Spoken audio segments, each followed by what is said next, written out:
Okay, I'll call the meeting to order. Good afternoon and welcome to the June 11th, 2025 City Council meeting. We acknowledge that we are on the traditional lands of the Treaty 4 territory, a treaty signed with 35 First Nations across southern Saskatchewan and parts of Alberta and Manitoba, and the original lands of the Cree, Saulteaux, Dakota, Nakota, Lakota, and on the homeland of the Métis Nation. The City of Regina owes its strength and vibrancy to these lands and the diverse Indigenous peoples whose ancestors' footsteps have marked this territory, as well as settlers from around the world who continue to be welcomed here and call Regina home. Some members of City Council and administration may be attending the meeting today through video conferencing. I would like to remind those who are attending through video conferencing of the following. Please ensure that your video camera and microphone are turned off. When speaking, remember to unmute your microphone and enable your video camera. So we are going to begin with a presentation from Calling Lakes Eco Museum. The Calling Lakes Eco Museum Volunteer Board will present their Water Award to the City of Regina for its outstanding work in the area of water stewardship. So I'll call upon Calling Lakes Eco Museum Board members Aurelie McPherson, Shanna Lacey, and Sandy Steffen to come forward, and they're going to do a brief presentation first. So go ahead whenever you're ready. Thank you so much, Council. I'm going to repeat what we shared last month, but the real reason the award is so important is because every time we have a green day, the City of Regina is blamed, and we don't want that anymore. And so by giving you the award, we're stepping up to say they're on a really good path, be appreciative, and move forward. So the Calling Lakes Eco Museum is a grassroots, community-led initiative to protect and celebrate our prairie lakes in the Qu'Appelle Valley of Pasqua, Echo, Mission, and Katepwa. Our work brings together people, science, culture to protect these waters for future generations. We work very closely with the Saskatchewan Regional Centre of Expertise on Education for Sustainable Development at Luther College at the University of Regina. We very much believe in the 17 goals of sustainable development. And we use those goals not as like, hey, we're going to do goal number 17 and check that box off. We use the goals as a platform for decision making. It's a holistic tool so we can set the water up for success.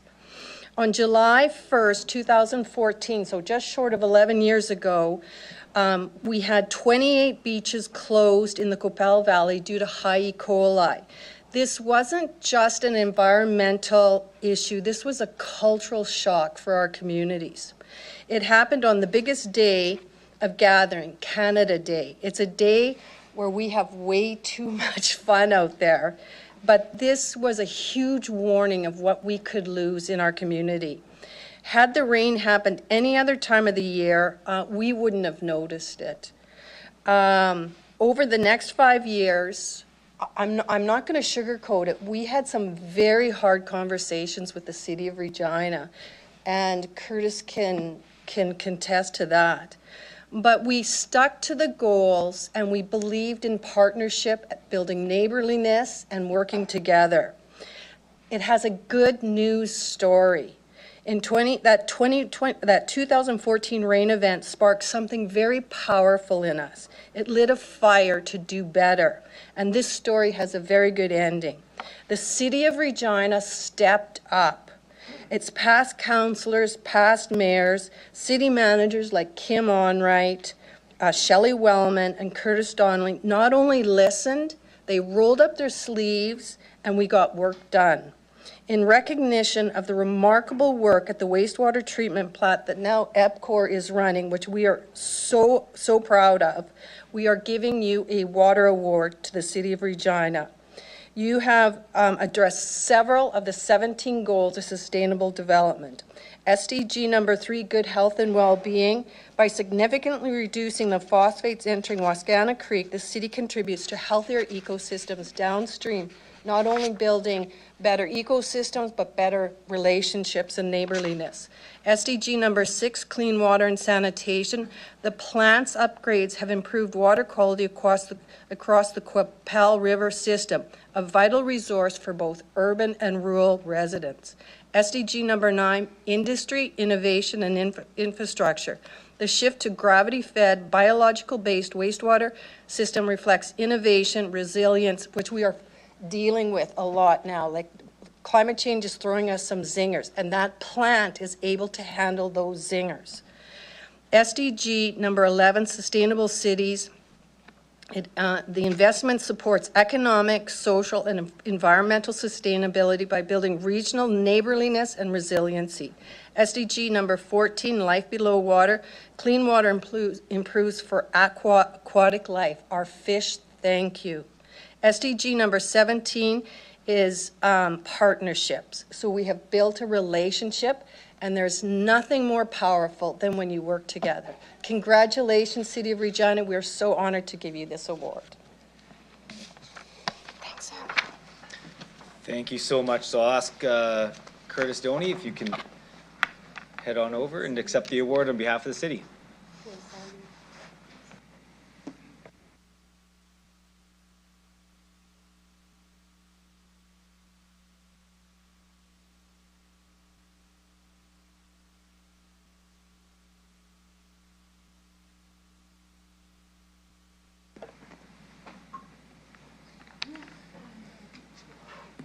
Thank you very much again. Great way to start off the meeting. And thank you again to everyone in administration that made this possible as well. I know there's a lot of hard work, so from on behalf of council, we appreciate everything that goes into it, and it's nice that you're able to be recognized for those efforts. Okay, next I'll now call upon Councillor Zakiniak to speak about her tabled motion, MN 25-10, Smart Investments for a Sustainable Regina. Go ahead.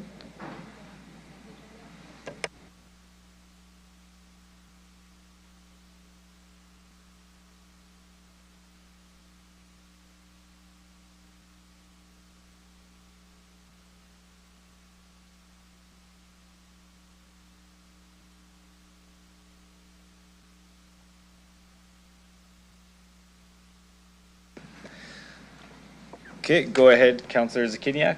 Thank you. I will be withdrawing my motion and related delegations, and will be making some revisions to this motion. So that's why I'm withdrawing it. Thank you. Okay, thank you. So with that, can I have someone move a motion to approve the agenda at the call of the chair with the following adjustments, to add the registered list of delegations and withdraw item MN 25-10, Smart Investments for a Sustainable Regina, together with related delegations. Councillor Sickleys and the seconder, Councillor Flores. I'll call the question. Any opposed? And carried.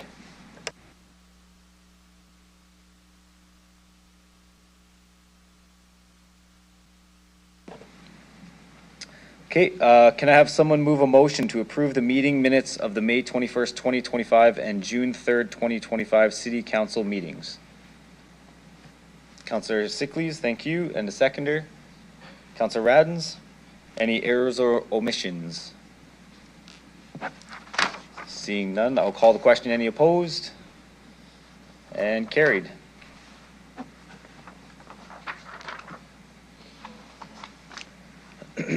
We'll now consider the consent agenda. The consent agenda is moved and voted upon without debate as one item, regardless of the number of agenda items included in it. The following items are deemed to automatically be removed from the consent agenda. Item CR 25-72, Heritage Incentive Applications 2025, as amendments are required to make a correction in the appendices of the report, which requires a motion to be moved by City Council. It will be considered in the regular published agenda order. And items CR 25-73, Permanent Emergency Shelter Update, and CR 25-74, Noise Attenuation Policy Update, as delegations have registered to speak on these items. Therefore, the consent agenda items proposed for this meeting include the following items: CR 25-70, 2025 First Quarter Reserve Reporting, and CR 25-71, Heritage Incentive Policy Update. I'll now ask if any member wishes to remove any items from the consent agenda for consideration and debate at this meeting. Councillor Turnbull, go ahead. I would like to take the first quarter reserve reporting off the consent agenda.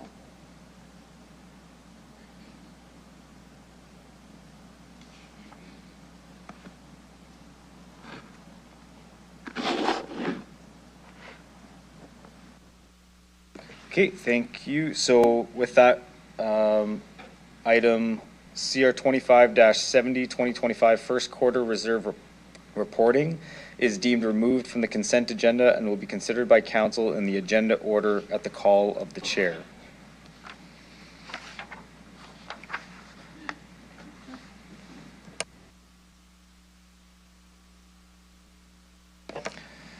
Okay, so with that one item being removed, we still have one item on the consent agenda. So can I have a motion to approve the consent agenda with that item removed?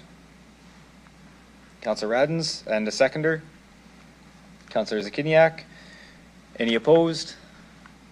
And carried.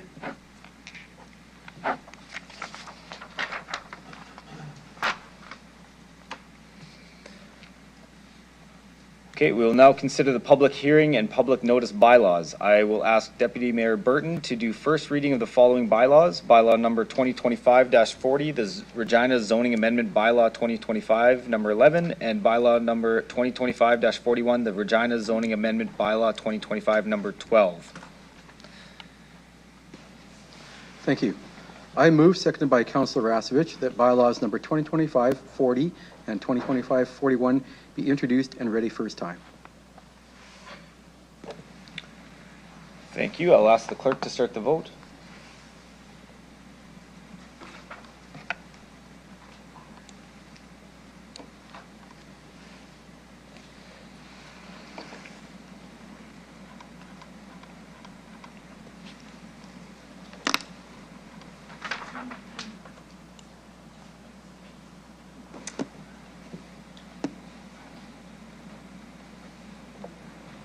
Councillor Fro, verbal vote, I guess? Oh, no, it came in, never mind. We're good. Through you, Mayor, first reading of the bylaws is carried unanimously with all members voting in favor. Thank you. I will call upon the clerk to speak to the public hearing portion of the bylaws. As required by legislation, the following bylaws require a public hearing.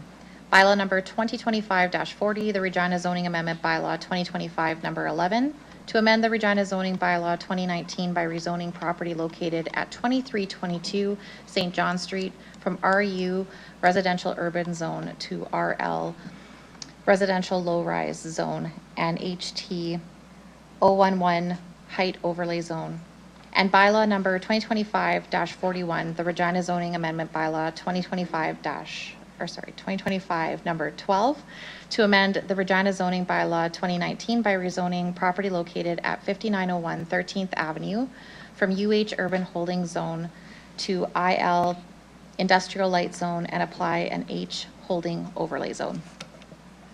Is there anyone in the gallery today wishing to address City Council on any of these proposed bylaws? There appears to be no one, Mayor. Okay, thank you. So with that, Deputy Mayor Burton, can you please do second reading of the bylaw? I move, seconded by Councillor Seacless, that bylaws number 2025-40 and 2025-41 be read a second time. Thank you. Does any member of council have questions? Seeing none, I will ask the clerk to start the vote.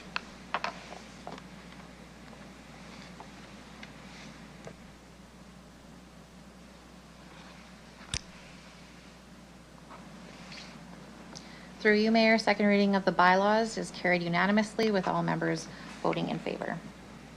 Thank you. Deputy Mayor Burton, can you please do consent for third reading of the bylaw? I move, seconded by Councillor Fro, that council hereby consent to bylaws number 2025-40 and 2025-41 going to third reading at this meeting. Thank you. I'll ask the clerk to start the vote.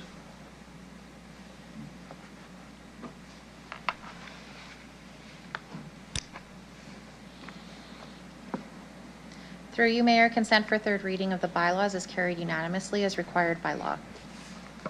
Thank you. Deputy Mayor Burton, can you please do final reading of the bylaw? I move, seconded by Councillor Fro, that bylaws number 2025-40 and 2025-41 be read a third time. Thank you. I'll ask the clerk to start the vote.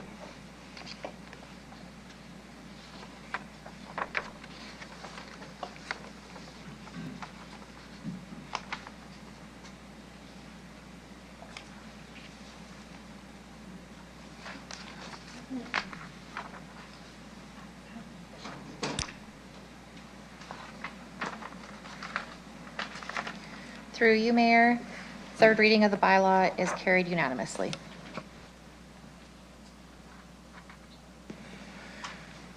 Thank you.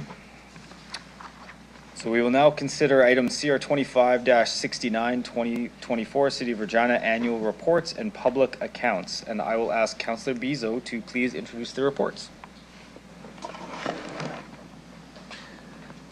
Thank you very much. Through the chair, I would like to, as Chair of Audit and Finance, introduce report CR 25-69, City of Regina Annual Public Accounts Report. To receive and file this report is reviewed at the Audit and Finance Committee, and there has been no issues raised.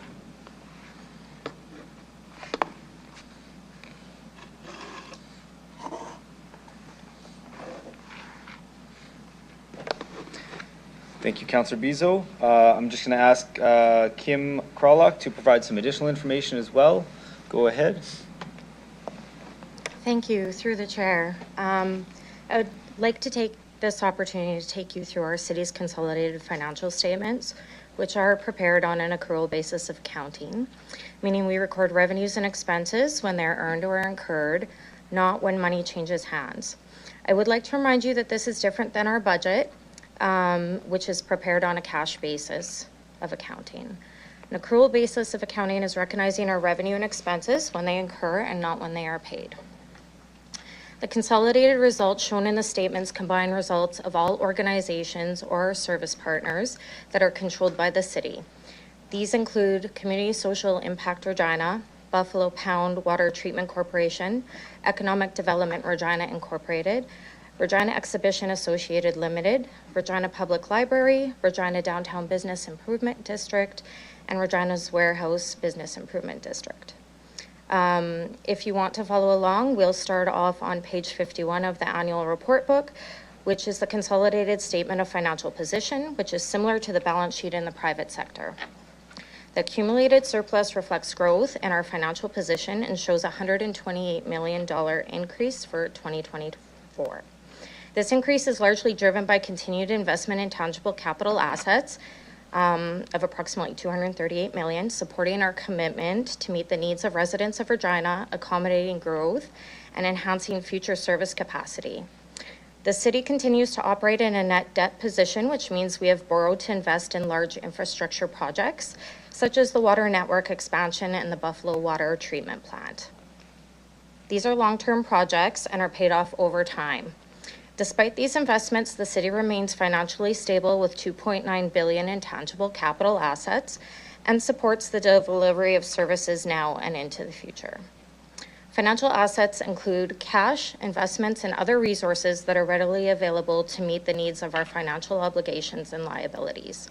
The consolidated financial assets seen at the beginning of this statement increased by approximately $8 million from 2023, and these key changes include cash and investments increasing by $36 million as compared to 2023. This reflects the city's proactive financial planning through various master plans, and in some cases, the intentional use of dedicated mill rates to fund major capital projects. This approach allows the city to advance funding for key projects, ensuring that we have necessary cash on hand while helping to avoid steep mill rate increases in any single year.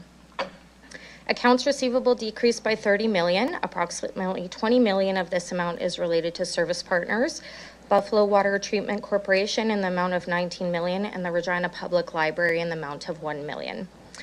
The remainder is related to the city showing improved collection activity, especially with new payment options like e-transfers and the expansion of our credit card use and portals.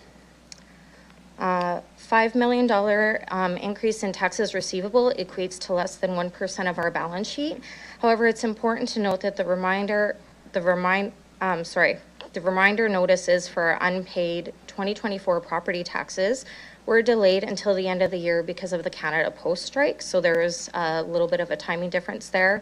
The delay affected payments that usually come in after the reminders are sent. The strike also caused delays in us receiving the funding for property taxes in December. The second part of this statement reflects the consolidated financial liabilities, which shows an increase of 118 million from 2023. This is mainly due to long-term debt, which increased by 127 million, which is made up of debt issued to finance the water network expansion and new debt acquired by the Buffalo Pound Water Treatment Corporation for the the plant expansion. Taxes payable to school boards increased by 6 million in 2023. Our agreement to change occurred that required the city to remit education property taxes based on actual collection rather than historical patterns. So again, a little bit of a timing difference on how we recognize the revenue and payments. Deferred revenue decreased by 13 million. This change is primarily due to the recognition of revenue related to the Canada Community Building Fund program, previously known as the gas tax, during the year, as well as revenue recognized for transit and housing funding. Employee benefit obligations increased by 7 million. This increase is due to higher sick and vacation liabilities driven by accumulated unused time off and wage increases. The remaining increase relates to adjustments in pension plan liabilities. Government of Canada liabilities decreased by 9 million due to the repayment of Canada Emergency Wage Subsidies and the Canada Emergency Rent Subsidies in 2023. Two of the city's service partners received CEWS and CERS during COVID. However, these two entities were deemed not to be eligible and CRA requested a refund. So you see that come off the books in 2024. Tangible capital assets increased by 237.7 million due to continued investment in our tangible capital assets to provide future service capacity, like infrastructure, roads, etc., that are in line with our capital plans and our master plans. This is net of amortization and disposal completed throughout the year. As we move on to page 52, we have the city's consolidated statement of operations and accumulated surplus, which is similar to the income statement in the private sector. You can see that the city's total consolidated revenues increased by 19 million over 2023, which is a modest increase. The city does benefit from strong and diverse revenue bases, supported by stable property tax collections, user fees, and other own source revenues. The majority of the increase is due to fees and charges increasing by 17 million, mainly related to waste management fees of approximately 11 million. That was the result of the introduction of the curbside collection fee effective January 1st, 2024 to cover all 3 waste collection carts. The cost is now reflected as a user fee on utility bills, replacing previous funding method through property taxes. An increase in sales water also contributes to this increase in the amount of 4 million, reflecting increases to both the base utility and consumption rates. Taxation revenue increased by 10 million, and this is due to an increase in the mill rate of 2.85% compared to the approved 3.67% in 2023. Investment income increased by approximately 6 million. This increase included unbudgeted gains on investments of 11 million, offset by a decrease in interest on investments of 5 million. The decrease in interest income was due to the lower than expected interest rates and the fact that investments were utilized to cash flow major projects in 2024, like the water network expansion, decreasing the investment portfolio size effectively by approximately a quarter. It is important to note that 2024 is only the second full year of implementation of a new investment policy with an investment manager, resulting in greater returns on our investments to date. The city has taken a conservative approach in budgeting for investment income to this point. Servicing agreement fees have increased by 5 million over 2023, but are significantly over budget. These fees are collected from developers when new development occurs. These fees collect each year and are recorded as revenue or deferred revenue based on eligible expenditures. These fees were over budget primarily due to higher development contributions related to the Pinkey Road upgrade project. Government transfers decreased by 30 million, even though the revenue sharing grant increased because there were changes in anticipated PST amounts in the province. And we're at the start of a new 10-year revenue sharing period with the province. This equates to 0.75 of 1 full point of PST the province expects to receive. However, this increase was offset by decreases related to revenue recognized for the Canada Community Building Fund program for 2022 and 2021 that were recognized in 2023, reduced recognition of the Buffalo Pound Water Treatment Corporation investing in Canada Infrastructure Program funding due to the project progression. So as the project progresses and gets nearer to completion, that funding recognition changes.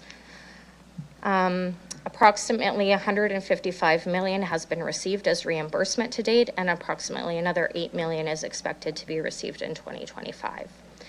4.4 million reduction in other government grants received in 2023, like Rapid Housing Initiative for multifamily residential projects. There's no comparable funding that we received in 2024.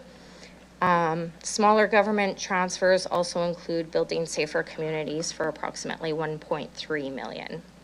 The city's total consolidated expenses show an $11 million increase from the prior year.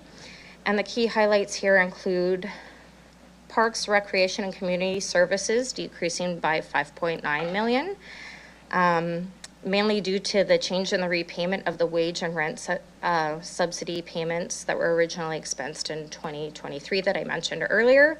This decrease was partially offset by expenses related to capital type expenses in parks and facilities and amenities and repair and maintenance. Police expenses decreased by 7 million, primarily due to the recognition of loss on assets and subsequent amortization of the loss in 2023 related to the Regina Police Pension Plan. Roads and traffic were over budget by 17.7 million and increased 6 million from 2023. This budget variance is mainly due to winter road maintenance costs, including higher fuel and salary costs for overtime. Additionally, inflation of construction materials like concrete, gravel, and sand, as well as meeting service levels for traffic accommodations and railway maintenance contributed to these increases. Fire was over budget by 2.7 million and increased expenses of 4.2 million from 2023 due to essentially an accounting treatment change on how costs are incurred for demolitions, property repairs, cleanups, remediation work, etc.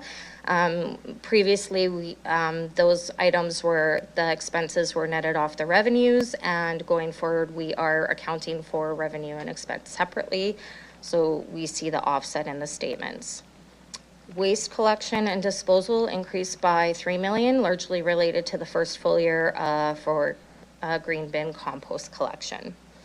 Overall, as I previously noted, the consolidated accumulated surplus was an increase of 118 million over 2023, and it does indicate positive growth in our financial position. I'm just going to reference the next three statements at a very high level, as details of these items were discussed earlier in the presentation. So page 53 is the consolidated statement of remeasurement gains and losses and depicts the changes reflected in the portfolio investments of unrealized gains. The city's investments are recorded on a fair market value basis, and the accumulated unrealized gains at the end of 2024 is 24.9 million. The change in year is just under 20 million, and the increase of 6.2 over 2023.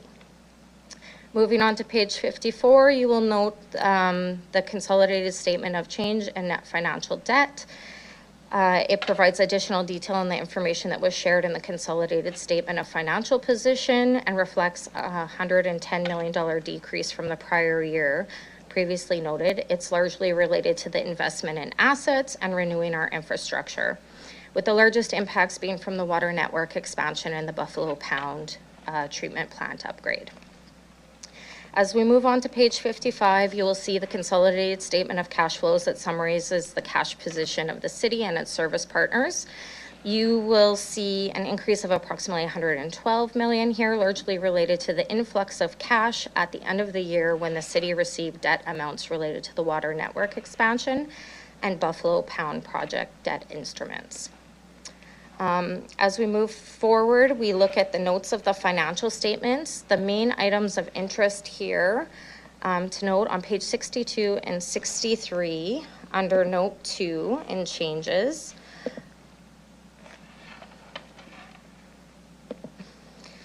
the city adopted new standards that are public sector accounting standards effective January 1. The two standards are tied to PS 3400 revenue and PS 3160 private partnerships.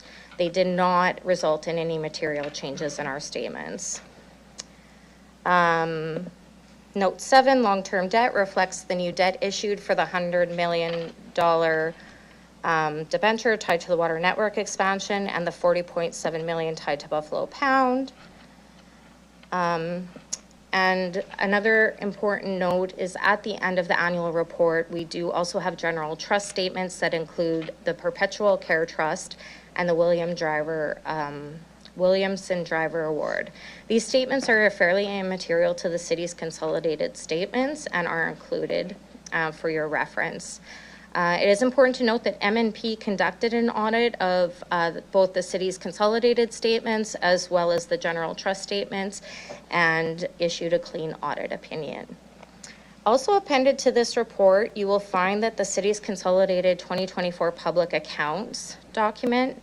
The document includes all city service partners that are part of the city's consolidated financial statements. And this discloses additional information in accordance with provincial legislation and regulations. The document provides information on the nature of payments made to the organizations or individuals for goods and services cumulatively totaling $50,000 or more in 4 main sections: City Council remuneration and expenses, grants, or what we would commonly refer to as community investments, employees' remuneration, expenses to vendors for goods and services. So with that, I would like to thank you very much for your time. And that is the end of the presentation. Open to questions. Thank you, Kim. I will ask if someone could move the report, please. Councillor Mancinelli, and a seconder. Councillor Flores. Councillor Mancinelli, would you like to speak to the report? Maybe after others have questions. I was in audit and finance for the meeting, so I already was a bit familiar, so I'll wait to see what people had to question about. Sounds good, thank you. So with that, I'll see if council members have questions. And Councillor Turnbull, I see your light on. Go ahead. Yeah, so thanks for your report. I have some questions about the land development reserve specifically. So I think the balance with the Viterra carryover ends up being around 16 million or so. And I just wanted to verify what projects are included in there in the land development reserve, because there's Taylor Field, Costco, Hawkscone. Councillor Turnbull, are you speaking to, this is the annual report from 2024. Are you looking to speak to the land reserve, or like the reserves report that you pulled off the consent agenda by chance? Yeah. Okay, because that's going to be the, yeah, it's going to be the next report. Sorry, I combined them in my head. That's all right. I just wanted to double check which one you want to speak to specifically. I will withdraw my questions for now, and I will bring them up for the next motion. Okay, sounds good. Thank you. I'll see if there's any further questions on this one. Seeing, oh, go ahead, Councillor Zakiniak, go ahead. Okay, thank you. So first of all, I appreciate the presentation. Was this not on the consent agenda just because it's such an important report, and so it wasn't deemed appropriate to put it on the consent agenda without further information? Mr. Anderson, go ahead. Yes, so through the chair, good question, and I actually spoke to the city clerk about this. We think it's because it's a requirement in the Cities Act, and I'm going to play the new guy card here. But we think that historically it had always been taken both to council and to A&F, and so that's why we didn't put it in the consent agenda. We can look at that for next year.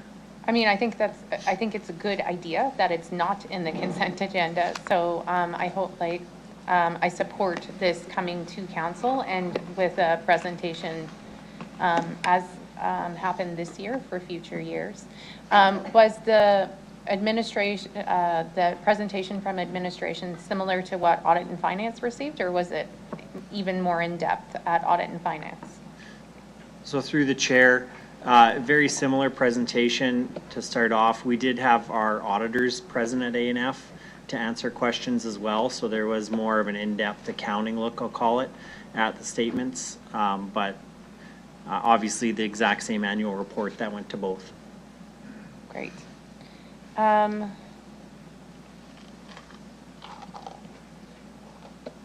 think that is good for me for now. Appreciate the in-depth information. Thank you.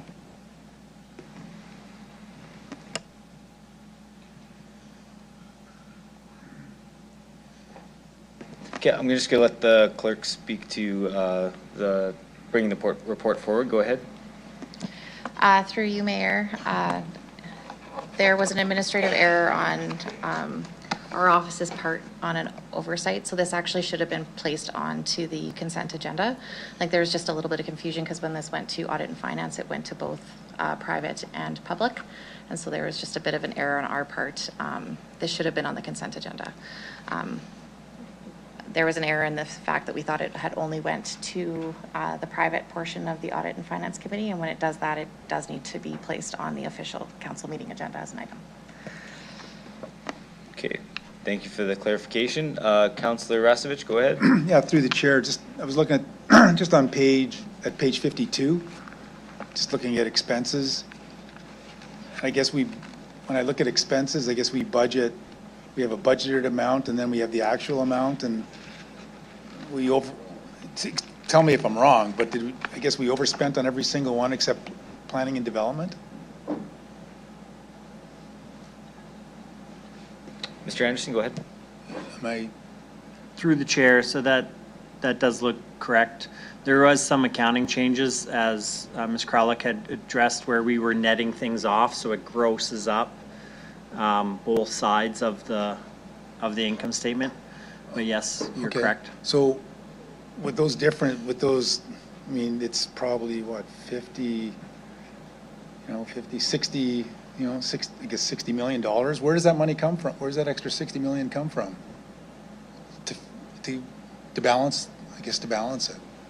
So through the chair, yeah, so you would notice up in the revenue section as well, we're well over budget on the revenue.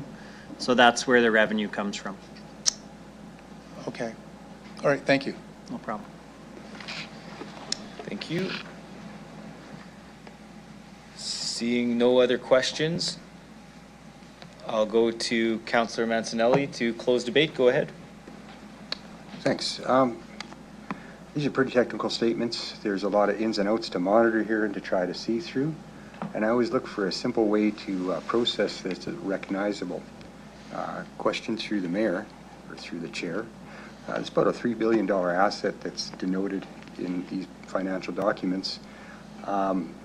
With the value of the asset that I just said being $3 billion, does that encompass everything from all the buildings, all the machinery, all the roads, everything that the City of Regina is responsible for? It does? And that asset, is it monitored and updated for its value regularly? Like, do we have roads that are crumbling that we say are worth $5 million where they're actually at end of life, or is it an actual valued asset? Go ahead, Mr. Anderson. Thank you, and through the chair. So given the PSAS counting rules, that stuff is at cost. So we recognize assets as they build on at the cost, and then we would amortize them through the statements over their life. So amortization would bring the value of assets down. I appreciate that piece too, to make sure I'm accurate with what I'm about to say next. On a $3 billion asset, you guys showed $144 million debt to gain $248 million worth of gain. When you're looking at all the ins and outs and expenses for providing, everything from cleaning to upkeep to safety, policing, fire, non-tangible assets that aren't actually putting bricks on buildings, I think by one of the ways to judge a city, that would be a pretty good measure to include in, reporting. I think that's impressive.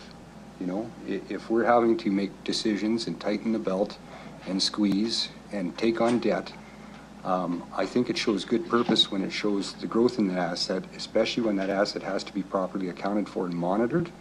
You know, we've seen examples of private businesses where they overrate their asset to get loans and such. And the city doesn't have that ability or you know, that luxury to be able to do that. So just a piece going forward, I think that's a really good tangible piece to be respected of, and I think it's a really job well done.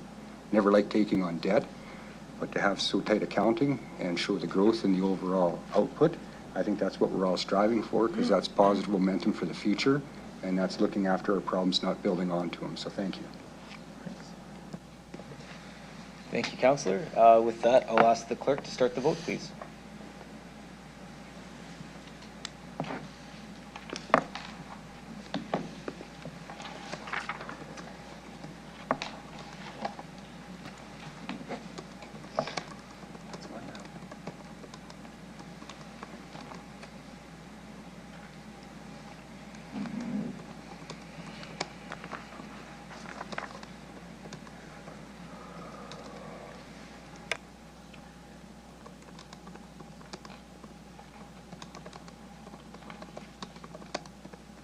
Councillor Fro, could I grab your vote?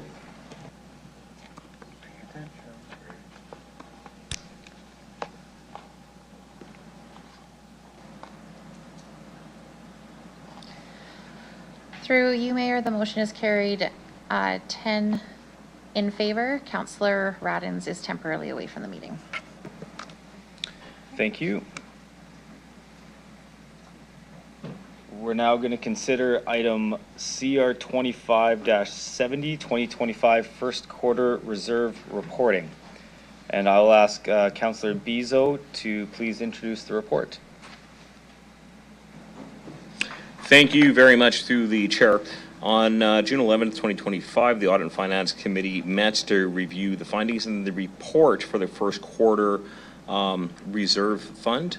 At that point, Audit and Finance had several questions about the reserve fund allocations, and the status of the reserve. I would ask the city administration to comment, if they wish, on the report. Mr. Anderson, any comments? Go ahead. Yeah, through the chair. So yeah, I would like to reflect the chair's comments that it was a good conversation at the A&F committee, and definitely spurred things that we can do better going forward, and really to try and understand what's going on in all these reserves. So. Perfect. Thank you very much. Can I have someone move the report? Councillor Bezo, and a seconder, Councillor Mancinelli. Councillor Bezo, anything further you want to add to the report as the mover? Yes, just as administration had said, Mr. Anderson said, it was a very good open dialogue with everyone present at Audit and Finance. There's a lot of good discussions that happened, and clear understanding, or quasi-clear understanding, of the cash flow in and out of the reserves. And I think as part of Audit and Finance going forward, we're going to be looking at tightening up a few items on the reserves, and to make sure that we have a financially sustainable future for the city of Regina.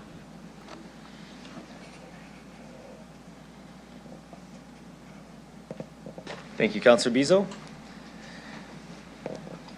Okay, with that, any questions on the report? Councillor Turnbull, go ahead. Hello, now I will ask you questions about the land development reserve. It's had a pretty actionable few months, I would say.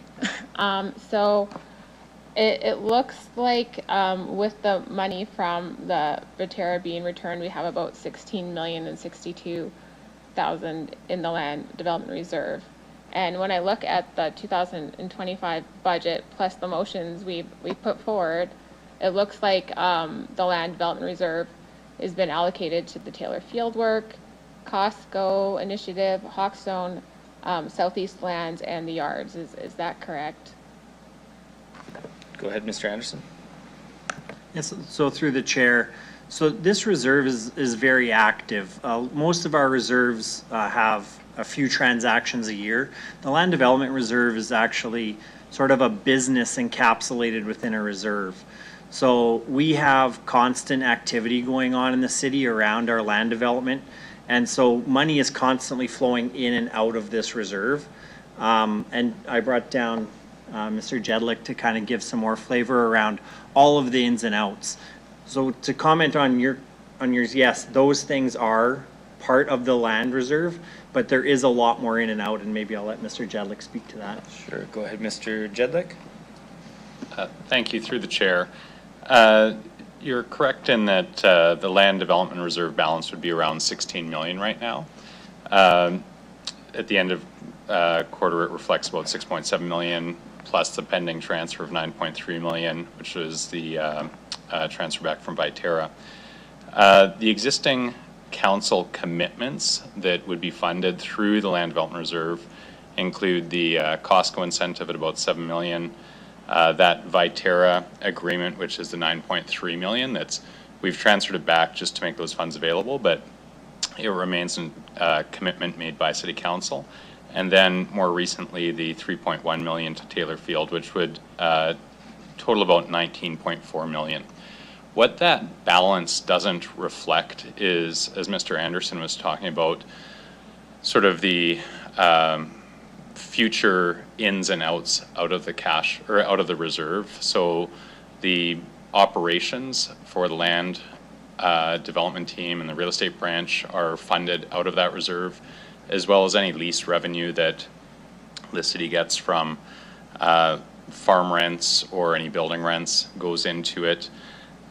We also then, when we get, my apologies, when we get or have a land sale, such as the land sale to Cowassus, those funds were deposited into the land development reserve at the start of January, which formed part of that initial 6.7 million that we see. And so there's constantly ins and outs occurring.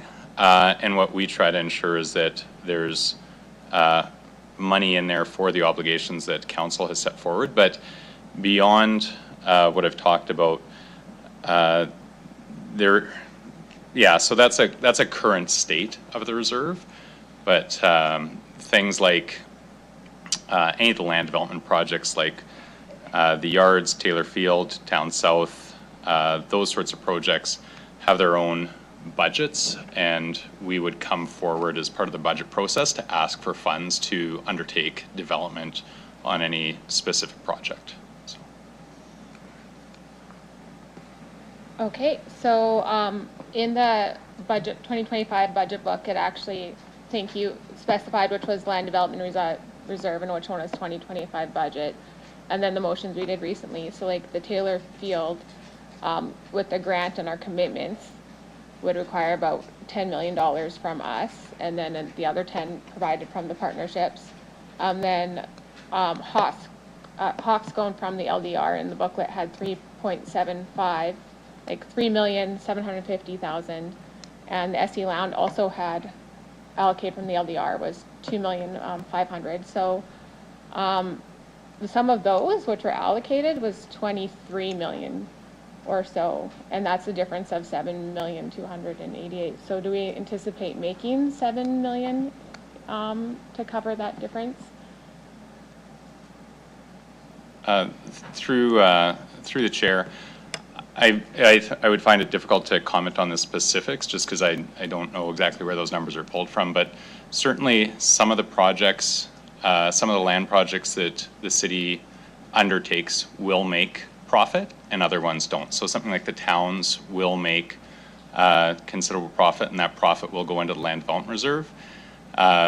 Hawkstone will make a profit through the land development activity. The Cowassus land sale was simply a profit from holding land, that the land increased in value and the city elected to sell that land last year, and so those funds went into it. But then there are other projects like Taylor Field or the Yards, which are not anticipated to make a profit through development activities, but rather it will be an investment that will benefit the community. And so there won't be a financial profit, but we hope there will be a community benefit that is worthwhile for the undertaking. Do you anticipate us requiring more money in the land development reserve to serve those projects within the next budget? Through the chair, we're working through a cash flow forecast for the reserve that takes into account as we understand it, council's will to move forward on the yards in Taylor Field.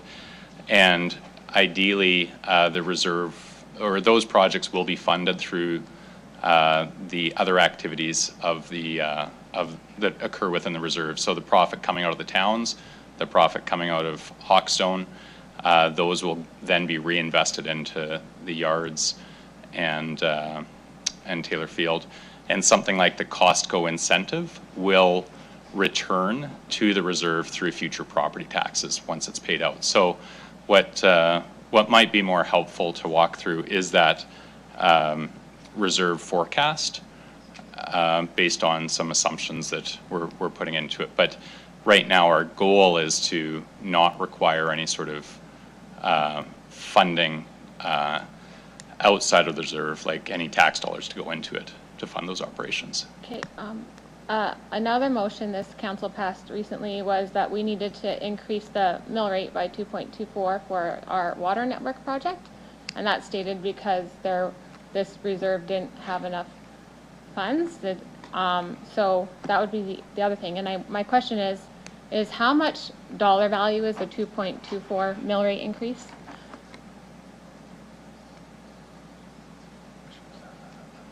Go ahead, Mr. Anderson. Thank you, and through the chair, it's roughly around $6.5 million. And that's to pay the principal and interest payments on the debt that was approved of $115 million in the budget, 2025 budget.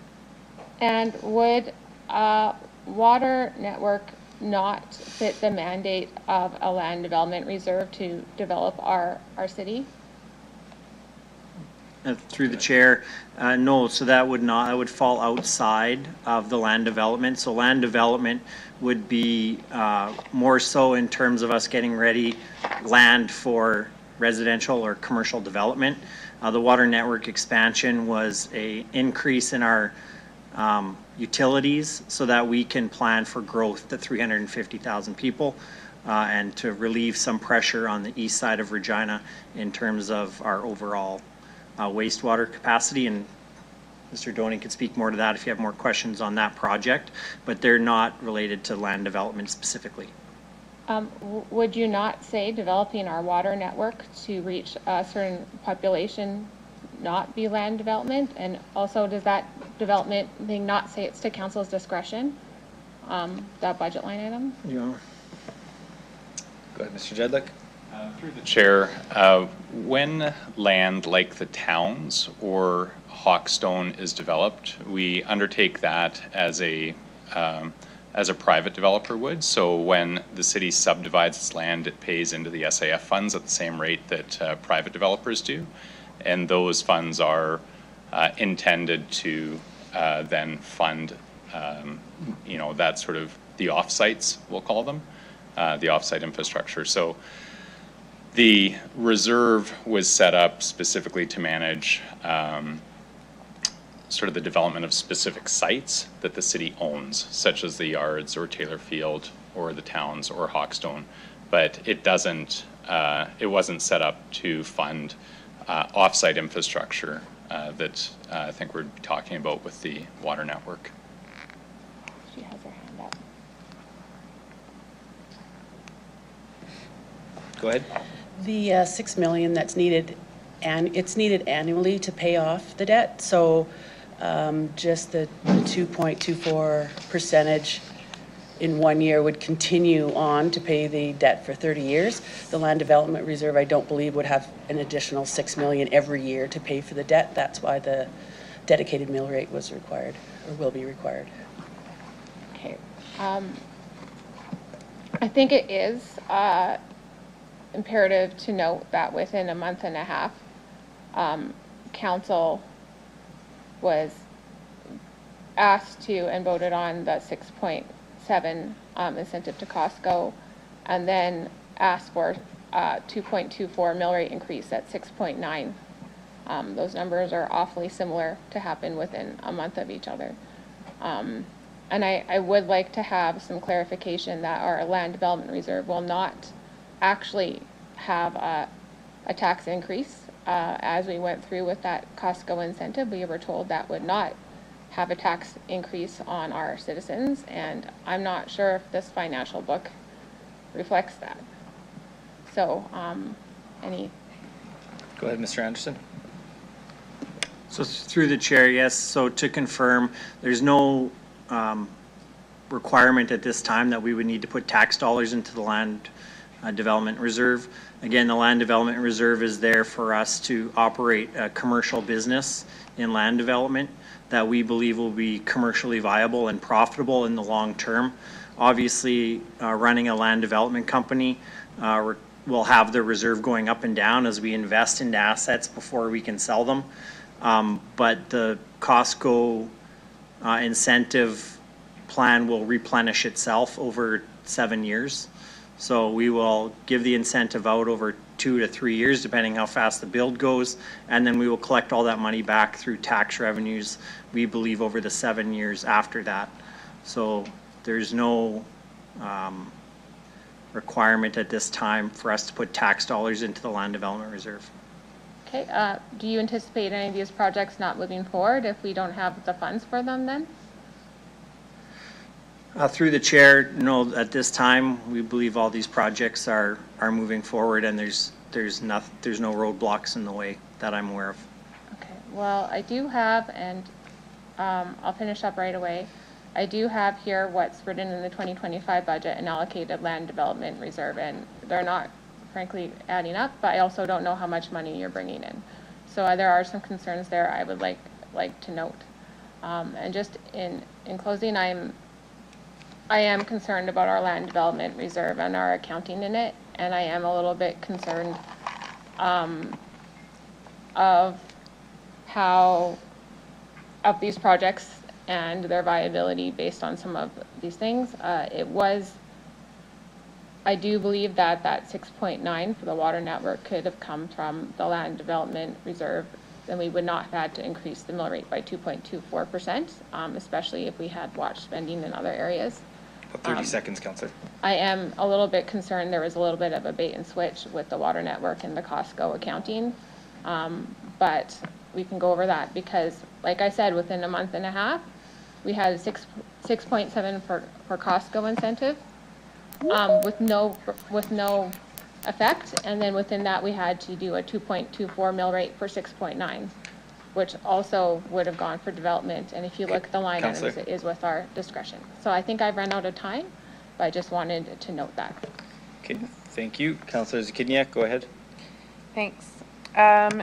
So my first question is, I can't remember if it was Mr. Anderson or Councillor Pizzo who noted that there were some commitments administration made at Audit and Finance regarding changes. I think it was you, Mr. Anderson, that administration would do to improve the process. And I was just hoping for some commentary on what commitments or what changes are being considered by administration. Go ahead, Mr. Anderson. Yes, and through the chair. So yes, this quarterly report in and of itself is an improvement. So this is the first quarterly report we've done on reserves. Previously, we've done an annual report that comes later in the summer or early fall. We also have a reserve review report coming forward. And so we're just working on the details of whether that'll be in late August or early September. And we're going to come back to council and A&F with plans around a full review of our reserves, what our mins and maxes should be, whether or not it's an appropriate number of reserves.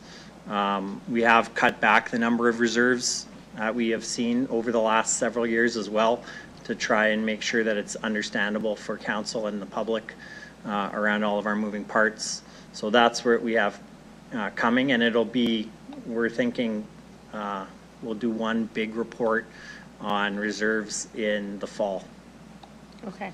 Now, the review that you're doing, so later this year, I guess there'll be one report, right, later on in the fall with the results of your review, the changes that you're recommending, which will then need to be approved by council, just to be clear. So And I see that in the report, talking about the purpose, funding mechanisms, minimum and maximum values, all of it. Just a general review of how well the reserves are functioning and any changes needed, which council will then approve. Is that accurate or not?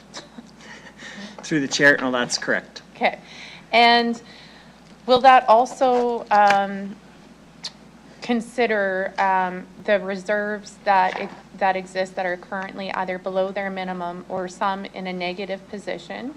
And so will that, I know you'll be considering whether the minimum and maximum values are appropriate, but if there's some reserves that are in a negative or below recommended position, will we be discussing, will part of the report be ways that, like, what should be done about that as well?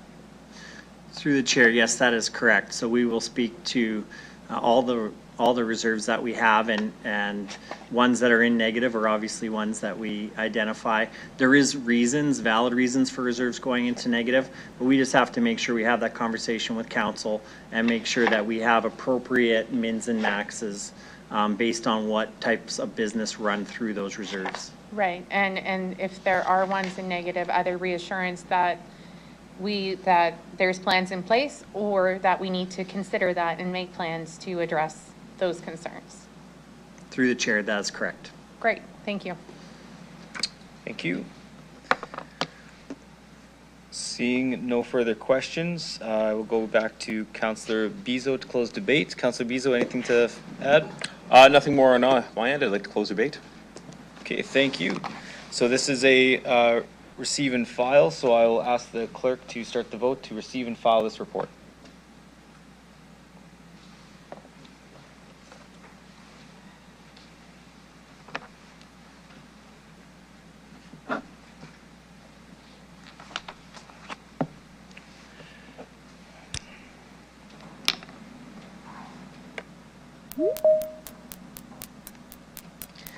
Through you, Mayor, the motion is carried 10-0 with Councillor Siklis temporarily away from the meeting.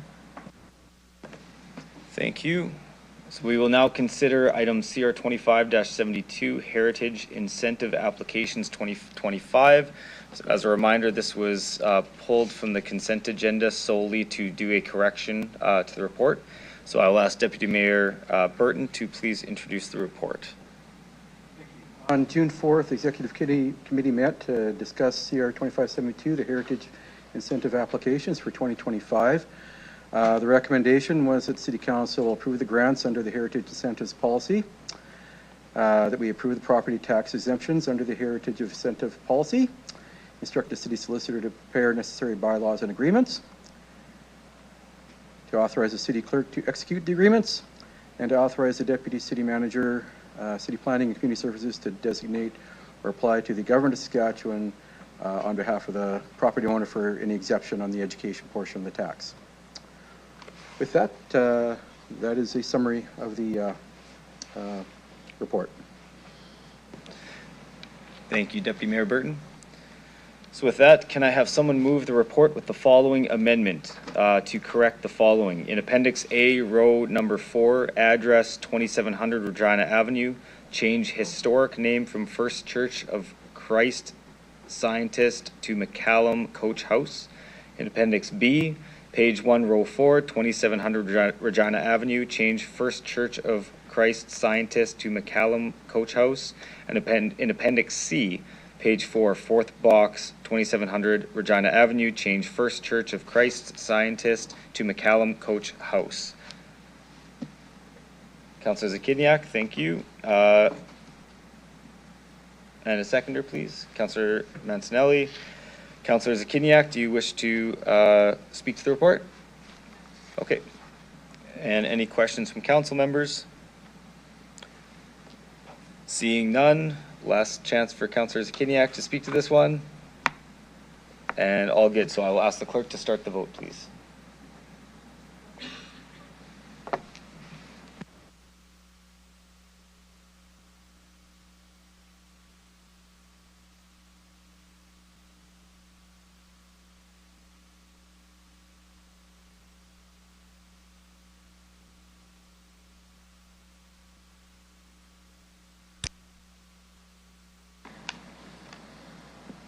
Through you, Mayor, the motion is carried unanimously with all members voting in favor.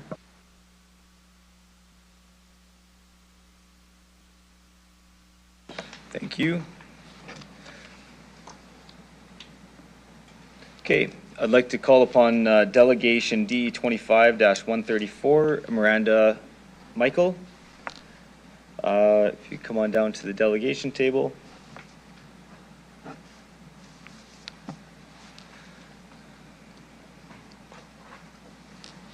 Once you're seated, I know you know the drill, but I'll read my spiel anyway.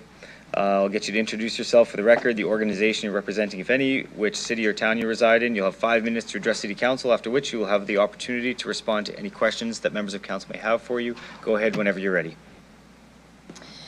Thanks again for the opportunity to speak again today. I'm Miranda Michael. I'm representing Fellow and Fetch. I reside in Regina. I'm also representing the businesses located surrounding the shelter.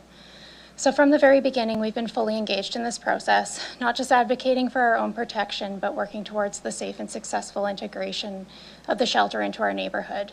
The shelter was originally approved with the understanding that the surrounding businesses would be fully supported. That understanding, particularly around the compensation, has changed significantly in the last 10 months.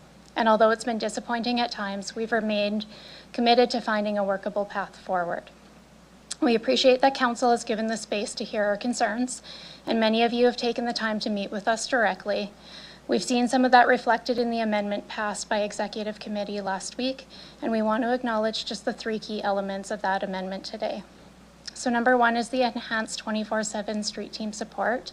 We've stressed the need for the 27th presence in the area since day 1, especially because some of our businesses, like mine, operate around the clock.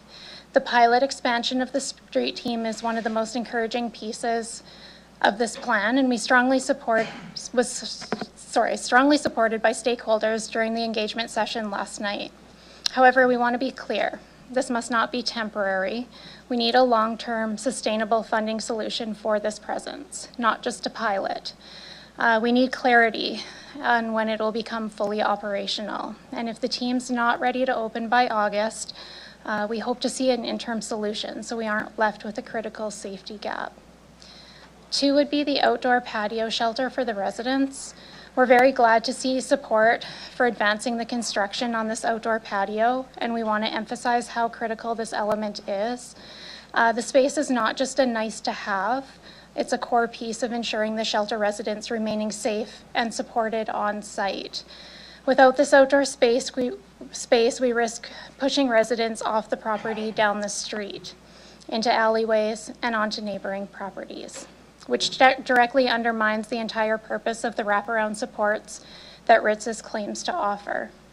The shelter operator, Ritz's, has spoken consistently about engaging with their residents through trust-based relationships, cultural connections, and support programs that help their residents towards long-term housing. But those programs can only work if the residents choose to stay.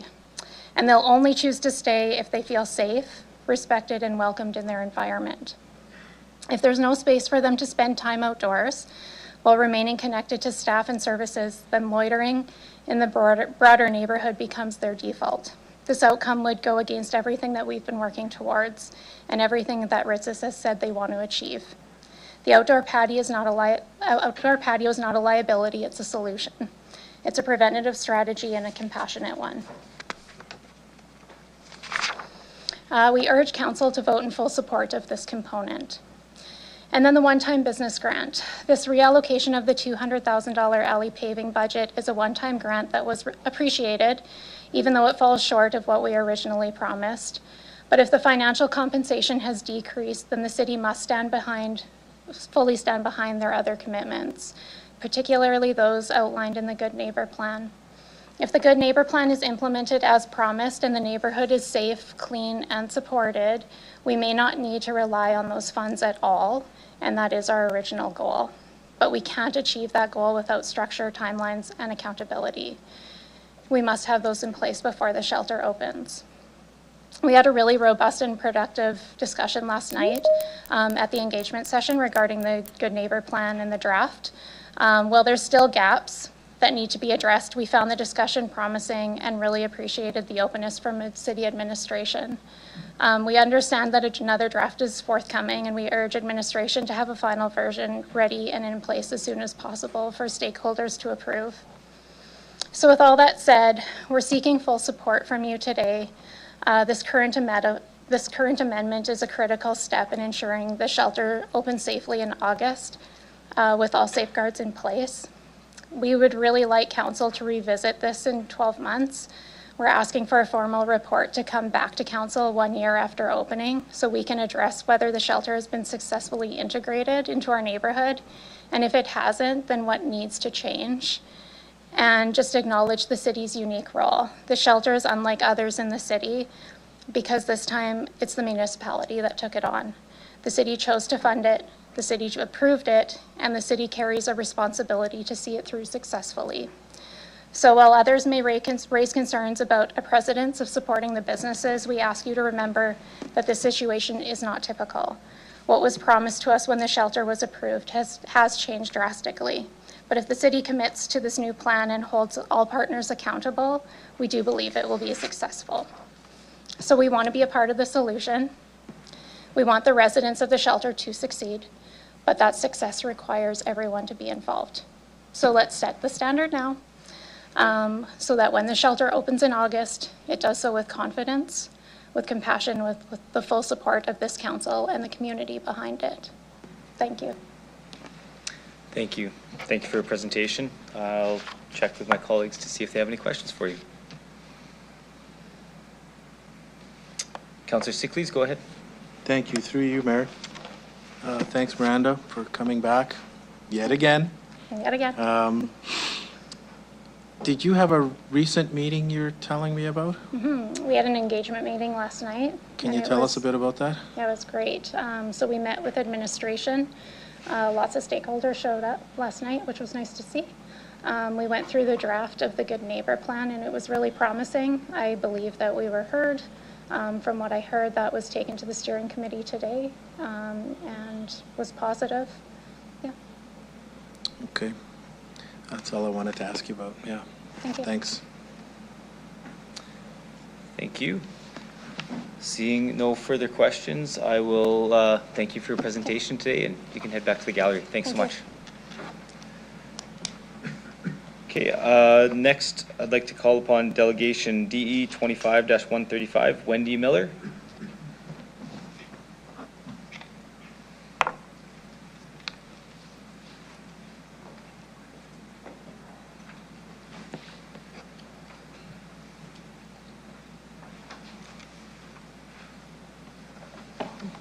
Ms. Miller, I'll get you to introduce yourself for the record, the organization you're representing, which city or town you reside in. You'll have 5 minutes to address City Council, after which you'll have the opportunity to respond to any questions Council may have.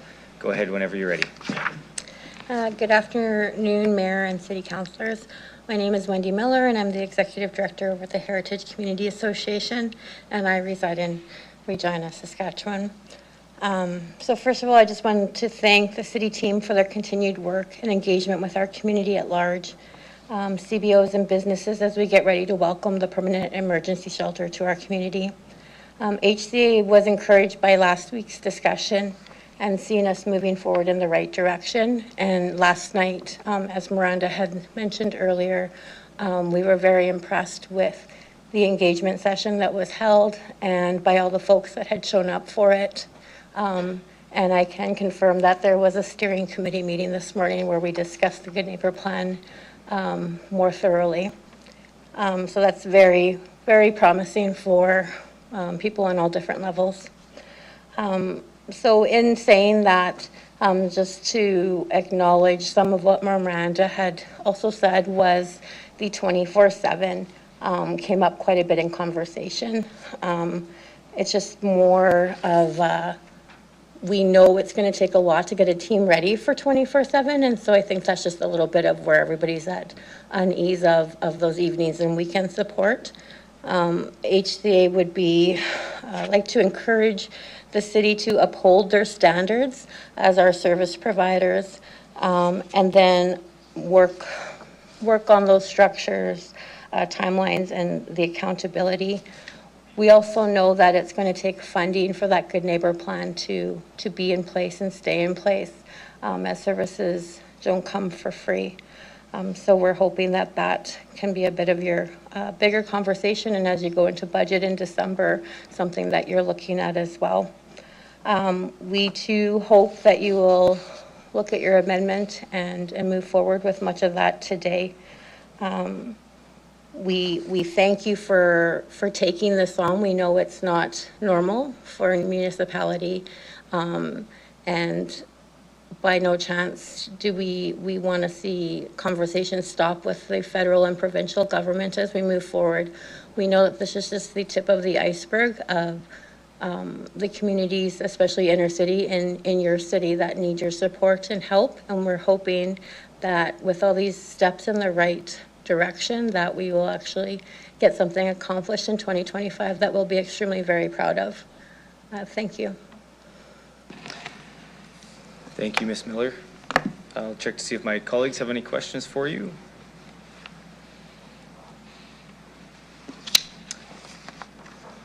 Councillor Zakiniak, go ahead. Okay.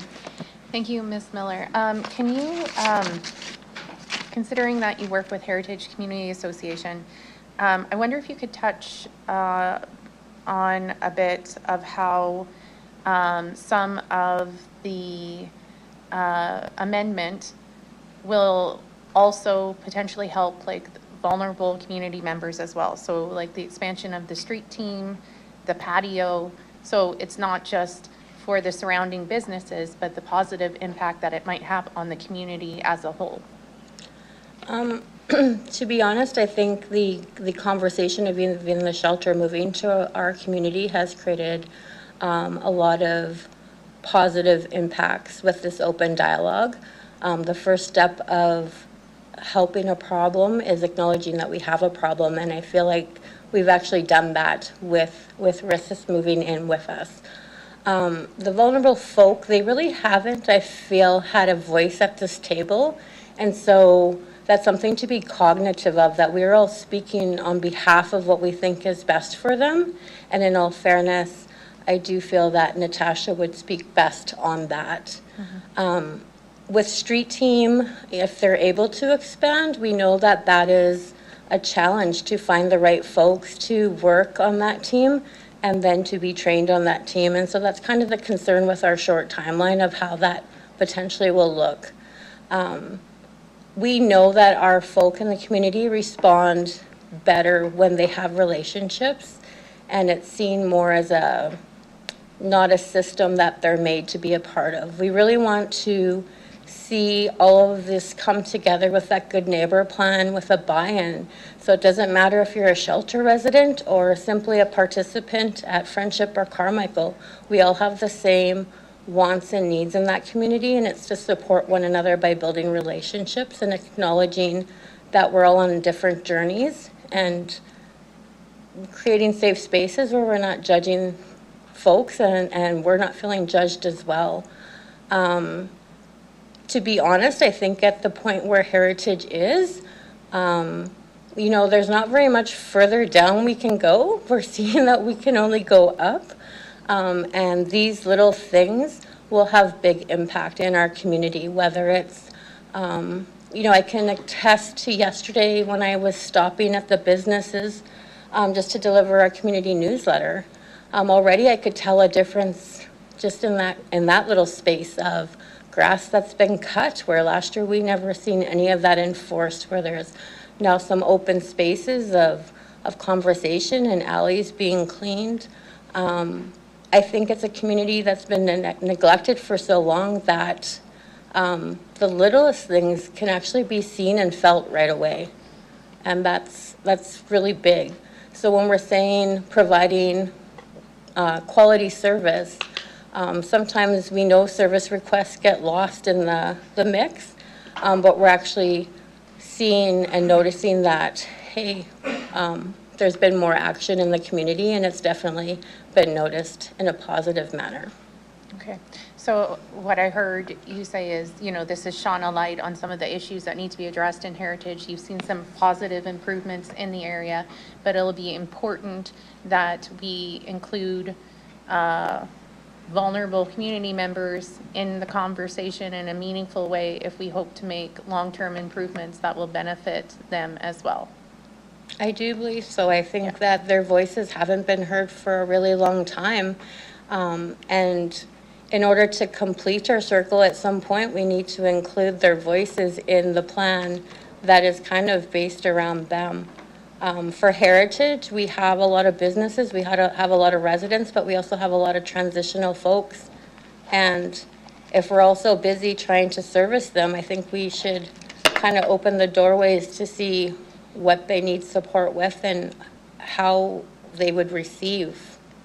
You know, we can always say we can lead a horse to water, but whether or not they choose to drink is their own. And so when we include voices, sometimes that sheds light on things that we would never think of. Thank you. Okay, thank you. And seeing no further questions, thank you for your presentation today, Ms. Miller. You can head back to the gallery. So I'll just ask, we have one more delegation. We're coming up on our mandatory break at 2:30. I'm just going to check with my colleagues to make sure you are okay with us having our final delegation speak prior to having our break. Is that any objection to that? Okay, excellent. Okay, so with that, I'd like to call upon delegation DE 25-136, Melissa Coomber-Benston. Melissa, can you hear me? I can, yes. Can you hear me? Yeah, we can hear you loud and clear. So I'll get you to introduce yourself for the record, the organization you're representing, which city or town you reside in. You'll have 5 minutes to address City Council, after which you'll have the opportunity to respond to any questions council members may have for you. Go ahead when you're ready. Thank you very much. My name is Melissa Coomber-Benson. I'm the CEO of YWCA Regina, and I'm going to apologize in advance. I'm sitting in the Melville Comprehensive High School, so if an alarm goes off or a bell, please excuse that. I'm two birds, one stone today. So to begin, I just want to say thank you very much for letting me speak to this permanent emergency shelter update. YWCA Regina operates 2 emergency shelters in the city, a 30-bed facility for single women and a 20-bed shelter for women and children. We've been providing these services since 2009 in various neighborhoods. And over time, the needs of the women we serve have evolved, particularly most recently in response to the growing fentanyl crisis, which has increased the severity and frequency of emergencies and crisis situations. Further to my letter sent to Executive Committee June 4th meeting, I'd like to respond to the recommendation put forward by Executive Committee, including the amendment to option 1 that was recommended by City Administration. To support a good neighborhood plan, I believe in the benefit of City Administration's recommendation for vicinity improvements as outlined in Table 1, particularly an increase to the city's debris team operations. In addition to this, I'm in favor of the amendment's direction to extend the work of the Regina Street Team and believe that this will add much needed support to the operations of the shelter, to the neighboring businesses themselves, to the Heritage Community Association, and to the Regina City Police. When the YWCA was in operations downtown Regina, we saw the benefit of working closely with the Regina Street Team, and something that we're now missing somewhat in our new location. I also acknowledge the concerns and fears of the neighboring businesses and recognize that there are so many unknowns moving into the Good Neighborhood Plan. I want to acknowledge how great it is to see a good neighborhood plan and the engagement that has come together with the businesses in the city and the shelter. My concern is with point number 5, a one-time grant program to support neighboring businesses and my concern with that is the difficulty and administrative work of creating a program that will be able to place parameters around this grant that will satisfy its intentions and satisfy the concerns of the businesses. I understand that it's attempting to find a common ground, but believe that this will cause a precedent throughout the city which will be difficult to manage. In addition to other enhanced emergency shelters operating in other neighborhoods in Regina, we know from RPS reports that encampments exist throughout the city, not just around shelters. With this precedent being set, I'm concerned about the city's ability to navigate other neighborhoods from coming forward and asking for the same access to a grant program. Furthermore, the approval of a grant program like this one perpetuates a negative idea that living or working in a community that includes vulnerable members needs to consider some form of compensation. And I'm afraid that it goes against the idea that we are all responsible for the well-being of each other and certainly our most vulnerable members. So I want to thank you again for your time, and I'm available to answer any questions from council. Thank you. Thank you, Melissa. I'm going to check and see if any of my colleagues have any questions for you.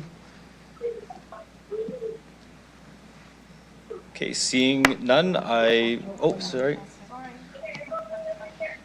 I'll remind my colleagues to not wait to the last second as you hear me closing that. Okay, hold on one sec. Right. Councillor Radens, go ahead. Hey, thanks. Hi, Melissa. How are you? Thanks for being here and for presenting and for your activism and advocacy for people in our community, most vulnerable in our community. And so I just have you mentioned that you have, YWCA has 2 shelters since 2009. And where are those located currently in the city? We have one of our shelters on Lorne Street in downtown Regina, and the other one is at Kigashki, the NOAA Center on 12th. Okay, and so just in terms of your experience with when, we talked about bringing in those shelters, what were the attitudes publicly and, businesses around the area? What were the perceptions and, fears, I guess, if you will, and attitudes around shelters going in those areas? Mm-hmm. I would say I wasn't around in my role or position when my aunt's place first moved to Lorne Street in 2009, but I've certainly been involved as we've moved them to different locations throughout the neighborhood, expanded during COVID, and then most recently moved to 12th. And I would say that the reactions to neighborhoods were very similar to what has been discussed with the Ritz's shelter, in that there are a lot of fears. There's a lot of fears of things, I think, that are unknown to folks, what may or may not happen, what may or may not be caused, how their businesses will be affected, how their homes would be affected. And I think I would say, just generally speaking, very similar to the conversation that has been at City Council most recently. Okay, so thank you for that. And so once the shelter was in place, then what was the was there a change, or what happened, once it was in place in terms of public and businesses and residents around the area? Mm-hmm. I think that certainly I'm not going to sugarcoat it and say that some of those fears at certain points in the year, it ebbs and flows. There are disturbances that happen when you move additional people into a neighborhood, and particularly those that are looking for particular services. I think a lot of the fear of what it feels like to be in that neighborhood has subsided, and we do get people who bring forward concerns around all of our shelters, and we know that they are directly linked to things like, a bad batch of fentanyl, for example, will cause a lot more emergency vehicles to show up in a shelter space at certain times of the year. We know that in the springtime, when the snow melts, there are more people, just generally speaking, on the streets in Regina walking around. And so that increases traffic around a neighborhood. I think that happens whether or not there's a shelter or not, but certainly that's felt more so as people are trying to get the services that they need.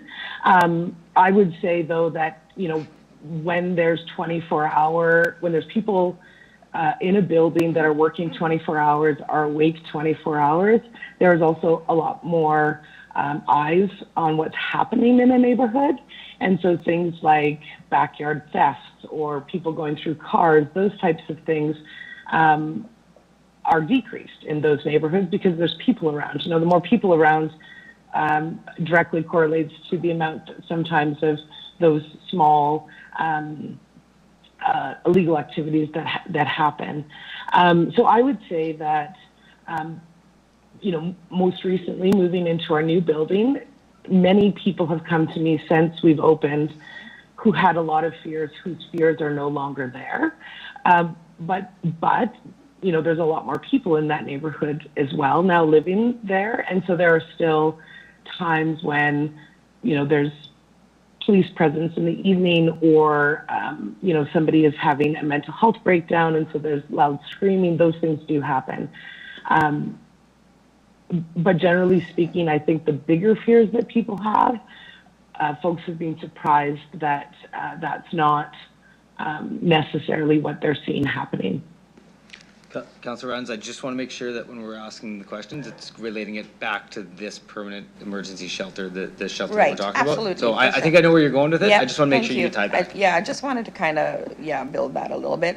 So thank you. You actually answered my last my question ahead of time, so great. And so on the point number 5, your concerns behind a one-time grant and placing parameters around grants to satisfy the intentions to meet common ground and setting the precedents. Can you speak to that a little bit more? Yeah, absolutely. I do understand where this is coming from, and I can understand from the perspective of the business owners being uncertain as to what might be the things that will cause them concerns or cause them to have financial difficulty in the future, being unknown. And so I understand where it's coming from. My concern is the precedent that it sets for, there are other emergency shelters operating in our city. There are encampments that happen throughout the city. The precedent that sets in terms of what's going to what's going to come forward because this is set concerns me, and I'm not sure it's something that will be able to be managed in an effective way.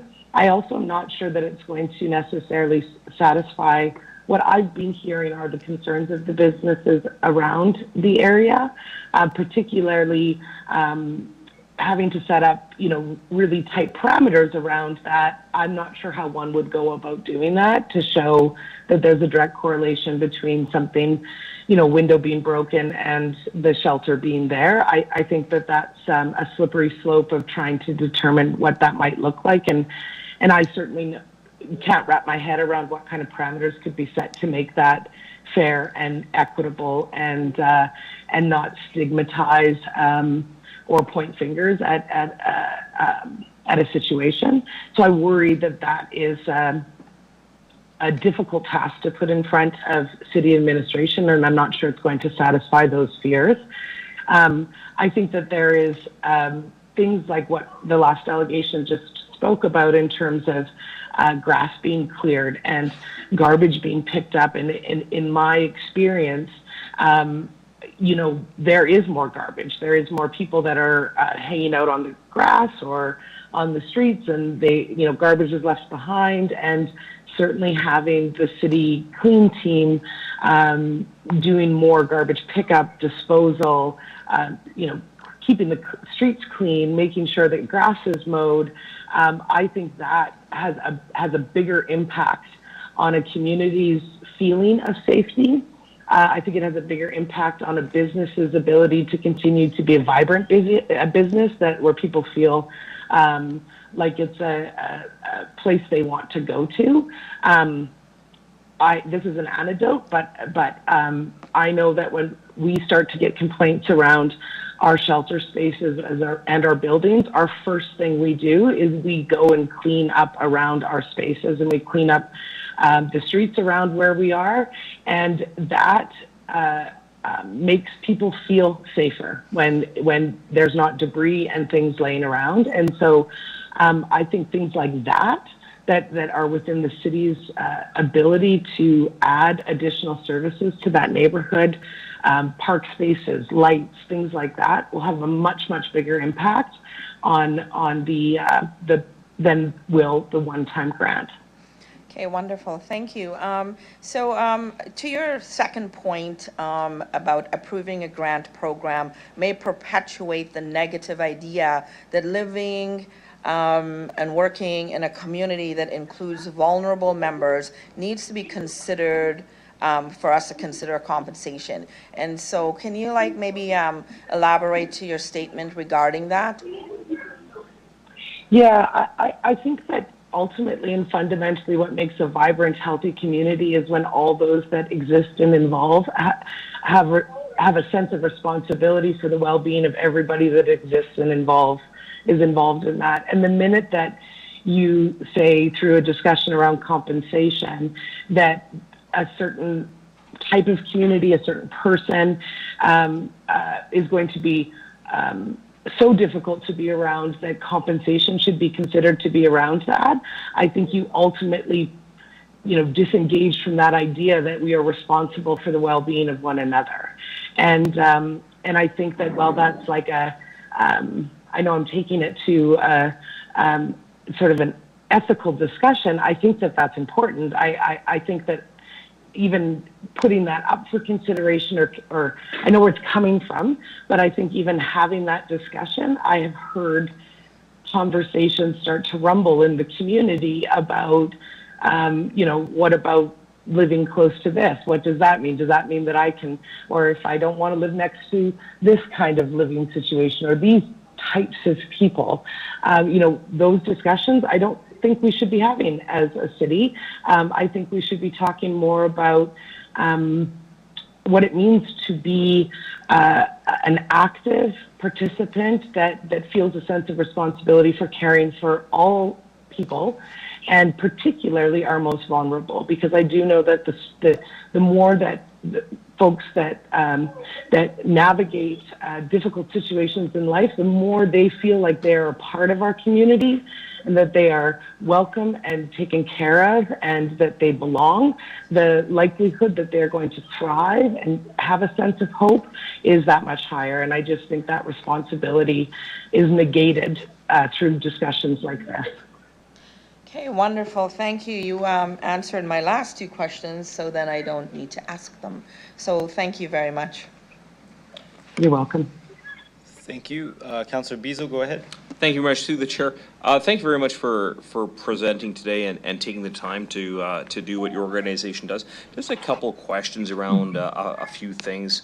When you opened your shelters, did you work with the city or anyone to develop and manage like a good neighbor plan? Councillor Beazle, I just wanted the same thing I said to Councillor Radens. Yeah, no, it's going to this one. Tie back to this shelter? Okay. Yeah. Mm-hmm. Yeah, absolutely. We did a lot of consultation. We talked about developing a good neighborhood plan. I wish that I would have put more energy and time into that process to actually have a good neighborhood plan formally written. I think it's a wonderful process, and it's been really great to see this process happening. We certainly did the type of consultation that's being done to go into a good neighborhood plan, but no, we did not get to the place of actually developing one.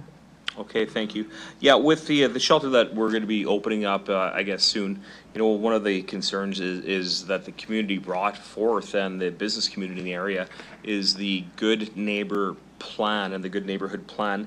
If you were involved in creating a good neighborhood plan for the new area and the new shelter, what would you look at specifically with regards to the businesses in that area that, when I say put their life savings to develop and implement a business, and have that fears subsided that they're not going to have their businesses fall apart because of the fears of shelter in their backyard? So how would you go about working with that group to put a plan together?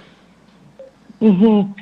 Yeah, I think there's been some really great pieces that I've seen happen in this good neighborhood plan. Things like the city's investment in additional garbage recycling pickup, the infrastructure, beautification of the neighborhood. These things I think will have a huge positive impact on the businesses in that neighborhood.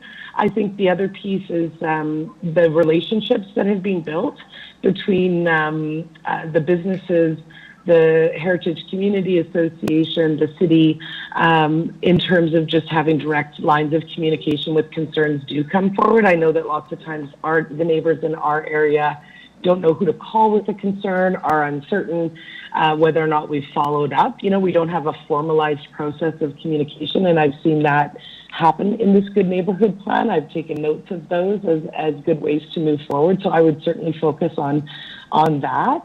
I think another piece is the engagement with the Regina Street team.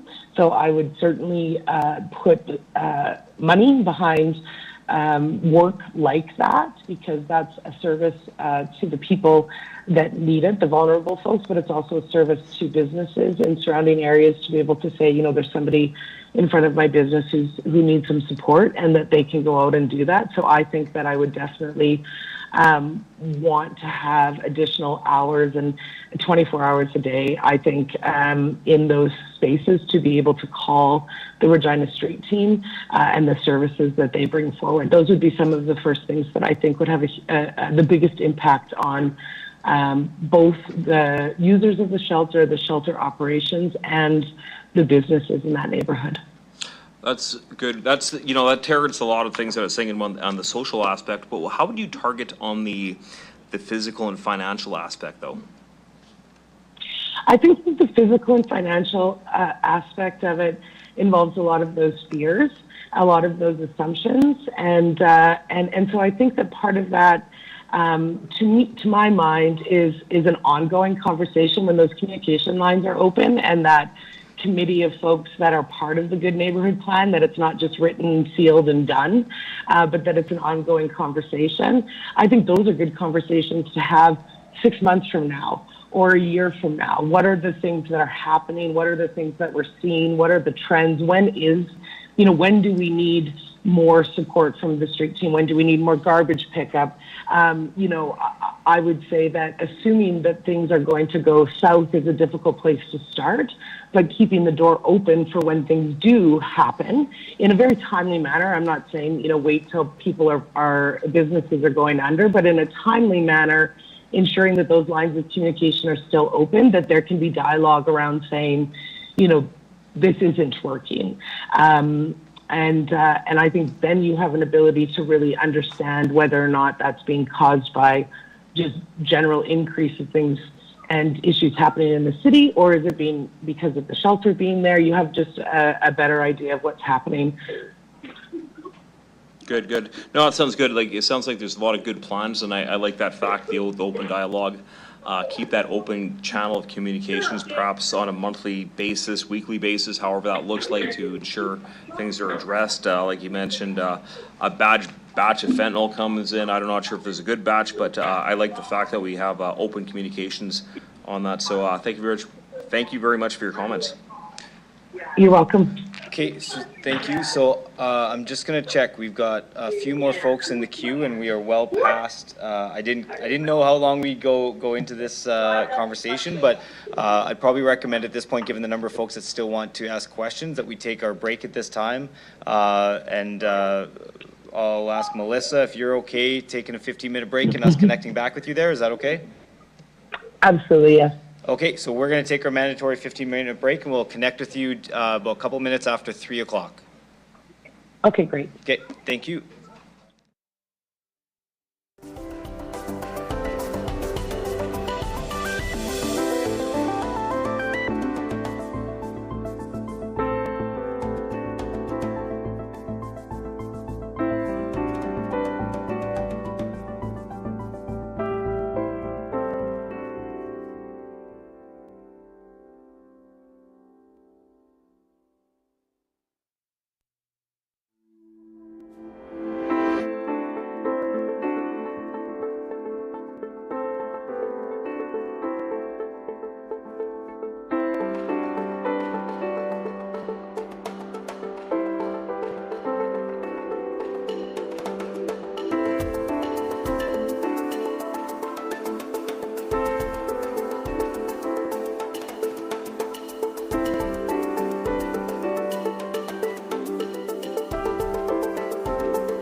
Okay, we're going to get started in 1 minute.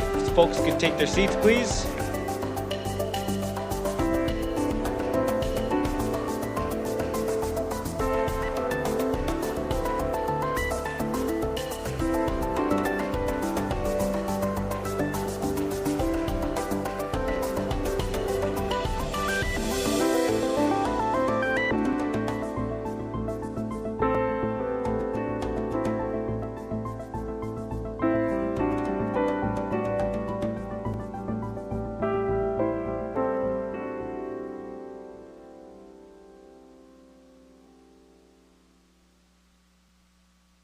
Okay, we're gonna call the meeting back to order.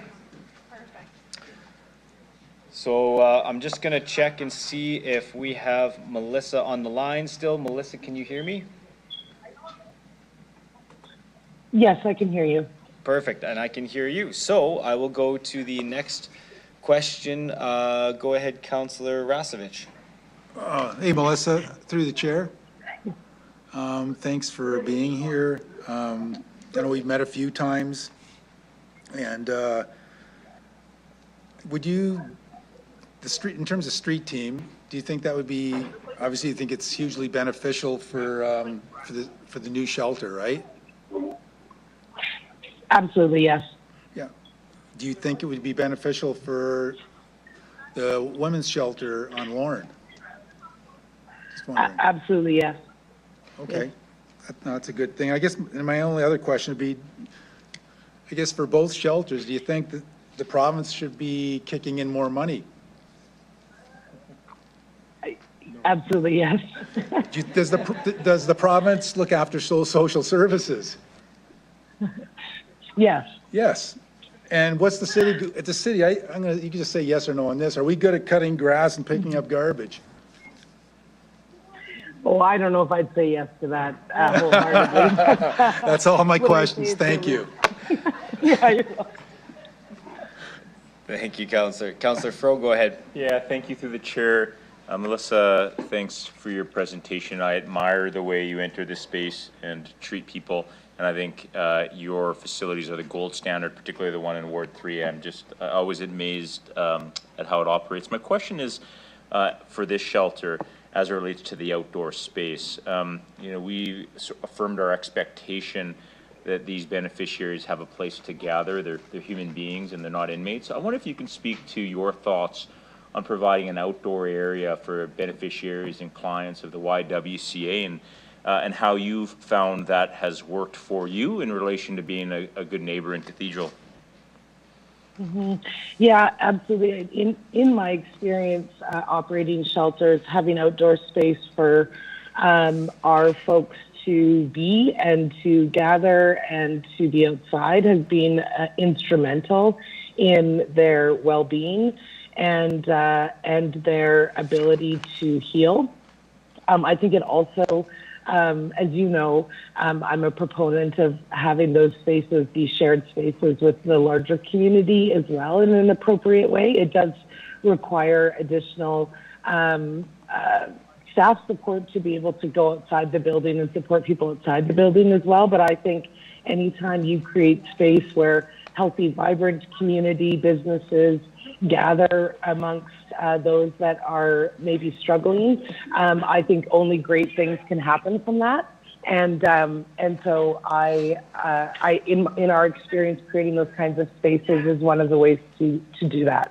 Thank you. Melissa, my last question, I want to acknowledge your insight regarding the community compensation program, and I know that you're aware that it was passed by the previous council, canceled, brought back again in April, and now there's sort of an amended version. My question, though, given the shelters that you operate in relation to this one, do you see any difference between where you operate in Lorne and on 12th vis-a-vis what is going to be a shelter in a light industrial area of our town? Obviously given that the location changed, I'm curious if you have any thoughts or if you have any recommendations for us more broadly. Obviously we all love the fact that in the cathedral there, it's in a community, it's in a neighborhood, and this is in a neighborhood as well. It's just a different neighborhood. I wonder if you could speak to that for me. Mm-hmm. Mm-hmm.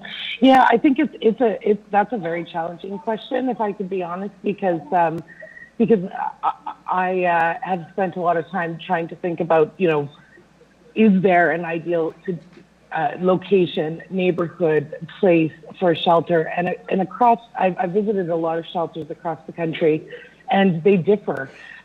And they are successful in residential neighborhoods, and sometimes they're not successful in residential neighborhoods, and they're successful in business like areas or industrial areas, and sometimes they aren't. I really think it matters how they're placed. I think it matters the good neighborhood plan that you folks are working through has a huge impact on that. I think it matters how the businesses view it and how they embrace it in different kind of ways. And so I'll say that I think shelters can work in any neighborhood, in any space. I use the example during COVID, we moved some shelter spaces to Chuka area. And we navigated that, and it was very successful. And so I think that sometimes we don't see its potential until it actually happens, when it's done in a good way and with some thought. And I certainly think the key to that is the good neighborhood plan, and working really closely on an ongoing basis with the people that are around that area. Yeah. Awesome. Melissa, I hope that answers your question. No, it did, and thank you again for everything that you and all of your staff do for our community. Appreciate it. Thank you. Thank you. Councillor Mancinelli, go ahead. Thank you. First off, I just want to say thank you for all you do for our community, and for sharing your knowledge on this matter. I know you're well educated on it from your work. Some of the recommendations you cited were things like the lighting of back lanes, as well as the cleaning and better maintenance against weeds and debris. Just so I'm understanding, that's so, say, a young mother who's had the shelter newly in her neighborhood has a noise at night, and she can look out and actually have some sense of safety, seeing that it's just the cat because it's lit after that, as opposed to something nefarious, and it kind of dispels preconceptions. Is that kind of how that works through the chair? I think it's about, I think we have to give credit for a person's perception of safety as much as their actual safety in these situations. And I have found in our experience that a person's perception of their safety is as important, I will say, as whether or not the space is safe or not. And certainly when there's a lot of garbage around, when the streets aren't clean, when there's weeds everywhere, when things are not dimly lit, when there's not a lot of people around, anybody, will have a perception of not feeling safe. And so I think those things add to that perception. And I think that's just as important as whether or not the space is safe or not safe. I mean, we can look at statistics around when people have been, had violent assaults or sexual assaults happen, and I'm not sure that there's scientific proof that shows that it was unlit, so therefore it happened, or there was garbage around, therefore it happened. But I just think that sense of safety, that sense of this is a space that I'm okay to be in, is important, and I think it does have an impact. And certainly, if I were a business owner, I would want my space to be clean and welcoming. I think more people would come to my business, for example. That doesn't mean my business is better. It just means that more people will want to come because it looks that certain way. But I also think that it matters to the people that are being served by this shelter to have space that is clean and well maintained. And I know that having come from an old building, for example, that we hadn't maintained for many years as we were building our new building, that sense of pride, the sense of ownership that the people we serve feel in a new, beautiful space has transformed their ability to heal. So I think for everyone involved, having a space that is clean, well-maintained, well-lit, it has amenities where people want to be in that space and navigate that space, that only makes for a more vibrant, healthy community, and therefore I think it also makes for more vibrant, successful businesses. I guess investing in people brings about the people and the investments, so I understand you there. Yeah. The investment in the neighborhood, your experience through the shelter, is that for others around the city, or is that for the neighbors that live in the neighborhood? through the chair, just as a comparative. Yeah, I think it does extend to the rest of the city, because I think when there's vibrant, wonderful things happening in one neighborhood, then people become more engaged to understand that and want that in their own neighborhood. So I think good only, creates more good. So I do think it impacts the entire community. I think it impacts the entire city who navigate through some of these communities and who feel a sense of pride of where they live, not just in their own neighborhood, but also the entire city as a whole. Thank you very much for your time. You're welcome. Thank you. Seeing no further questions, thank you, Melissa, for your presentation today and answering all our questions. You can log off. You're very welcome. Thank you. Take care.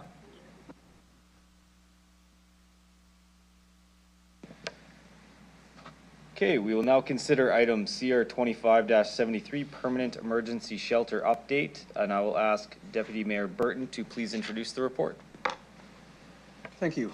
At the Executive Committee, the motion was considered, and the recommendation was that City Council approve option 1, which is the recommended vicinity improvements. They're outlined in the table. They approved some vicinity improvements to be included in the budget, which originally included paving of an alleyway, but that was then subsequently directed to reallocate that money for a one-time grant. There's expansion of the city's debris team services to the Heritage neighborhood, and the delegation of administration to develop eligibility parameters for issuing the grant. The administration is directed to advance the construction of an outdoor patio to provide enhanced incremental support for shelter beneficiaries in the community, and to delegate authority to the Deputy City Manager for agreement between the City of Regina and the CPKC Railway for fencing. Delegate authority to the Deputy City Manager to negotiate a fund agreement with the Heritage Community Association, and to remove a previous item from the agenda. Thank you, Deputy Mayor Burton.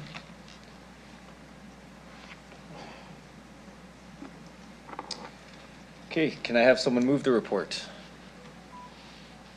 Councillor Fro, seconder, Councillor Flores. Councillor Fro, would you like to speak to the report? Yeah, thank you.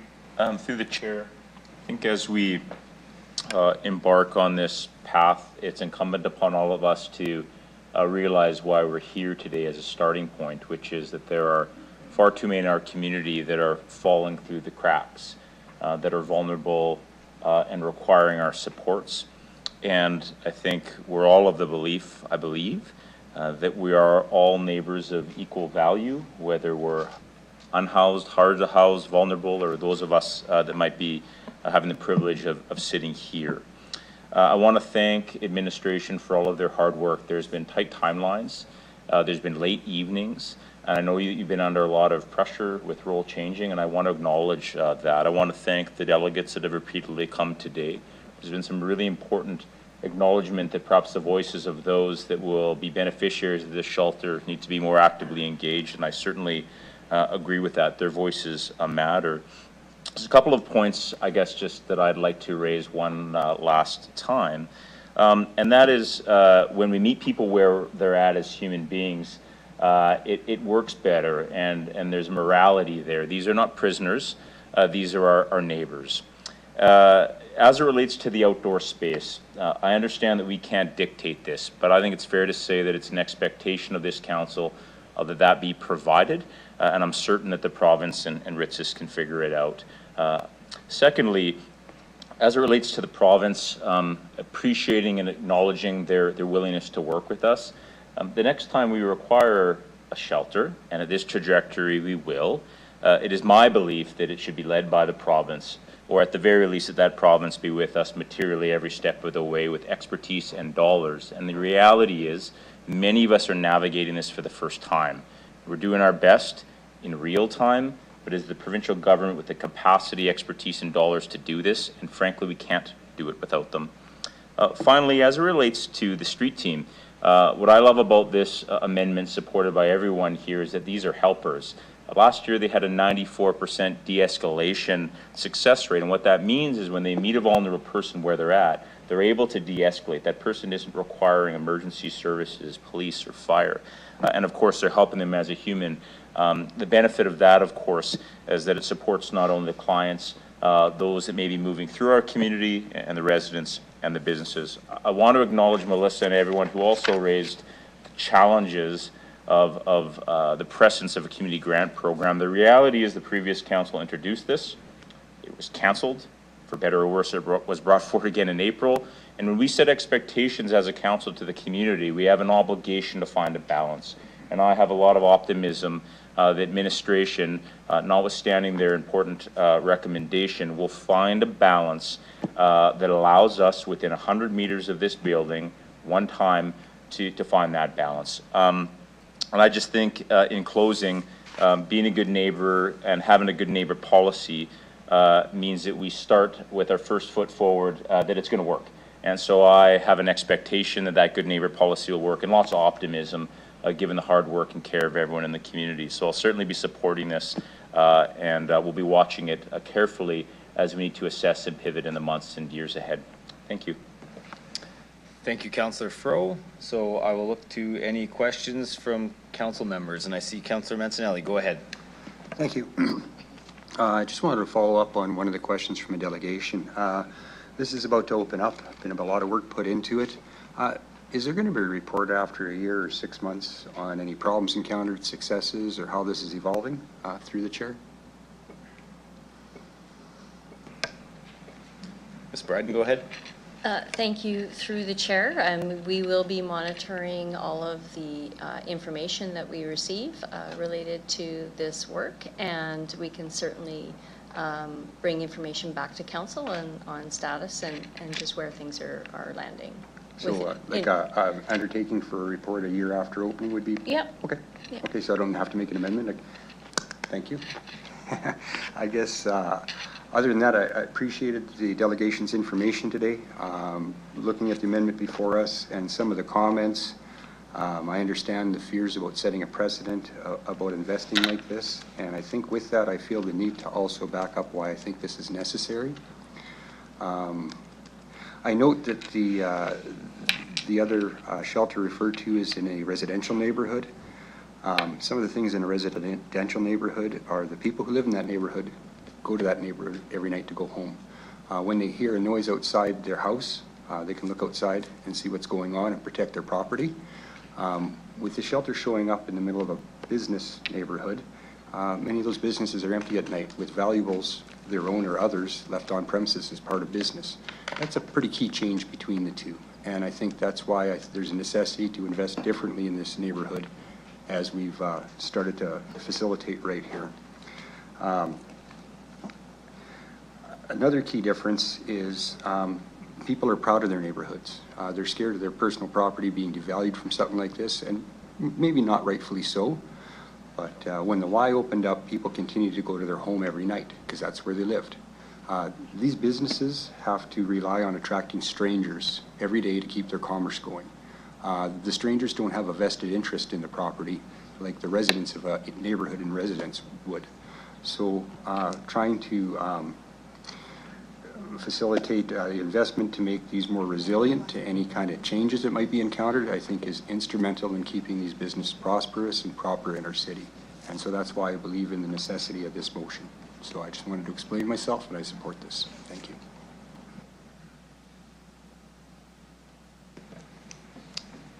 you. Sorry, I didn't hear who you're asking the question to. Or you're good? Okay, sorry, I was having a side conversation with the clerk. Thank you very much. I'll go to Councilor Rasevich. Go ahead. Through the chair, just wondering, looking at point number 5, I'm just wondering about funding the street team. And we were looking at the, I guess, Caesar, if there was any leftover money from there. And just, I guess my question, what, is there money left over? And how much?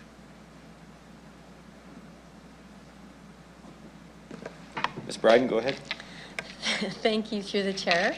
Yes, there is funding available, and we will have those extra provisions in place in time for the shelter to open. Okay. Do you know how much is left over from Caesar? Thank you through the chair. So the wind down costs for Caesar are still relatively unknown, and so we don't know an actual number. I don't have that in front of me today. Okay, but there's something. Yes. Okay. Is there any chance that we're I don't know, communicated with the province or trying to say, hey, you know what? We need more funding? Have we done anything like that? Thank you through the chair. I mean, we can certainly do that. We're going to be having conversations with the province related to the outdoor space that council has requested, and so certainly we can ask. I think we should, because at the same token, when Melissa was talking about the shelter on Lorne, I've been getting a lot of calls and emails about that shelter, from residents, and it would be nice to have the street team maybe hovering around there as well, potentially. So anyways, I'll just leave it at that. Okay, thank you, Councillor. Councillor Bezo, go ahead. Thank you very much to the chair.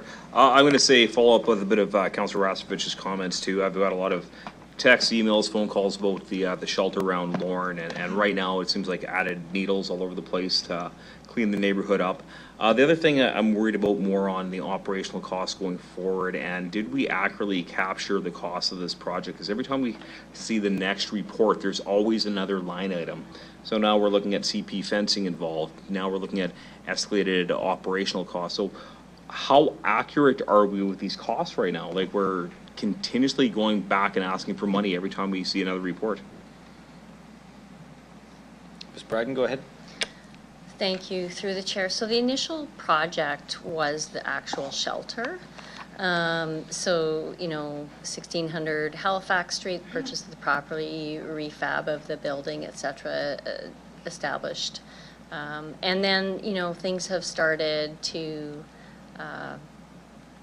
expand a little bit, right? So we're expanding some of the citywide services that we provide within our city to support the area and to encourage our vibrant community. The project itself remains on schedule and on budget, and some of the concerns raised by residents in the area have caused certain things to expand the scope, if you will. But the actual project of the shelter itself has been on budget and on time. Okay. Yeah, so my concern is that expansion. As Councillor Fro said, we're going to build more of these. I don't want to build another one again. I don't think we should go down the path of building more shelters. We need to find solutions to problems so we don't build shelters. Part of it, we don't need to tax people out of their homes to go up in shelters. So I'd like to also see part of what we're doing is the lessons learned and work with our communities, work with our businesses, and actually sit down on a monthly basis, bring it to council, not for the administration, but we want to hear at a council table what is going on a regular basis. So I'm going to put that as part of my recommendation. So we hear from the community and we hear from the businesses monthly going forward to see how this is going. So I'm just gonna, because I've heard two different requests for reports from Councillor Mancinelli and Councillor Bezo. So I'm thinking maybe we should kind of write that down, so we're not kind of throwing it out there, but let's actually put it as a part. We could check back with Councillor Fro. So Councillor Mancinelli, you had mentioned a kind of after a 1-year review. Councillor Bezo, you're talking more about a monthly kind of check-in. A monthly check-in update. Monthly check-in update. Okay. I guess I'll maybe ask administration what you think for a monthly check-in, I guess, would look like. What would be most appropriate and effective in terms of, sending something out for a monthly update? I don't know. I guess I'll just put this out there. I think having it come to council is probably challenging. We all have emails, it's not a challenge. Well, I mean, to send an email with an update, would that be sufficient? An email is an update, and if the delegation wants to come and talk to us and address some of their concerns, I think we owe it to them. Yeah, and that's fair. I'm just going to highlight that, we do have a summer break. We do have kind of, council meetings that are not always in a certain sequence. So could I recommend that we start with the monthly email update to council and see how that engagement goes?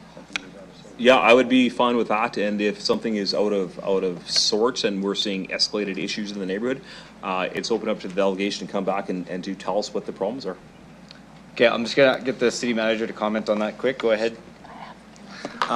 Thank you, Mayor. Yes, we can start with the monthly updates, Councillor Bezo. The challenge is that those monthly email updates that would go to council will not automatically trigger themselves to get their way to council. So you do run, there is I don't want to say the word risk negatively, but you could have a number of delegations every month addressing council on some of these issues. That is your prerogative completely, but it can detract from what we're trying to get done with a lot of other agenda items. But I'm just putting it out there that I think if you want delegations to have an opportunity to speak regularly, then I'd respectfully say your suggestion has to be written that way. My thought behind this is, you know, if we have an update and we have some KPIs and we're tracking and whatever that trend is we're tracking, and we have a baseline set as of 6 months ago, this is what the neighborhood was, and here is what we're tracking. So we're tracking everything from vandalism to graffiti to garbage to needles to, I'm going to say, business. And, you know, you look at the business and business gains or business losses, and that gets tracked and trended. We can get a monthly update, no different from the RPS providing us the update of what's happening in the city from an email perspective. So we can actually have a trend and a KPI to track and get an email to us. So Councilor Bezo, can I recommend that maybe this is something that we could potentially take offline? And, or sorry, Ms. Bryden, go ahead. Thank you, through the chair, if I may. Well spoken, Councillor Bezo. So the Good Neighborhood Plan requires or suggests that the current Good Neighborhood Plan Steering Committee meet monthly. There are several representatives on that Good Neighborhood Plan, RPS, Ritz's, Heritage Community, the city, and there was a discussion yesterday, I believe, that would suggest that we add a councillor member to that committee. So perhaps a recommendation would be maybe the councillor representing the ward or something, be a member on that committee, and then we could provide updates after those steering committee meetings to council on a regular basis, if that would that would work. meet the Yeah. We want to make sure we have that mechanism that we can have that feedback. Okay. So we should capture that.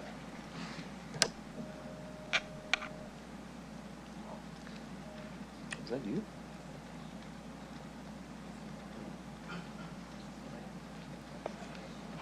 Yeah. Yeah, so I just want to make sure we address all the items that you highlighted. So I think we've talked about the information and the tracking and make sure the data is there. The other item you mentioned was about the delegations. I'm looking at Councilor Mancinelli talking about an annual report. So if we have the monthly updates and then we do an annual report that comes forward to council, that would be a mechanism to allow delegates to come and speak to us directly. If we combine those two things in terms of the monthly informational updates, but then we have a physical report coming to council as an annual update that would create an opportunity for delegates to come, would that satisfy both of your guys' thoughts around that? I just want to add one thing. Okay, sorry, Councilor Mancinelli, if you have something to add on that? We already have the authority as councillors with that monthly report that Councillor Bezo is requesting. If anything's offside or out of alignment, that's why we have the power of motions. So that's how we would get the delegates beyond, inside of that 1 year if things were really sideways and everything else. And we don't have to have it at every meeting or, interrupt the flow of what's being planned. Just wanted to point that out. Okay.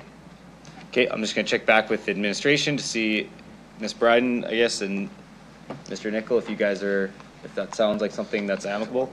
Thank you, through the chair. I think that sounds perfectly amicable. The only thing outstanding would be if we want to add a council representative to that steering committee, then that would need to be a recommendation of this motion, I believe. Yes, Mayor, that's all I was going to add, was that the motion or the amendment should include the specific naming of a member of council. Okay. I'm sorry, I didn't catch who had mentioned. Was that Councilor Bezo? Did you mention that around a member of council being on the? No, that was administration. That was administration. To recommend to have a council member on there? So,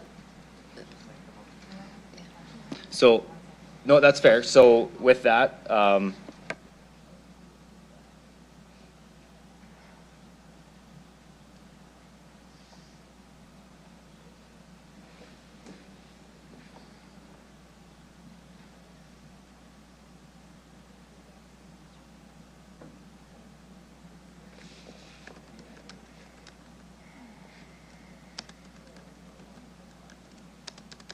Okay, so we're gonna look at doing three things.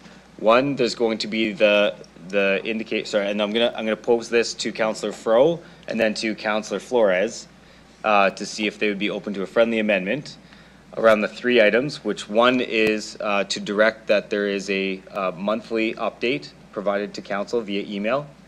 Two is that there is a annual report to be brought back to council. And three is to appoint a member of council to the sorry, what was the committee name again? The Good Neighborhood Steering Committee. Sorry, the Good Neighborhood Steering Committee. Does that capture everything that you guys were saying? Okay, Councillor Fro, I'm gonna go to you as the mover.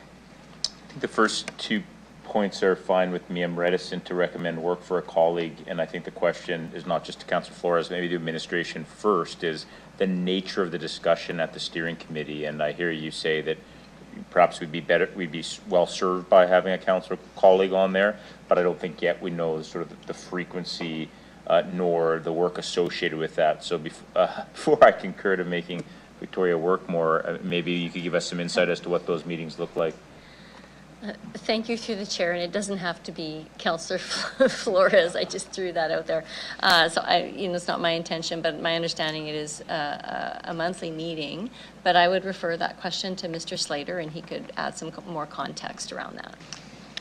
Through the mayor, thanks for the question. Yeah, currently the meetings are focused on development, finalizing the Good Neighborhood Plan, discussions on council amendments, of course. Moving forward, I think we see that forum as a way where issues would come to. So if community might be raising issues, we would bring those to that table to have collaborative discussions on maybe changes to service or how we respond to issues. But I would say that would be likely what the committee would look like moving forward. Yeah, well, I think we should go to Councillor Flores on the last. I think the question perhaps though. I'm just gonna, hold on one second. So we would refrain from appointing a councillor in a public forum. We would go through our normal mechanism outside of that. So what we'd actually be putting forward is to say, we would make a recommendation to proceed with appointing somebody through the regular mechanism. So we wouldn't do that today. No, I'm understanding that. I wonder though, and we should go to my other colleagues, if we just might use languages and so prescriptive that sort of speak to our interest in having someone senior from the city, which could include but is not limited to a councillor. So what we might find is there's a critical role to have a councillor. We may find that as this opens, that we're smooth sailing, and there's a greater benefit of having someone from an administration there. So I'm fine with the amendment. I'd encourage us to not be so prescriptive with the language to allow us to be agile depending on the need. Just gonna let the clerk speak to that. Through you, Chair. So we can write the motion that it would indicate that it be a councillor and or their designate, which would then allow council at that time when they're choosing who they wish to appoint, if they wish to appoint a member of administration at that point in time, that opens the door for that. Okay, Does that, Councillor Fro, how does it? Oh, sorry. Ms. Bryden? Sorry. Thank you through the chair. Hard to keep track of all the hands up. Just to provide clarification, administration will always be at the table for the Good Neighborhood Steering Committee. So the conversation in regards to potentially having a council member attend was so that the community could have a council member kind of champion the Good Neighborhood Plan, and it was related to communication and accountability on the city's part. So administration will always be in attendance at the steering committees. So I think just to add context around your amendment.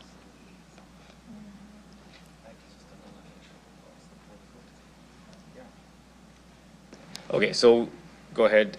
Acting City Manager, go ahead. Sorry, Mayor, to belate this. Another option would be, instead of appointing a member of council to the steering committee, appoint them as a liaison, a council liaison to the committee.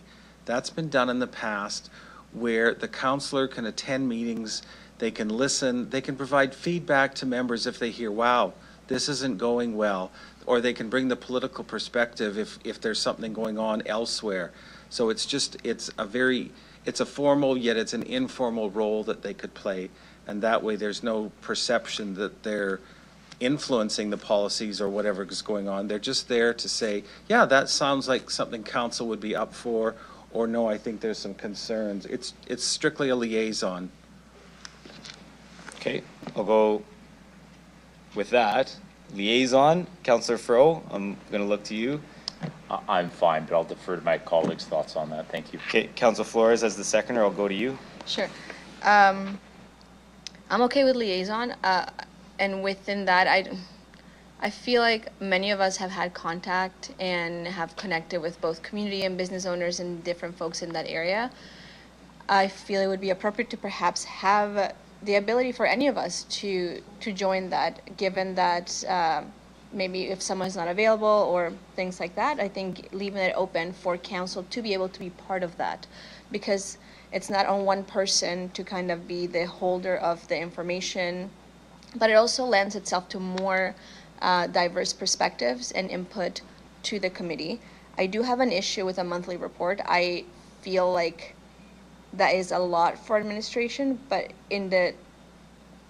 in terms of like who is doing the report back to council and all of that, I would be happy with a quarterly report, mostly because of how things move. I feel like the monthly meetings and that connection is fine, but delivering a formal report to administration on a monthly basis tied to KPIs and things like that just doesn't feel realistic.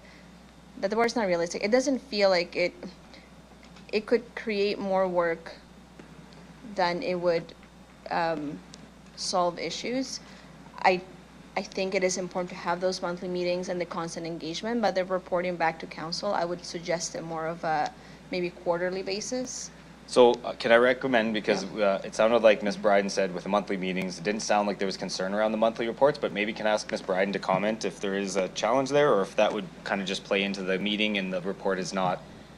Thank you, through the chair. So the Good Neighborhood Plan sets aside monthly meetings for the steering committee. Yep. So, like, I'm just reading this motion and directing administration to engage with the Good Neighborhood Steering Committee. We're already doing that. We chair the Good Neighborhood Steering Committee. Secondly, I think providing just a monthly, after those meetings, just kind of providing an update from that meeting, not a formal report to council in the form of a memo or a brief, or just a straight up email is not. So from what I heard from Councillor Bezo was an entirely different expectation, unless my understanding from his request was looking at the KPIs, looking at what is happening, are we meeting all these things, and I report on a monthly basis so we can determine if people have issues, and if so, come to council. That is how I interpret his request, and that is something that I find that could be challenging. I absolutely agree we should have updates. That's much different than a report in terms of updates from these meetings and updates from the community engagement. That's, I think, absolutely a welcome thing, and I would very much be in agreement with that.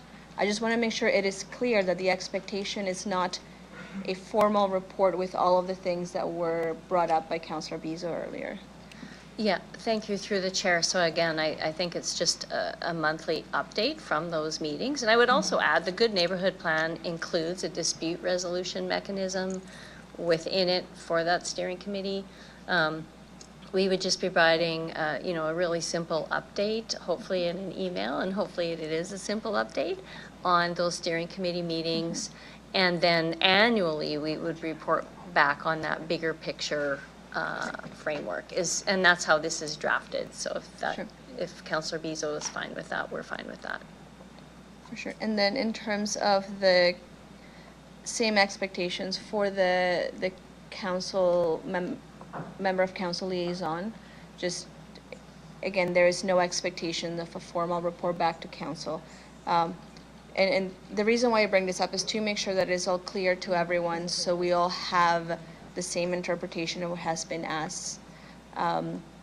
So again, just clarifying and confirming that the ask that everybody understands is that these engagements are happening, they're great, the city is chairing that, and updates will be provided on a monthly basis and on an informal way through email or as needed. I'm sure as things happen, it will inform the way things developed.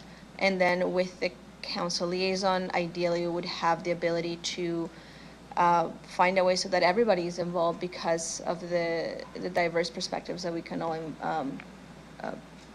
provide, but also make sure that there isn't an expectation that there's a formal reporting mechanism from council to the rest of council. Okay, so Councillor Flores, I'll get you to read the additions there, just to make sure that that captures what everybody is saying, and that if you're okay with it as a seconder, then I'll just double check that from this perspective that you guys are okay.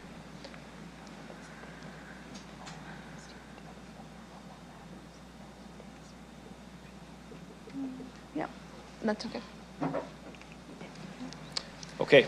Through the chair, City Clerk, if you could just adjust it. It is the Good Neighbor Plan Steering Committee, correct? Just to, I think we all are aware of what it is, but just to provide that clarification.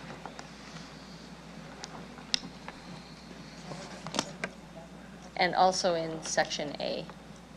Okay, so thank you for that. So now that is the friendly amendment portion. So now I'm going back to Councillor Beazle. Was there anything further that you had on that one? Because you're good now. Good, yeah. Okay, very good. Okay, so next we'll go to Councillor Radens. Go ahead. Okay, so thank you. Okay, so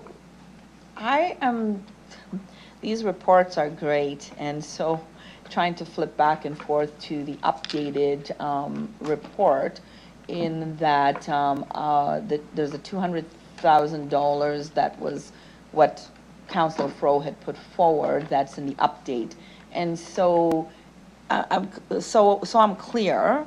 Are we going to be voting on the amendment portion first, regarding including the updated report that's provided here?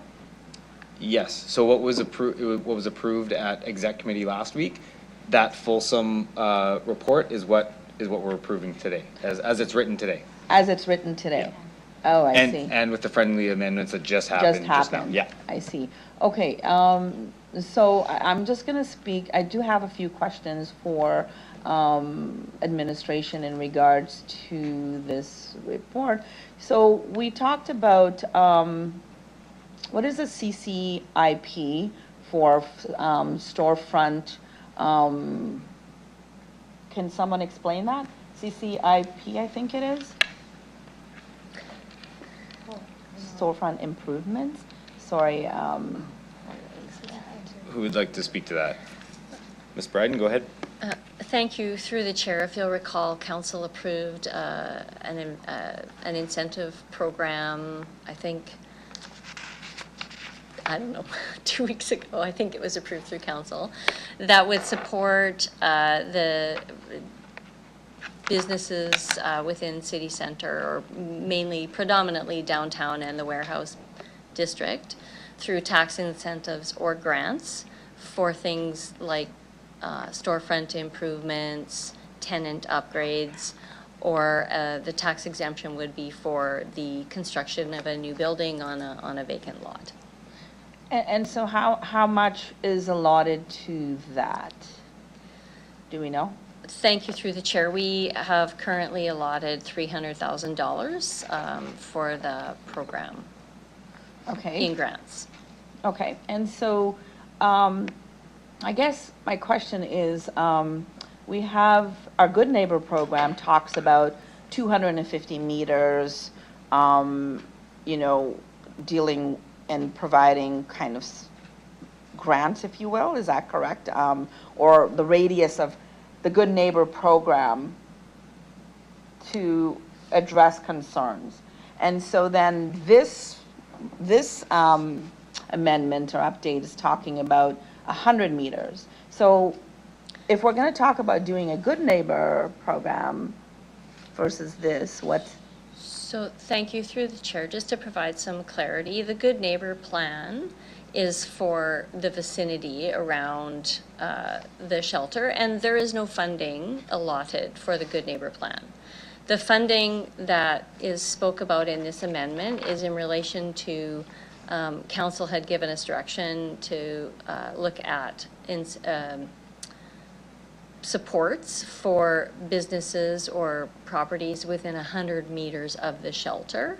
And that's what this is directed to. And it is outside, this is different, this $200,000 is different than the incentive program that council approved prior. Okay, all right, thank you for that and clarifying. So my concern, I think, I support the shelter, I support all of this, but I'm just gonna say that the concern that I do have is setting the precedence for this one-time grant. And so just to say that I don't have no disrespect to folks around the shelter or the businesses. My concern is that as a city, we need to be good stewards in and not only our finances, but also to ensure that we are respecting and caring for all of our citizens, from those struggling with and up to our businesses. And we should not be putting a price tag on taking care of our most vulnerable in our community. I cannot support a compensation for one time or not. And we cannot possibly manage this going forward. I mean, this is not a practice that's happening. This is not common practice across the country. Every community in this country are faced with the similar things that we are in homelessness, addictions, and mental health. And so, to me, I see putting a compensation for us to put a shelter or a space for people to be in is for human beings that are most vulnerable, is setting a dangerous precedence, and I don't know that we can manage that going forward. Where does it end and where does it stop? I mean, we say it's a first-time grant, fair, but what's gonna happen with the next shelter or the next shelter? Because let's face it, our city is growing. There's large cities in this country that are faced with this, and so we're going to compensate residents, we're going to compensate businesses around a space that potentially we cannot control. And so that's my concern, and I cannot and I will not support a compensation for the benefit for helping the most vulnerable in our community. There shouldn't be a price tag on a human being. And that is what we're saying here today. Thank you. Thank you, Councillor Radens. Okay, I will see no other questions. I'll go to Councillor Fro to close debate. That's a likely story, but I will. I pressed it That's 4 twice. times. That's twice. 3 No, times. that's You're out. not twice Okay, for go me. ahead. Okay, thank you. So I do have some questions. I guess I'll start with, first of all, I missed the opportunity to ask if Melissa from the YWCA had an opinion in relation to the patio, because that wasn't included in her delegation. Does administration, that wasn't recommended by administration. Can you elaborate on why? Is there a reason why not? Go ahead, Ms. Bryden. Thank you. Through the chair, I will refer that to, Mr. Slater to respond. And also we have Natasha Kennedy here to speak on behalf of administration and the shelter as well. Through the mayor, thanks for the question. I'll start, but I'll certainly defer to Ms. Kennedy here as well. So as part of the initial renderings discussions around the shelter, we sat closely with Natasha and her team trying to design a space that operationally worked for RITSIS and frankly the programs and needed services within the space. So it wasn't identified as a priority for the space and would require more operational funding to staff those spaces. And I think Melissa from the Y alluded to those like additional costs too. Really the mandate of RITSIS is to work within that space and on they need to be focused on the folks who are within the space. And so, you know, if that exists, there's just extra costs associated with staffing the space. But I'll turn it over to Ms. Kennedy. Thank you. Through the chair. So for us, we have now embarked on this, and I'm going to say homeless initiative alongside the city since Camp Hope. And so there's been a lot of lessons learned, and we were able to operate for the last 3-4 years under the premises of an emergency shelter.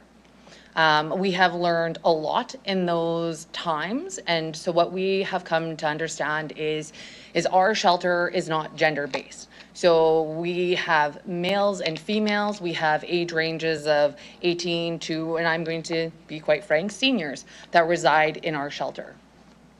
And so when we create those spaces, what we see is we invite loitering. We're inviting people who aren't residents to come onto our property, which makes it difficult for our staff to be able to determine who is resident, who is visiting. And then also we look at what is the care capacity of those who potentially are struggling with substance misuse and mental health, and their families coming through and seeing them in those states that they primarily sometimes don't want to be seen in. So for us, creating that space means that we have to do extra work in order to ensure that the safety of the residents. The concern also becomes the loitering that we hear from the businesses of the coming and going of potential people who support individuals in active addictions. So it really challenges us as a staff to be able to ensure safety inside the facility, as well as that community expectation that is being placed on us, and rightfully so, because we do and are moving into a community that we know is multi-barriered and does have quite complex challenges. And the last thing I want to do is set us up for failure. Like, do residents have the ability to go outside? Yes, they do. But usually they're engaged with an individual and usually a staff member. There's a conversation. Our premises is really about how do we develop meaningful relationships. So when people are going out to potentially use, we are usually engaging in a conversation before they're leaving. We're asking them where they're going, what they're doing, and if they're not back in 20 minutes, because we're looking about how do we attain and maintain positive and meaningful relationships with the residents, so that it's not just a quick come and go. It's a place to keep and continuing come back to us, and creating those safety mechanisms so that if a resident does overdose in community, that I can actually pull out a piece of paper and say, we know at this time that this resident had signed out and we had a conversation, and we can provide some of those necessary context also to potential family members when they're receiving some of their deceased members because they've overdosed in community, or we're able to make the necessary referrals to the overdose recovery team because we've engaged in those active conversations.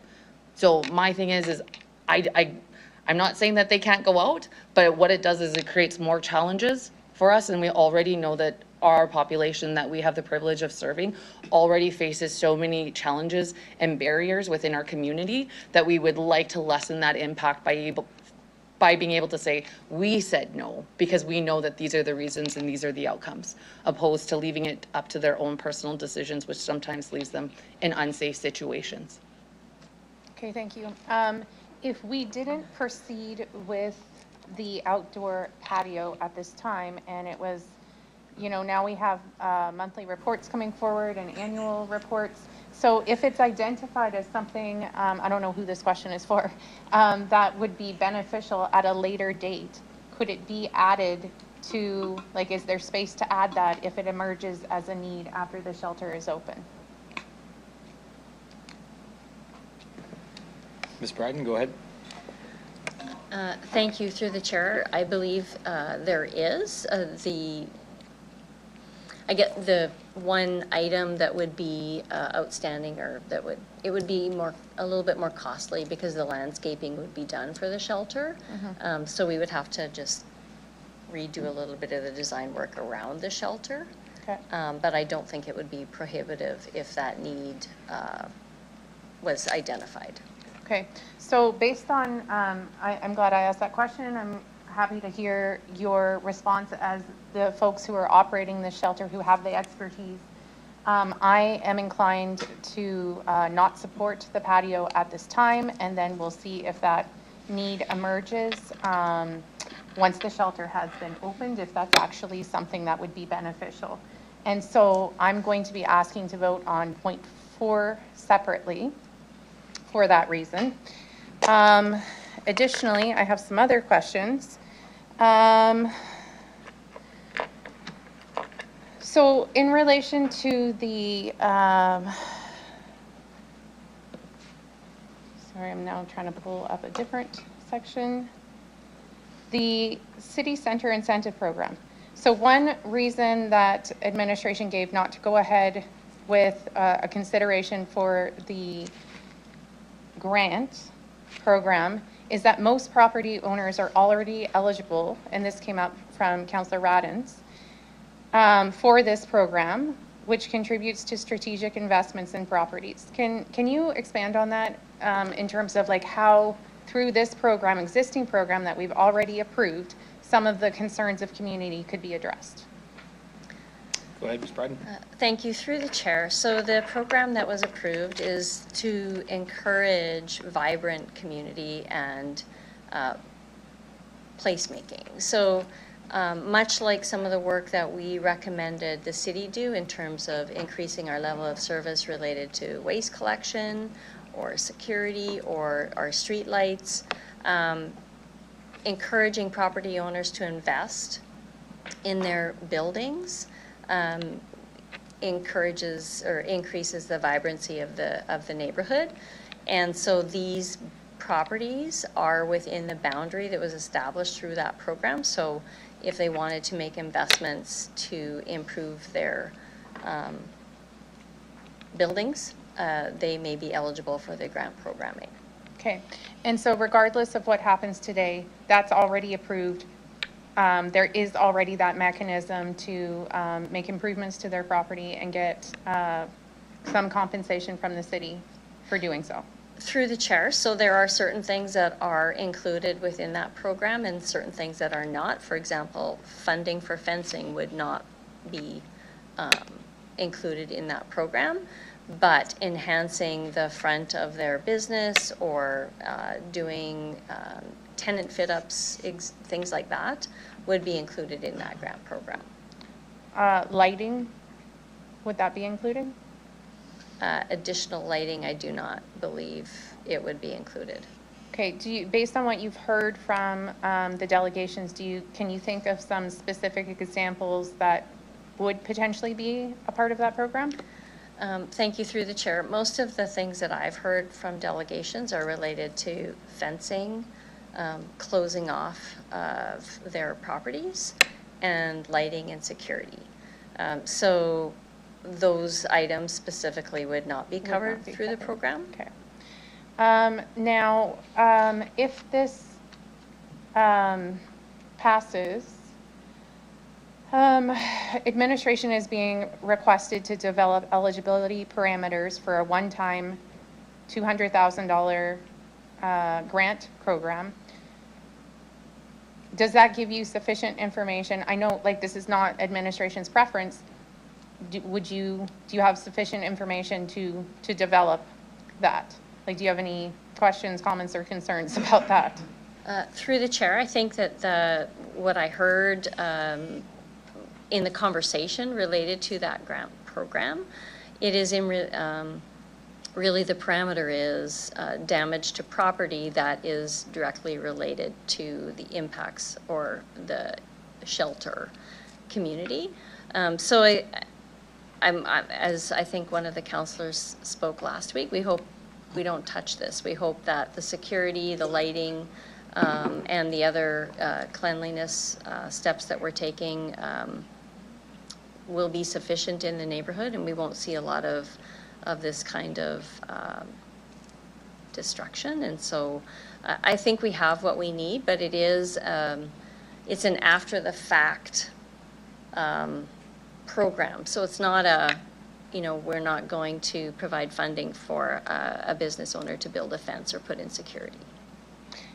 And is it the case that the business owner would have to demonstrate that damage was caused because of the shelter. Through the chair, that is my understanding, yes. Okay. I do have a question in relation to, it was brought up from one of the delegations that we need the voices of vulnerable community members if we're trying to ensure that we're also making improvements that are going to benefit them. How is that currently a part of the process, or how will it be? Like getting their feedback? Or how can it be? Thank you. Through the chair, I believe, RITSIS is represented at the Good Neighbor Steering Committee, and so that would be a mechanism to hear, and so is the Heritage Community. Okay, can I ask RITSIS if RITSIS has any thoughts on how we can ensure that we're hearing voices from folks who are using the shelter, or if that's currently planned? Through the chair. It hasn't been part of the conversation, but for us, it's something that we do with open dialogue with our residents continually. Because I think the whole premise is that we're coming into this community, and I think any community that we've come into is we want to ensure that the residents have a community that they're going to be embodied by. That there is a smooth transition from if they are moving from a shelter into a community that they are well supported by. And we know that there's a lot of services provided by the Heritage community, that we have established those relationships so that we can maintain those conversations. My staff and RITSIS are a firm believer, and we call it our gentle handoff, that residents and a lot of our mechanisms in our shelter look vastly different than what other shelters look like, because we bring services in so that we can facilitate and navigate some of those conversations alongside them, so that when they are going into community that they feel like they have the capacity to advocate for themselves in those spaces, or know that they can come back. So we would happily continue to participate in those open dialogues, because our shelters and our residents within our shelters are important to us. Their voices are important to us. And so when we're sitting around and we're having these conversations, sometimes it makes me apprehensive in terms of how are they going to be received into a community? And what does that reception look like? And how do we make that as gentle as possible for the folks that we work alongside with? To say, I know that there's great people at Heritage. I know the business owners across. These are the things that they do. These are the way that, as a community, I think how we build each other up. And so we would facilitate the conversation. I really have a great relationship with the city administration and being able to facilitate some of that dialogue. And we would happily support it, because there is a voice that's missing at this table. And I keep saying we can't hold people accountable if all we're doing is holding the space. Would you think then from these monthly reports we'll be able to maybe get some updates on how, on that specifically, how residents feel that, those who are at the shelter feel that their voices are being heard in this process? Absolutely. Councillor, just going to remind you, talking to the mic, please, so we can hear you. Thank you. Talking to the mic, and don't look at the person I'm talking to. Noted. Through the chair, if I may also add, there's a well-being table that is part of the Good Neighbor Plan, and we have several of the community-based organizations at that table as well. So Salvation Army, Carmichael Outreach, just to name a few, and so those voices will also be heard through those organizations as well. Well, I think we can start with the current plan, see how they're going, and change if needed. I also want to ask about the council liaison position, because I've heard that one counselor will be appointed. I've also heard the suggestion from Councillor Flores that maybe it could rotate, and I'm also unclear if a liaison would then attend all of the meetings. And so I'm just looking for some clarity on what that would look like, or is that to be determined? I'll get the clerk to speak on that, just for clarity on how that would look. Through you, Chair, when we go through if this does pass as is, when we go through the appointment process, those are conversations that we can have at that time to decide if they want to do it on a rotational basis or just appoint. Right. Okay, and whether they would attend every meeting or the logistics of all of it? Correct. Okay, that sounds fine. Okay, so I've requested to vote on 4 separately. You have about 10 seconds left. I'm going to also ask to vote on 3 separately. And I have some hesitations. Sounds like we are promising something that will actually in reality be difficult to administer, and so I don't want us to set up unrealistic expectations for folks, so I'm going to have to give that some further consideration, my vote on number 3. So I don't want to set anyone up for failure. Okay, Thank you. Okay, a couple more folks lit up here. Councillor Turnbull, go ahead. Hello. I have a quick question I just haven't heard of. I think a couple of months ago I had asked administration if there was any consideration or room for the SHA wellness bus to be able to fit at the shelter. Is there?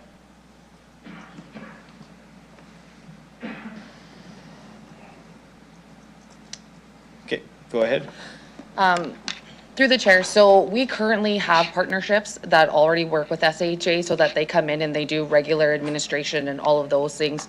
So I don't know if there's necessarily a need for, because we bring in a lot of the services into the shelter. So there is a space currently within the shelter that has the ability for a doctor and the nurse practitioner to come to. So we've been in conversations with the Nest on still maintaining that partnership that we have, as well as we have routine contact with the nurses to come in and do all the necessary. So I would say I don't think that we necessarily need the bus, because a lot of the stuff we bring in-house and schedule alongside to make sure that all of the medical needs are addressed.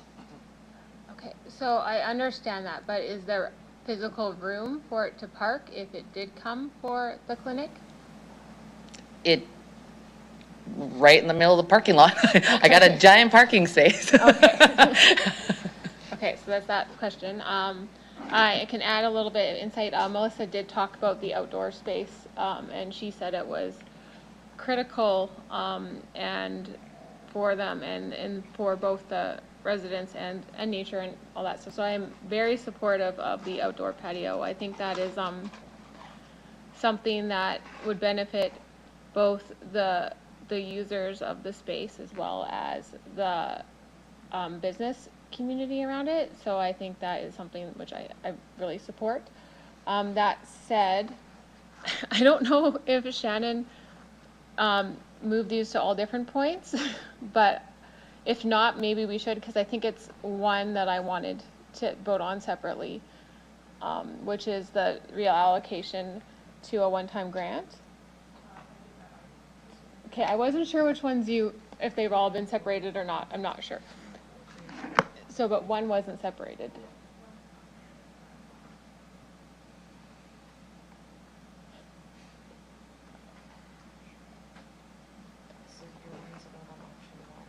Yeah, that to the one-time grant. And that's not number 1. That's number 3. That's 3. Okay, so that's separate? Okay. So something that stood out to me was that it was something that our delegate Melissa said, that the compensated needed to be around someone ethically, and now about that payment, and that really stuck to me. I'm very supportive of most of these things, but that really stuck with me, and it actually made me think. We had the flag raising for Pride Week this week at Regina, and this does relate. And one of the speakers had said that when they first had built their, I think the association, they didn't have like even an address on it out of fear, because they were afraid that something was going to happen. And then they didn't have any signage, and then they had boarded up windows, and they had all these meetings about fear of how all this damage was going to happen to the property. And this was a story that was very felt at our pride flag raising this week. And then what it came down to is the story is that they took down the windows, and they talked about getting bulletproof windows. They're like, you know what, let's just see what happens. Maybe we're just living in fear. And they did that, and nothing happened. And a lot of our decisions are made out of fear. of what's going to happen and all that kind of stuff. And so I think there's a little bit of us being very fearful and very anxious about what could happen. And maybe some of it is we have to see what's going to happen. So I'm very open to supporting things as they happen. But that compensation needed to be around someone out of fear, especially with our budget the way it is hard. It's a hard pill for me to swallow, and that expectation. And if it was a grant for paving the alleyways, I'd be supportive of that, but it's not anymore. So the rest of this, I think the outdoor space is well needed. It benefits everybody. And I think that there needs to be room if something happens that we can react to it, but we can't make all of our decisions out of fear. So that's where I am with this. Thank you. Councilor Flores, go ahead. Thank you. Through the chair, in relation to the outdoor space, so like I've worked in the human services sectors for over a decade with vulnerable people in different ways. So I come from a place of understanding how working with people in different stages in life, it's important to think of the space that we provide for them, how that impacts their everyday life. I do agree with many of us that having a space that's not just their indoor shelter, but a place where they can go outside, where they can get fresh air, where they can be around green spaces, the positive impact of that is great, I think. But based on what I heard from folks at Ritz's, maybe there's a bit of a disconnect. So what I'm hearing from them is we have this outdoor space, people are going to come in, it's going to be hard to monitor who's there and all the things that happen. If someone could provide some, the way I envision this, like this outdoor space is part of the shelter, like it would be a fence-in space that you could go outside when you're in the shelter. I don't think the ask is to have this open area where anybody would be going in and out, because I would find that unrealistic and hard to manage, because in a sense that would just be the street, right? When people leave the shelter, they're going outdoors and they're doing those things, they're whatever they want to be outside for. I think Ms. Braden can probably answer that for you. Yeah. Go ahead. Thank you, through the chair. So I want to be clear, and me was a bit remiss last week. So the shelter does have a space outdoors for specific programming with the folks that live there. So there is outdoor space for folks to go out. It is part of their programming. The additional shelter space that is being talked about in this motion is intended to kind of expand the shelter, if you will, to the outdoors. So not specific to programming, but just for folks who live in the shelter. The additional cost that's outlined, and council has requested that we pursue conversations with the province to fund operational costs, because adding more space does increase the operational costs for the facility. And I could actually, if I can, refer to Ms. Kennedy to add more to that if she would. Go ahead. Through the chair. So we currently have our space set up with an appropriate representation of transitional support workers as well as on-site security guards, just in case issues arise. So at any given time, we can have 10 people be able to respond, because some of those are dual trained. So we ensure that there's always appropriate coverage for the residents. When we look at that expansion piece, what we're looking at is adding an extra space that needs an extra pair of eyes, that also means that there needs to be enhanced perimeter checks. So not only just within the space itself directly, but also now that there is a place for people to gather. And given our current design, there's an ability for people to walk right through the center space. So with that adds those added challenges that we would have to do a lot more perimeter checks, ensure the safety of residents and as well as the people that are cutting across potentially our area. So the location of it and where it sits is more inviting opposed to if it was something that we could schedule and we can engage and we can, and staff all internally. But what the ask is for that outdoor space, which then means that there's additional costs in terms of staffing that specific area, because then there's no physical body that would be stationed to ensure safety of the residents if coming and going between that space. So to be clear, there is an existing outdoor space for shelter residents to access. Yes, through the chair. So in the design, there is the back of the, well, I shouldn't say the back, it's on the side of the shelter. And so we have looked at many ways so that it is, that we're able to maintain privacy of those folks that are residing at our shelter so that they can go into that. We've talked about being able to use it as a place for individuals to be able to smudge, for us to bring in some elders, to really ensure that we're meeting, I think, the cultural needs of all of our residents, because as much as I'd like to say that we see a strong amount of Indigenous people, we are also seeing a lot of newcomers and people of vastly different religions, so then that there's a space that they can have some of those intimate conversations in that space, as well as creating, we do yoga and all of those other things with our shelter space that would allow us to keep it more intimate and private, opposed to and I just more safe, because I can staff that internally with staff that we have, and also other programs from within RITSIS that come into that shelter space. Whereas the space that we're talking about in the designated space, we would need additional resources to be able to operate it. So where in the shelter, cause I'm trying to envision this and I can't find the design. The design. What page is it on? Okay, it's a different part. Okay, so in relation to the current design, you mentioned the existing outdoor space. Yep. This new proposed space, where would it potentially be?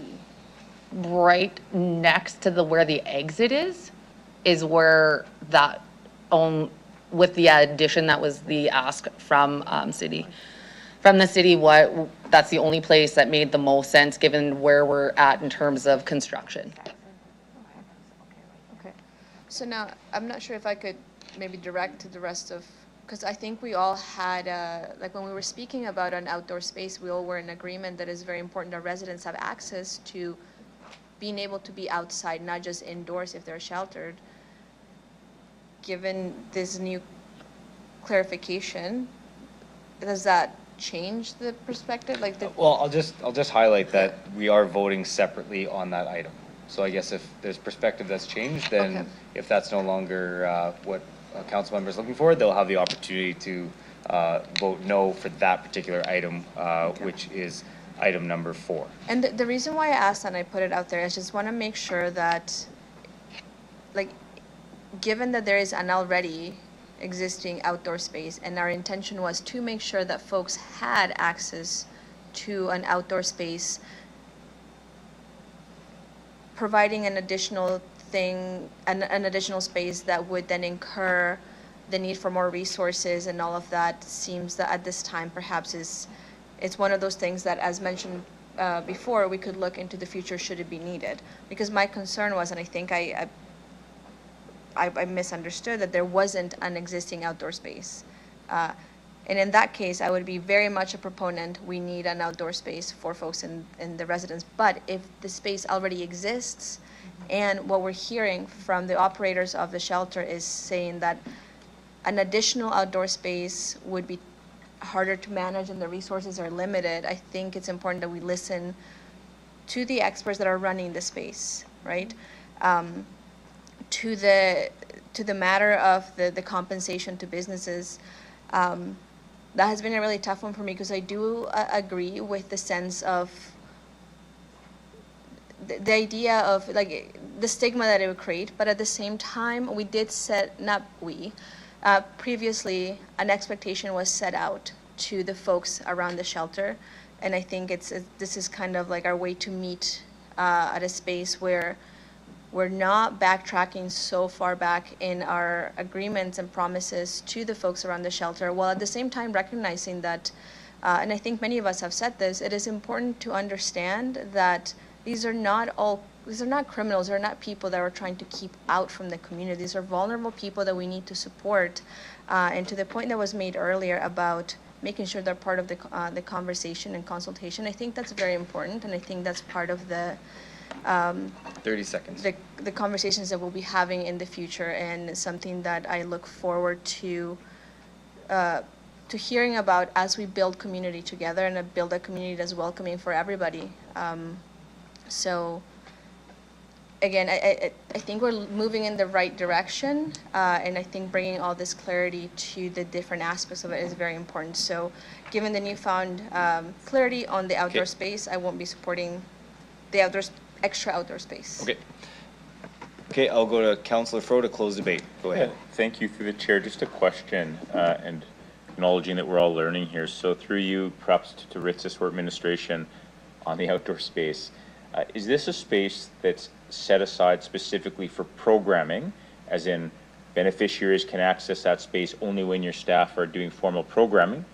Or is it a space, if they want to go and have a cigarette or go and have an outdoor visit, that they can access anytime that they want? I think that's an important differentiation for me first. Through the chair. So it is, and it would be a designated space that we would run through programming. So to be clear, if it's 2 o'clock in the afternoon on a Sunday and a resident wants to go and have a cigarette, that's not a space they would be able to use? No. Okay. Second question then would be based upon that. You've given us some important context. If the provincial government were to provide funds for your team to support, requiring that you do good work and might need that, would your opinion on an outdoor space change if your team was provided the resources to do it to the standard that you want to sort of live up to? Through the chair, I'm impartial either way. Like I understand, I think, what the perception from community is, and I respect that and I hear that. I also will acknowledge the challenges that we often face in having people come up and the loitering. So I think if the additional resources are provided, then we would happily continue with that trajectory. But I just, again, am bringing awareness to when sitting in those community consultations, the loitering, the garbage, all of those major concerns that continue to arise in those conversations are also going to potentially be a factor in that space. So I just want us to ensure that if or when this goes forward, that when those conversations come up and businesses are potentially coming back and they're saying, we're noticing an increased traffic, that we have made an informed decision and understand that having that space is right in front of our building. And yes, I can contain the residents, and yes, I could do all the work, but that also creates an ability for people to mobilize through our space. Okay, thank you for that. Yeah. You're the subject matter expert. Assuming the resources are there, and that will be important to me, I don't want to put you out if they're not there. Is there a scenario by which this space can be contained, thereby preventing the sort of transitional people moving through where it's just for your beneficiaries?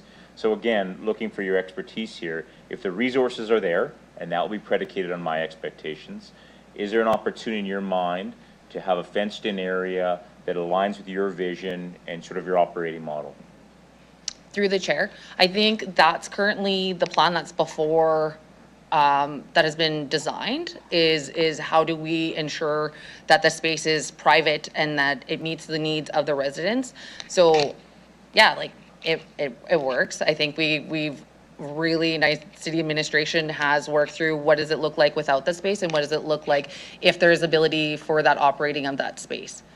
Thank you. And so we heard Melissa talk about the need for increased garbage pickup before. You mentioned there might be some increased garbage. That's okay. But is it fair to say that if it's not at your site, that it's going to be somewhere? So we have an obligation to pick it up wherever it is? Through the chair, I will acknowledge that the heritage community definitely has multi-barriers. I can assure only what's on my property. And I think what I hear from community in their conversations is really the scope, right? And as a operator, I struggle with the scope because the Good Neighbor Plan I think is beautiful. I think it's encompassing. I think it drives the needs for the heritage community. But I also, if the parameters in which I work in is that 250-meter radius that only is encompasses of those businesses. So it makes it a little bit difficult as a service provider moving into that community. How do I continue to support what is just not north of Sass Drive? Because that is primarily, I think, the area of focus and not the whole heritage community itself and the areas in that struggle. Thank you very much. Through the chair, is there an opportunity, again, not trying to dictate your operations, just a question, is there an opportunity to amend your operation plan whereby residents can actually use your outdoor space if they're inclined on a Tuesday afternoon to have a cigarette or they want to have an outdoor visit, right? If there's not scheduled programming, and there is a way in which they could use that space? Through the chair, I'm apprehensive because the direction of that space in which it faces is directly towards a business. Thank you. I guess in closing, as it relates to the outdoor space, my understanding, there's conversations yet to be had with the province. I don't intend to try to dictate or force you to run an outdoor space. If there are dollars available for your team to do it that aligns with your vision and model, as in do it properly, I will support that. If those dollars aren't there, I understand that fully. I think just in closing then, we cannot and won't put a price tag on human life. So nothing in the amendment will do that. But to be clear, we all know people are dying in this city. I think what's really heartening is that no one around this table is debating whether or not we need a shelter. I think we all agree upon the outcome here. I think just and finally, details matter in policy. We can focus on the details and do this right. But the truth is, in closing, until we address the upstream issues that are causing people to fall through the cracks, they'll continue to do so. So today, let's support the shelter, let's support the good neighbor policy, but please, let's not lose sight of why so many people are having to access the shelter in the first place. Please, let's continue to look at the upstream solutions so we can actually address the root causes of these issues. Thank you very much. Okay, thank you, Councillor Fro. So with that, we will be voting on 3 items because we've separated some out. So we are going to vote on items 3, then 4, then the balance of the items. So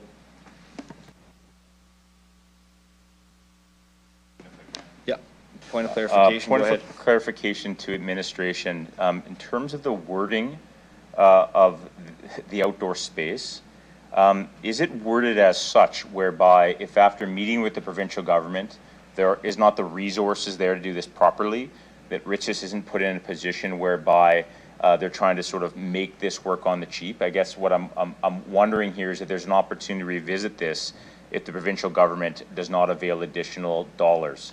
I just want to be careful on how I vote on this particular piece. Ms. Bryden, go ahead. Thank you. Through the chair, at the risk of belaboring this conversation, I think if the recommendation was a little bit different and directed us to work with the provincial government, try and get the funding and then build the patio, instead of directing us to advance the construction of a patio, that might better provide that clarification so that if we can't secure funding, we don't build a patio. Okay. So we've heard some important feedback from our partner at Ritzis today. I wouldn't mind through you, Mr. Chair, to ask the city clerk what, if anything, can be done to amend the wording of that particular item to give us that flexibility. Okay, let me check in with the clerk and I will refer back. Give me 1 second.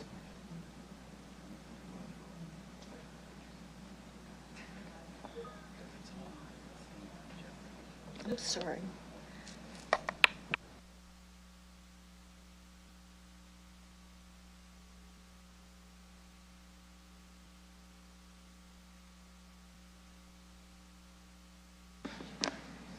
So I'll check. So I'll check with Ms. Bryden. Does that wording align with what you had just said?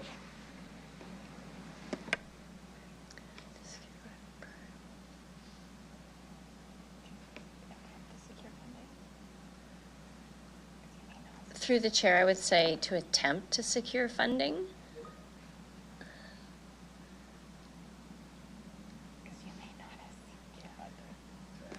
And I guess in theory,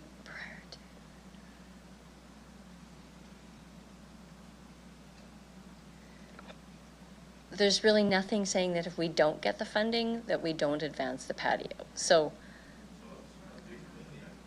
Hold on one second.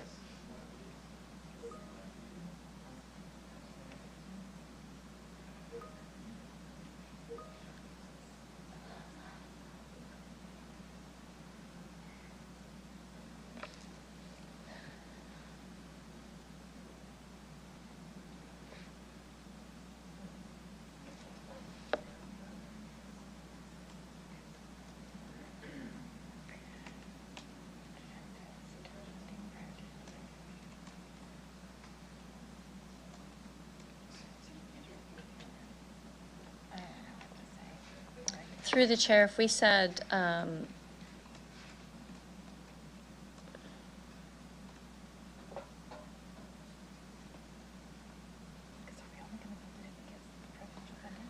should funding be secured, advance the patio.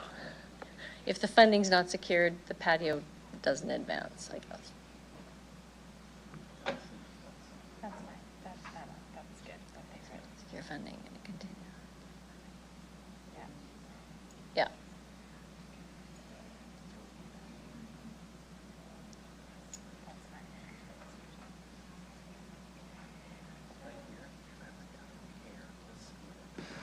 So we can finalize the wording. If council understands what the intention is, we can vote on the intention of this, which is essentially do not proceed, do not construct the patio unless funding is secured from the province, is what I'm hearing from Ms. Bryden. Is that correct? That's correct. Okay, so that intention, I'll go to Councillor Fro. Does that align with what your clarification was for that? Yeah, from my perspective, only speaking for myself, I see my colleague wants to speak here. I'm not the subject matter expert. I do not want to put Ritzis in a bad place. However, if I understand the delegation correctly, if the dollars are there from the province to do it properly, aligned with the operating model of Ritzis, this might be possible. And if those two things, the operating model of Ritzis and the dollars, aren't sufficiently there, then I certainly don't want to inadvertently force them to do that. So that is my intention. If the dollars are there sufficient to Ritzis' satisfaction, that supports the way in which they operate the space, I think that's great. These aren't prisoners. If they're not there, we've heard some very important information today from our delegation. I think we have to heed that. Okay, so to me, that sounds like it aligns. I think you'd highlighted more around the Ritzis component, but I think just in conjunction with us being the responsibility of building that patio or directing that through our administration, I think that aligns. Does that make sense to you? If secured, yes. If not secured, no.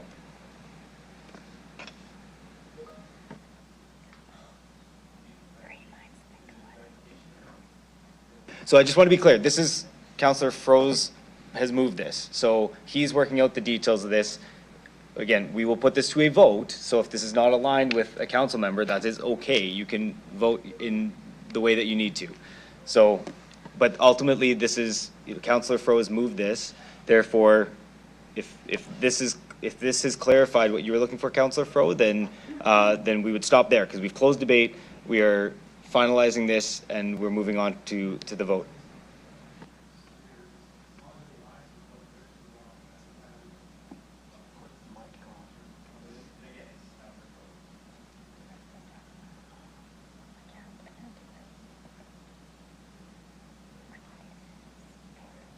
So, okay. Does any member of council not understand the intent of what's written? Not that you have your own opinion, but that you understand the intent of what's in front of you of what you would be voting on. Okay.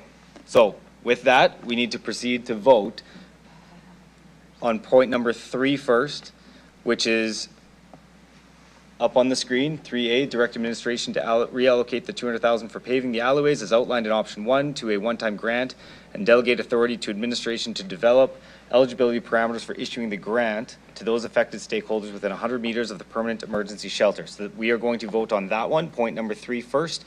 So with that, I will ask the clerk to start the vote on point number 3.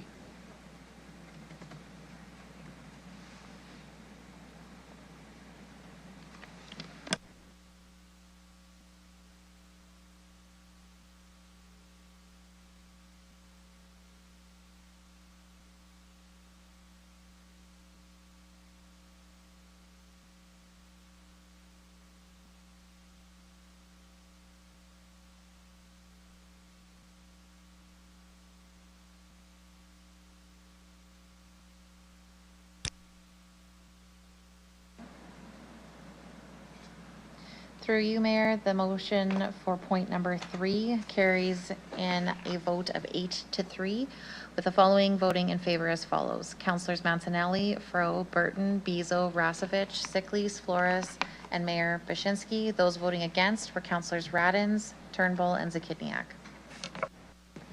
Okay, thank you. So now we are going to vote on point number 4 as written up there, but also remember the intention that was discussed here to make sure that you understand what the intention is behind that vote.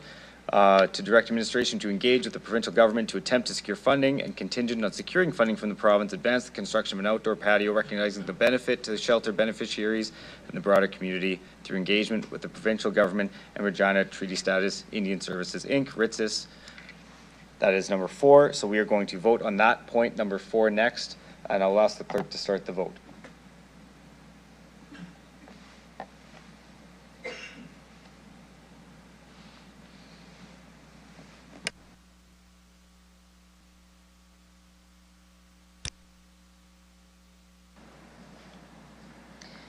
Through you, Mayor, the motion is carried in a vote of a 9-2 on item number 4 of the motion. Those voting in favor as follows. Councillor Mancinelli, Fro, Radins, Burton, Rasevich, Turnbull, Sickles, Flores, and Mayor Bashinsky. Those voting against were Councillors Bezo and Zakidniak. Okay, thank you. Now finally, we will be voting on the balance of the motion. So everything left. I'm not going to read it all, but hopefully everybody can do the math on the rest minus the 2. So with that, I'll ask the clerk to start the vote on the balance of the items in the motion.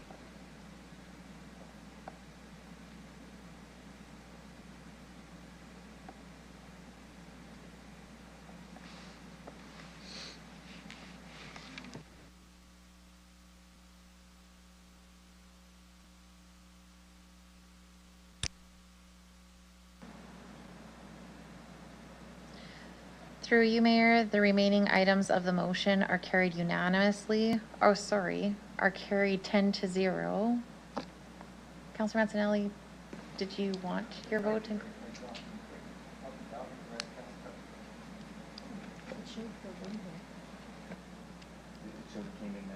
What's the vote results showing us in favor?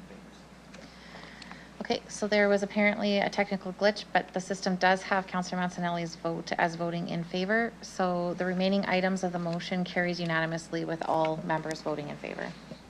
Okay, thank you very much. So with that, we are past our time for a mandatory break. So we're going to take a mandatory break to 4:55. We'll be back. Thank you.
Okay, I'll get you guys to take your seats. We have quorum, so we'll get going because we're pushing our break time here. Okay, I'd like to call upon delegation D 25-137, Dave Siebert, to come on down to the delegation booth.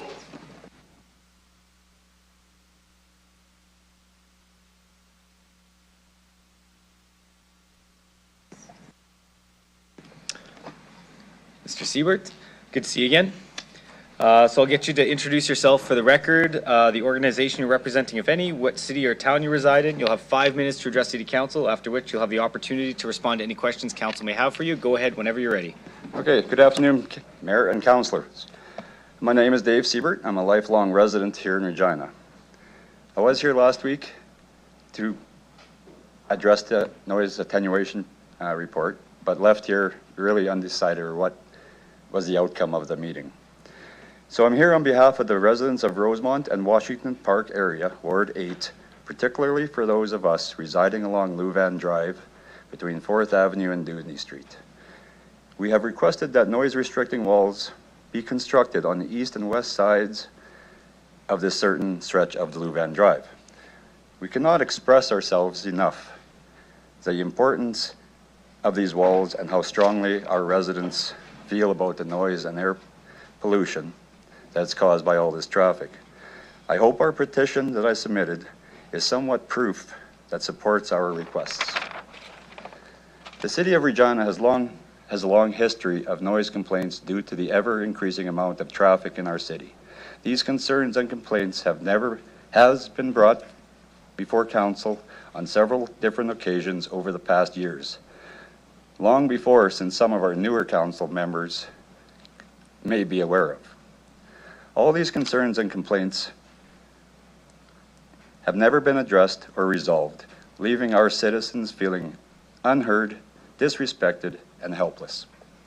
It's time for Regina to put citizens first and the health and safety at the top of the city's priority list. New, modern, attractive noise restricting walls would help reduce noise pollution and offer better protection from the harmful exhaust, dust, and debris caused by the tens of thousands of vehicles per day traveling through our residential neighborhoods. The high volume of traffic on Louvain are traveling at high rates of speed, leaving us residents vulnerable to these unhealthy, unsafe, and harsh conditions day after day. Long-term exposure to noise and air pollution is not safe or healthy for anyone and should not be acceptable or tolerated by our citizens. Motorists and City Council may not realize the negative impact it has on our residents and our community. Despite the high decibel readings, all the reports and studies over the years, it's about time common sense and doing the right thing for our citizens and our Queen City. Until these noise restricting walls are passed by Council and constructed, we ask that the city reduce the speed limit from 70 to 50 from 70 to 50 kilometers an hour from 4th Avenue to 13th Avenue due to the amount of traffic lights and pedestrians crossing at these extremely busy intersections. If you've ever crossed a Louvain as a pedestrian, you know how dangerous this could be, especially during events at Rio District and or the Rider Games. It's time to replace the outdated, damaged, rusted, tired-looking, sorry-looking old chain-link fences that surround our city with modern, attractive, noise-restricting walls to improve the look and feel of our Queen City. In conclusion, this is the city's obligation and responsibility to take all necessary steps to protect the health and safety of our citizens and keep our city up to date and on par with other cities in our province and our country. I am determined to create a better, healthier, safer community and a better quality of life and for better well-being for our residents of Rosemont and Washington Park.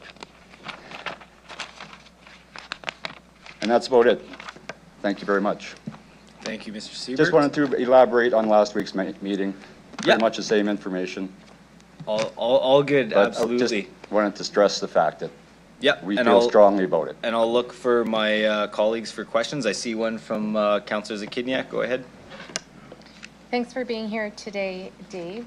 Can you give some more information about the petition that you created? How many signatures, the process for getting those signatures, and what kind of support you found from neighbors? In regards to the petition, I was not aware of anybody else raising a petition for our area. So I took this one step further and started the proceedings to do this. And all I did was knock on doors to the people directly impacted that live along Louvain Drive, whether we're facing it or the neighbors across the Louvain who their backyards are. So it wasn't a big stretch of area in between Louvain and Dudney, but the overwhelming response, and everybody signed my petition and was well on board with my complaints to the city. Okay, you said everybody that you spoke with signed the petition? Pretty much, if they answered the doors, they signed my paper. Yeah. And so how many people approximately signed your petition? I believe I have just over 100 signatures. Okay. And that's just a couple hours in 2 afternoons.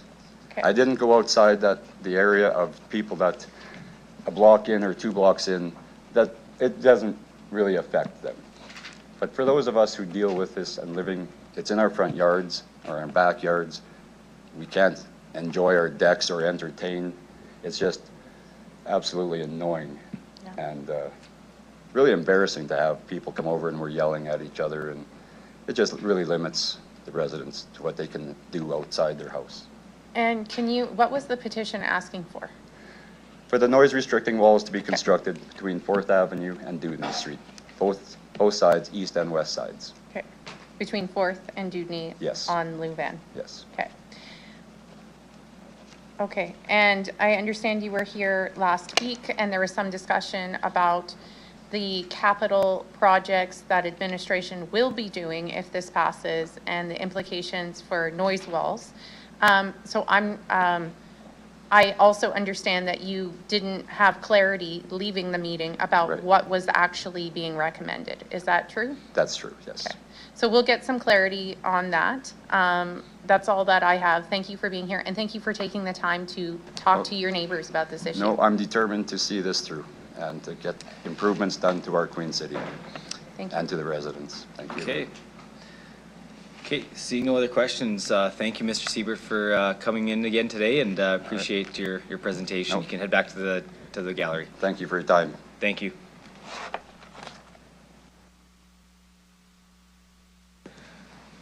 Okay, we will now consider item CR 25-74, noise attenuation policy update. I will ask Deputy Mayor Burton to please introduce the report. On June 4th, the City Executive Committee met and provided the following recommendations. The City Council approved the roadway noise policy in Appendix A, which establishes new thresholds, requires developers to take additional measures, requires administration to incorporate noise attenuation into capital projects, removal of the requirement for retrofit noise wall installation, to repeal the existing policy, direct administration to identify resources to provide technical support, and to remove items CR 21 and 134 from the outstanding items list. Thank you, Deputy Mayor Burton. With that, I will ask for someone to move the report. Councillor Mancinelli, and a seconder. Councillor Zakidniak, thank you. Councillor Mancinelli, would you like to speak to the report? I'll save my comments till the end in case anyone has questions. Okay, sounds good. So with that, I will ask if anyone else has questions on this report. Councillor Zakidniak, go ahead. Thank you.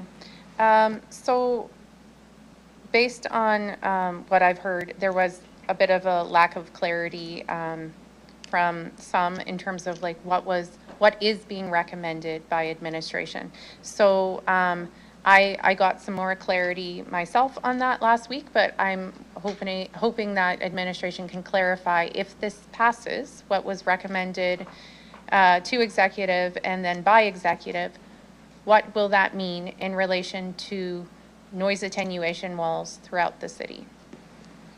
Mr. Doney, go ahead. Through the chair. So we have broken the recommendations up into 3 categories, and I'll talk about those 3 categories so it's as clear as possible.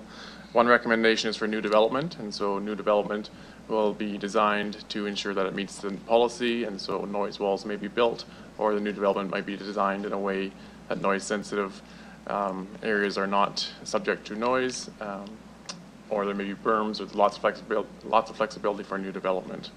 The next category is capital works projects. So if we are doing a project where we're expanding the road and have the potential to increase noise, we will do a noise study to see if that noise is increased enough where the human ear could hear it at 5 decibels or more. And if that is the case, we will build noise walls as part of that capital works project.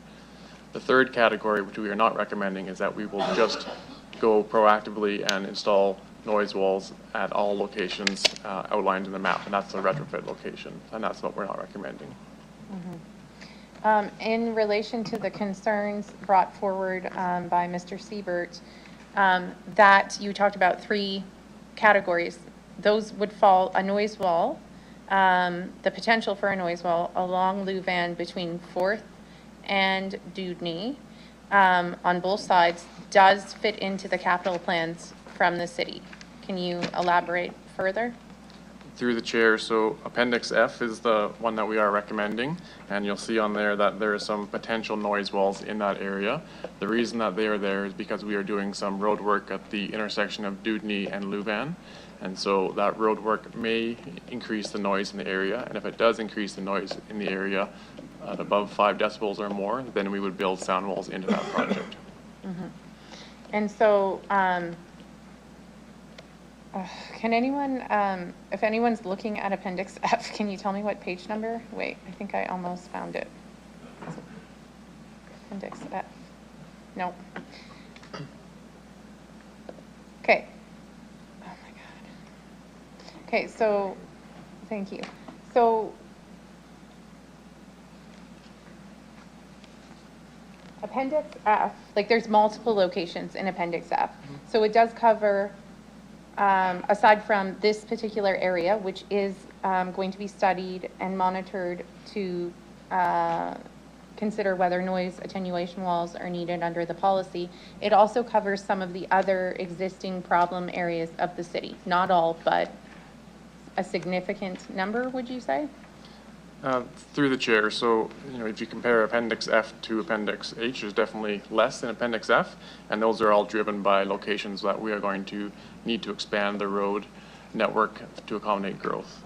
So, Ring Road, as you can see on the north side of the city, will have lots of expansion between now and our build-up population of 300,000, and so that's why we're seeing lots of sound walls potentially being built in that area. And my understanding is, so if this passes, you would focus on the locations within Appendix F.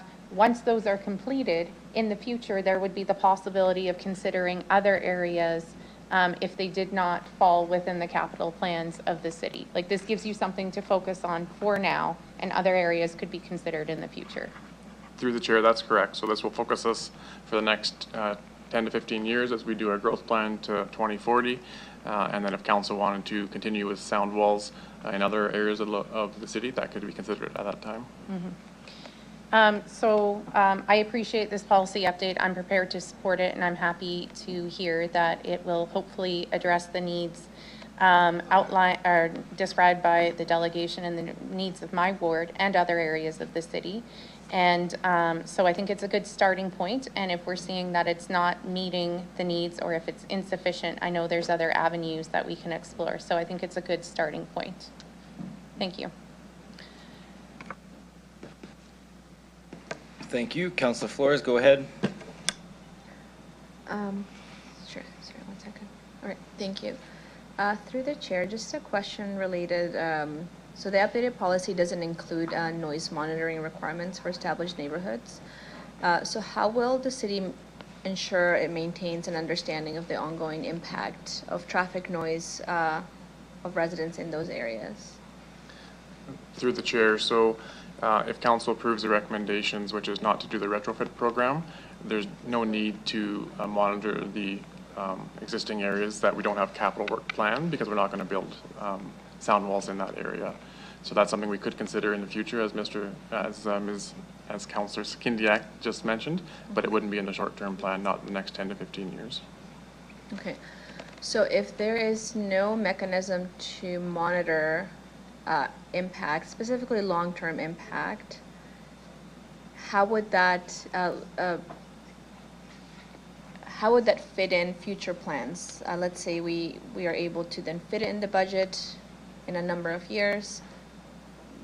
What I'm trying to get at is, I fully understand but the budget constraints, and I'm prepared to support this. I just want to make sure that we don't permanently abandon these communities, and at least, not just that, but they don't feel like they're abandoned because we're saying right now there is no money to do it, therefore we can't, but we can do this. I support and agree with that. And also I'm not trying to kind of cherry pick who gets an extra or anything like that. But what I'm trying to get at is to inform future work, given that we're going to stop keeping track of anything, how would we know if things are changing? Do we just take the immediate data at that point? Through the chair, so some locations we know that they're already above the policy threshold, and so unless traffic reduces, it's not going to reduce the noise. So we know that that's something that could be addressed in the future. The policy will be reviewed every 3 to 5 years, and so that's something that we do internally, and so that's just a mechanism to keep track of items going forward. Okay. All right. Again, I think it's important for me to reiterate, given that this does impact a good chunk of my ward. Again, I just want to make sure people don't feel permanently abandoned by the fact that there isn't going to be an immediate solution for them. I have received a number of calls related to the impact that the noise has on community members and their abilities to enjoy their day-to-day lives outside of being inside their home. So I am glad that we're not permanently abandoning this and that eventually will get done. I like to just put a positive hope out there that ideally we can do this sooner than later. But I think, again, it's important to establish that notwithstanding the budget constraints, to not forget about these areas that would likely take a lot longer to have a solution. Because I think one of the residents that reached out to me, he had been bringing this up for about 10 years. So if we're saying maybe 10 years from now, for him is going to be 20 years. So again, I just need to put that out there and just to make sure that residents know that these issues are heard, and they are heard, and we're trying as much as budget will allow. And I do commend and respect all the work that your department has done for that. I will support this, but also just want to make sure that we keep in mind those residents that are not currently in the queue to have that noise attenuation solution for their areas. That's all for me. Thank you. Councillor Rasevich, go ahead. Through the chair, I was just wondering, I guess, how do we have that worked in our budgets for cost?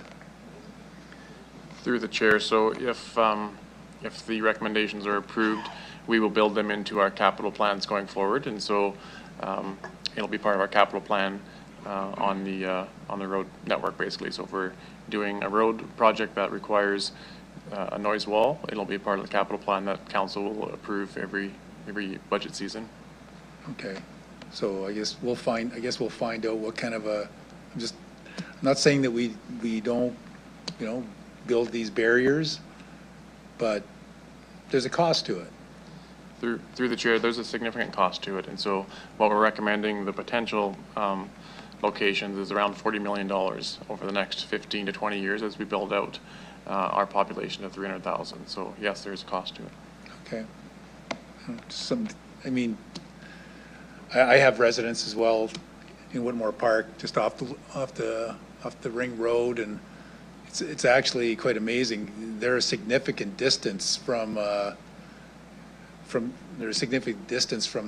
ring road, and I've gotten emails as well saying how loud it does get.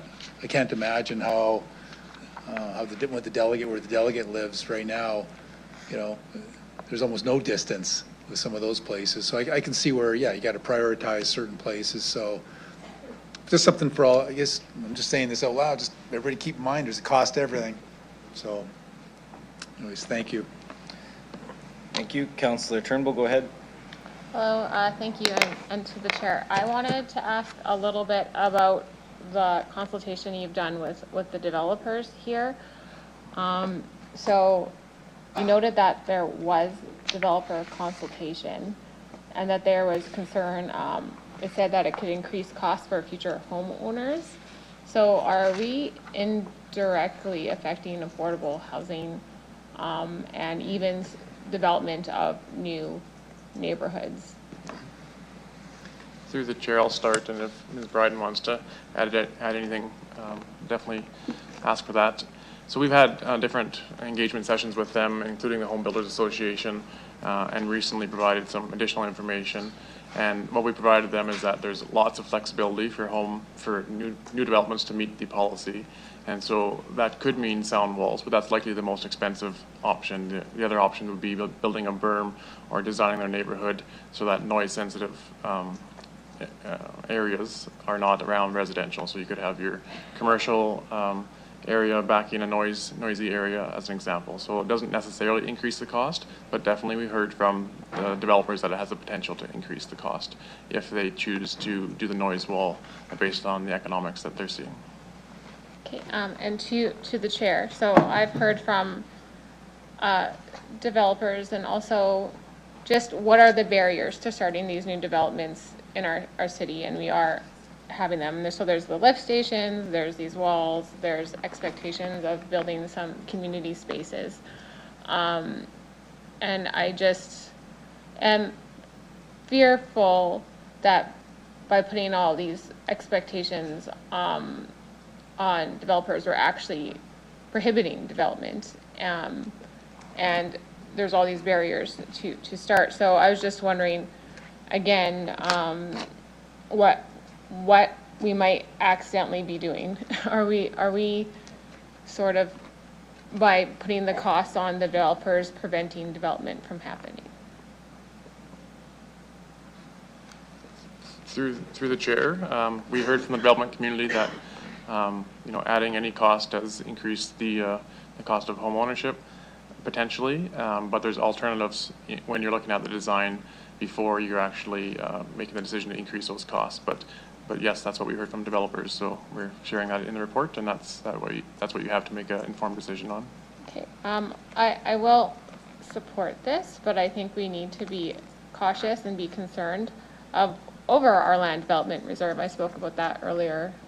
It's in a dangerous spot, and how we're incentivizing it. Plus, we have these lift stations and walls and community things, and we do need to take a step back and say, how are we providing affordable homes? How are we? Oh, we've got. Go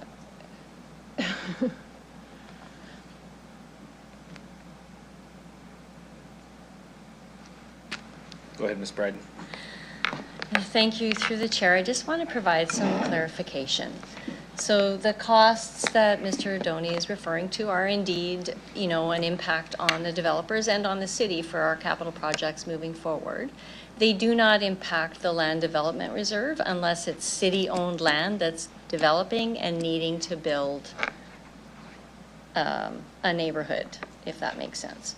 I think it's also important to understand that we work really closely with the development community. We hear on a regular basis about barriers, and we work very closely with them to help reduce barriers to see development in our community.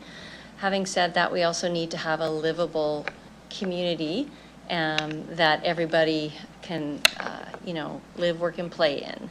And I think some of these things like the noise walls, noise attenuation walls, are things that other municipalities have had in place for a long time. The city of Regina has not adopted this type of program. So I don't think it's unheard of, certainly. to include these types of things in development, or to take these types of things into consideration when developers are designing their community. Okay. Thank you for that clarification. I will be supporting this. I just wanted to take the opportunity to say that I think that we need to look at this in a bigger scheme of things and realize that like what we're putting in place could have some unintended consequences, and that we need to be looking at how we are encouraging development, but also making sure that homes and things are still affordable. So, thank you. Councilor Bezo, go ahead. Thank you very much through the chair. Thank you very much. For a question for administration. This is what we're dealing with for not dealing with an issue 30 to 40 years ago today. We don't have money to build sound walls today. So I'm going to ask for, instead of putting together projects and project details on how to fund this thing and kind of piecemeal it together, if you could work over the next little bit with Audit and Finance Committee to actually perhaps establish a reserve to actually put money in towards earmark this. So down the road, we have some kind of reserve to actually draw upon for this kind of grander infrastructure project. If that makes sense from a savings perspective. Or any comment from admin on that? Go ahead, City Manager. Thank you, Mayor. The establishment of reserves, Councillor, is subject to Council's prerogative. So you would ultimately need to bring a motion to Council, get it seconded, and you would need to set up the reserve that way. And there'd have to be considerably more work trying to define how it gets set up. Are you starting with something?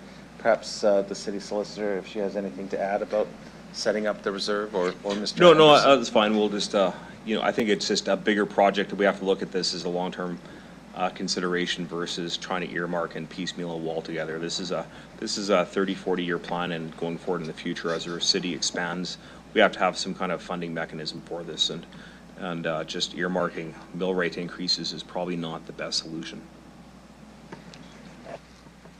So I just want to be clear. So would it be fair to say this could come to Audit and Finance to discuss, given that there's going to be a reserve report and otherwise? Like, is that something we can just wait for that? Push off maybe Audit and Finance and discuss it at that point to see what it would look like, because like that water infrastructure on these items. So the last thing we want to do is have another $100 million debenture down the road for something that we should be planning for now for 30 to 40 years down the road. Okay, so let's work offline to see what that would look like to bring that forward through probably Audit and Finance, and then ultimately come to Council after that. Yeah, thank you. Okay.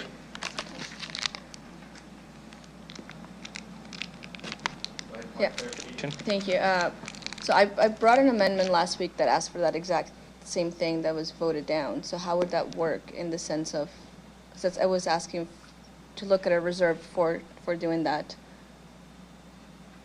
when this was on as part of executive committee? I'll let the clerk speak to that. Through you, Mayor. So procedurally, Councillor Flores, as the city manager had reiterated, a mechanism that you would have is to bring forward a formal motion that would require a mover and seconder at a future meeting. But I think what the mayor and Councillor Bezo were just speaking to is that they were going to wait until an item respecting the reserves comes forward to the Audit and Finance Committee to have that discussion at that time. And it could be appropriate at that time for a recommendation to come forward to Council when that report gets brought forward with respect to this matter. All right, thank you. Okay, thank you. So seeing no further questions, I'll go to Councillor Mancinelli to close. Go ahead. Thank you. Appreciate the report. It's been a long time coming. We talk a lot about the noise walls, but there's a couple other points in here. I think that the change of the decibel level and the point and how we measure are key factors in this attenuation report. Could I get any kind of a comment on that through the chair? Go ahead, Mr. Doney. Through the chair, I'm going to ask the team to give a bit more details on the changes that we've made there. And the reason that we've done it is because we are really aligning to best practice. And so it is a bit of a technical answer. So I'm going to ask Mr. Rabada to provide that information. Go ahead. Through the chair, the noise threshold is now being currently proposed is 60 LEQ versus the previous limit of 65 LDN. There is a difference between how the modeling is done. LDN is night, an average towards day and night for a full 24-hour period, but that puts a penalty for the night period. However, LEQ is more about equivalent noise thresholds for a 16-hour period, and LUQ is something that has been proposed through the consultant based on jurisdictional scans for the best practices. A large majority of municipalities all across Ontario, Calgary, Edmonton all use LUQ. In a direct comparison between the previous threshold of 65 LDN versus the proposed 60 LEQ, in fact, it is as per the consultant's recommendation, in fact, it should be 2 or 3 decibels lower than the previous threshold. So by no means this threshold change will not eliminate anything that should have previously warranted, now magically won't disappear. Okay, so if I understand you correctly, the change in measurement from LDN to LEQ equates a little bit of a change, almost like Celsius to Fahrenheit, and so this should be quite equivalent from before, but a better method of measurement. That is correct. Cool. I got that right. So now I paid attention to the map, and if I understand how this policy, if passes, rolls out in the real world, one of the hot spots for Ward 9 has been 9th Avenue North along West Hill, and I see the pink line indicating that it's up for improvement. In the real world, as Coopertown gets built and that road gets corrected, that's fairly high on the agenda. That would be up for noise attenuation when that road does get corrected to match the rest of Ring Road, through the chair. Is that correct? Go ahead, Mr. Doney. Through the chair, just to make sure I understand the question, are you asking about when Coopertown is built out?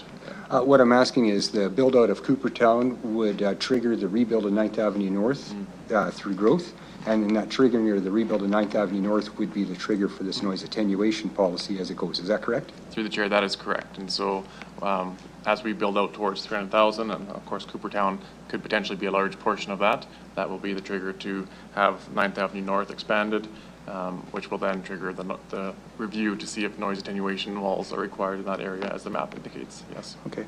And there's a technicality here that I think has a chance to lose the public's trust in administration and council, and I just want to bring a light to it. In the policy, it talks about new areas being developed with noise attenuation. On this map, there's no Coopertown in that corner, so it looks like a new area, but because the neighborhood plan's already been passed, it kind of skirts around this. So they would be developing without this necessity as they do Coopertown because of how policy unveils and the timestamp on when a policy is passed. That's the correct explanation, through the chair? Through the chair, I'll ask Ms. Bryden to give some more information about development and going back, but I think there's definitely an opportunity to work together with the developer to reduce the risk of anything like that occurring, but I'll ask Ms. Bryden to give some more details. Thank you, through the chair. Your description is correct. The Coopertown concept plan is already approved, and it's approved prior to this policy.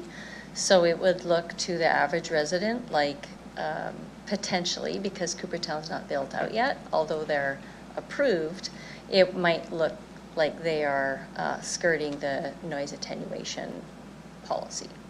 Okay. So I think this, when people elect you to sit in a chair like this, it comes with a certain amount of responsibility, but no authority, and this is one of those situations. Thank you for the answers through the chair from administration. Finding out this situation, I've approached the developer of Coopertown to see their take on providing noise attenuation, and times are quite stretched. Through cooperation by administration and the developer, and through smart development and planning, both believe there can be a solution sought as development happens. Mr. Doney mentioned previously that not everything has to be a $100,000 noise wall. Sometimes it can be berms and development of infrastructure on the land, or I should say landscaping. Through cooperation, that's going to be the means that the developer and city administration try to cooperate in the decades to come as Coopertown's built, to ensure that this isn't overlooked, and that as we build Coopertown, which is what everyone's going to consider the new area, we're striving to obtain the noise attenuation we've seen in other cities.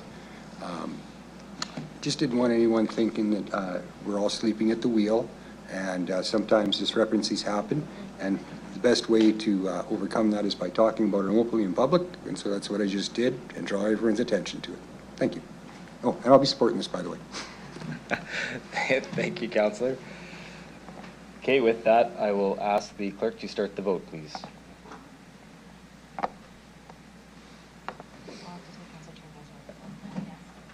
Okay. Councillor Turnbull, I'll get your verbal vote on this one. Go ahead. Oh, sorry, go ahead. I'm a yes. In favor.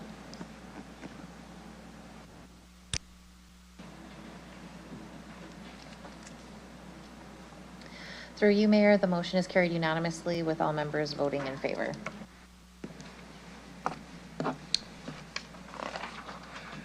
Thank you. Okay, next I would like to call upon Delegation DE 25-138, Jim Elliott. Come on down to the delegation table.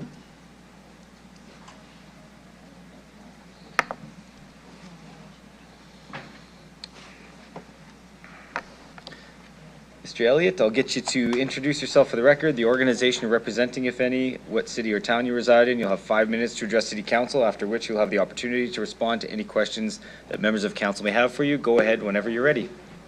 Thank you, Mayor and members of Council. My name is Jim Elliott, and I live in Regina. I guess, as I've stated in my presentation, I probably engaged in a number of committees on this council as well as other organizations.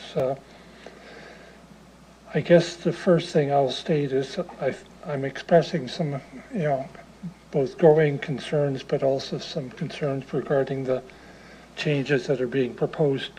I see them as limiting and significantly diminishing the ability of citizens to have valued information presented to and dialogue with City Council, so that the decisions can be made with knowledge as well as understanding. I've outlined a number of examples of ways that I've seen citizens get engaged in this city. I was remiss in not including 2 other ones, which I guess are a somewhat broader scope. I was involved in setting up some public engagement policies with Environment and Climate Change Canada as well as Health Canada. And then following that, I was involved as a part of a 3 Canadian delegation to the United Nations World Urban Forum, in which we presented a workshop on public engagement and government decision making. I guess part of what I'm presenting here, and again, I've tried to give some examples of different ways the city's in fact taken positive initiatives around public engagement. And in my general scope of things, I understand from what I've heard from people as well as from the city administration that in fact it's both smoothed out the process, but it's also had a much more positive impact on how projects or discussions go forward. I guess I'm also, haunted to some extent by a citizen that was engaged in a citizen circle around the Design Regina program, and he said, and quite literally, he said no one had ever asked him about his opinion. And he lived in the city for 10 years. My suspicion is there's probably a number of citizens in the city that are in that position, or in fact, as I've outlined in the presentation, don't even know that they can come to City Council and talk about the issues or problems that they've got in the city. So I think in a broad sense, I think we need to do a lot more aggressive and robust way of both engaging the citizens early in the process, but also at the stage that we're sitting here today. The other thing that came out of this was a question around efficiencies. And I guess my question to that was, how do you define an efficient democracy? I think we sometimes want to make quick decisions, and with cell phones and various other things, we want the answer tomorrow or today rather than maybe waiting till tomorrow. I think we need to engage the citizens and city administration in a much more robust process, and I've suggested a few positive things that I think would come of that. And in fact, I think what it would also do in many cases, it may take the citizens not having to spend, in my case today, 4 or 5 hours waiting to talk to you, but in fact they would have already known what the issue was. They would have gotten their answers beforehand, and in fact wouldn't have to spend an afternoon sitting waiting to talk to you. So as I've outlined in my presentation, there's 4 suggestions around recommendations on how to engage the public much more robustly in city administrative decisions. 30 seconds left, sir. First of all, I don't believe you should be the gatekeepers of who comes to city council. Second of all, I think we need to return to a much more active citizen advisory committee. We also need to get into what I would call participatory decision making rather than the way it is right now. And lastly, I guess the example I've got is came from a Saskatchewan municipality, and that's to actually have a... I'll get you to wrap up quick if you Sure. could. Have 2 or 3 day session with the citizens so that if they want to come and just spate their piece for 5 or 10 minutes that they can without any reservations. So I'll Okay, thank you for your presentation. Yeah, and we do have some questions for you, so I'll go to Councillor Burton. Go ahead. Thank you. So first I'll express that I feel that the current motion is incomplete and requires work to refine to ensure the stakeholders are not improperly included or excluded. Now, I noted your presentation expressed growing concerns about this motion and previous councils trying to limit and significantly diminish the ability for citizens to have valued information presented to and dialogue with council. And you suggest many are saying that dialogue at council and committee tables are a waste of time. Ask the question. You betcha. So with this here in law, standing is something you have to show to have connection, a relationship, an adverse effect here with that. I may not be, I am able to give you opinions on many subjects, such as whether lobster traps. You gotta ask a question. I do. Please skip to the end where the question is. You betcha. A huge preamble. So just because I have an opinion and no relationship or standing, should I be allowed to speak? I think the idea that I put forward here is that if you have an opinion that is relevant to the situation, if you've had previous experience with what's being discussed, or in some cases if you've got expertise in a certain field, I think that's valid beyond simply just happen to be the neighbor of the issue. The other part of this, which I guess also comes to mind, is what about the small town individuals that live in, say, Pilot Butte or Balgony that may in fact have a business in Regina? Are you going to be excluding them from providing advice to this council? I think that's where I'm suggesting it shouldn't necessarily be limited to citizens. Correct. So what you're describing then is a relationship, that I have a business in the city, I live elsewhere, I want to bring a city to that. Okay, we're not debating. If there's another question, go ahead. You betcha. You suggest committees would help reduce meeting length, and I served on one with you. Do people without standing contribute to the length of meetings? People that decide they want to appear from Florida and want to arrive here just to save us from ourselves do they contribute to excessively long meetings?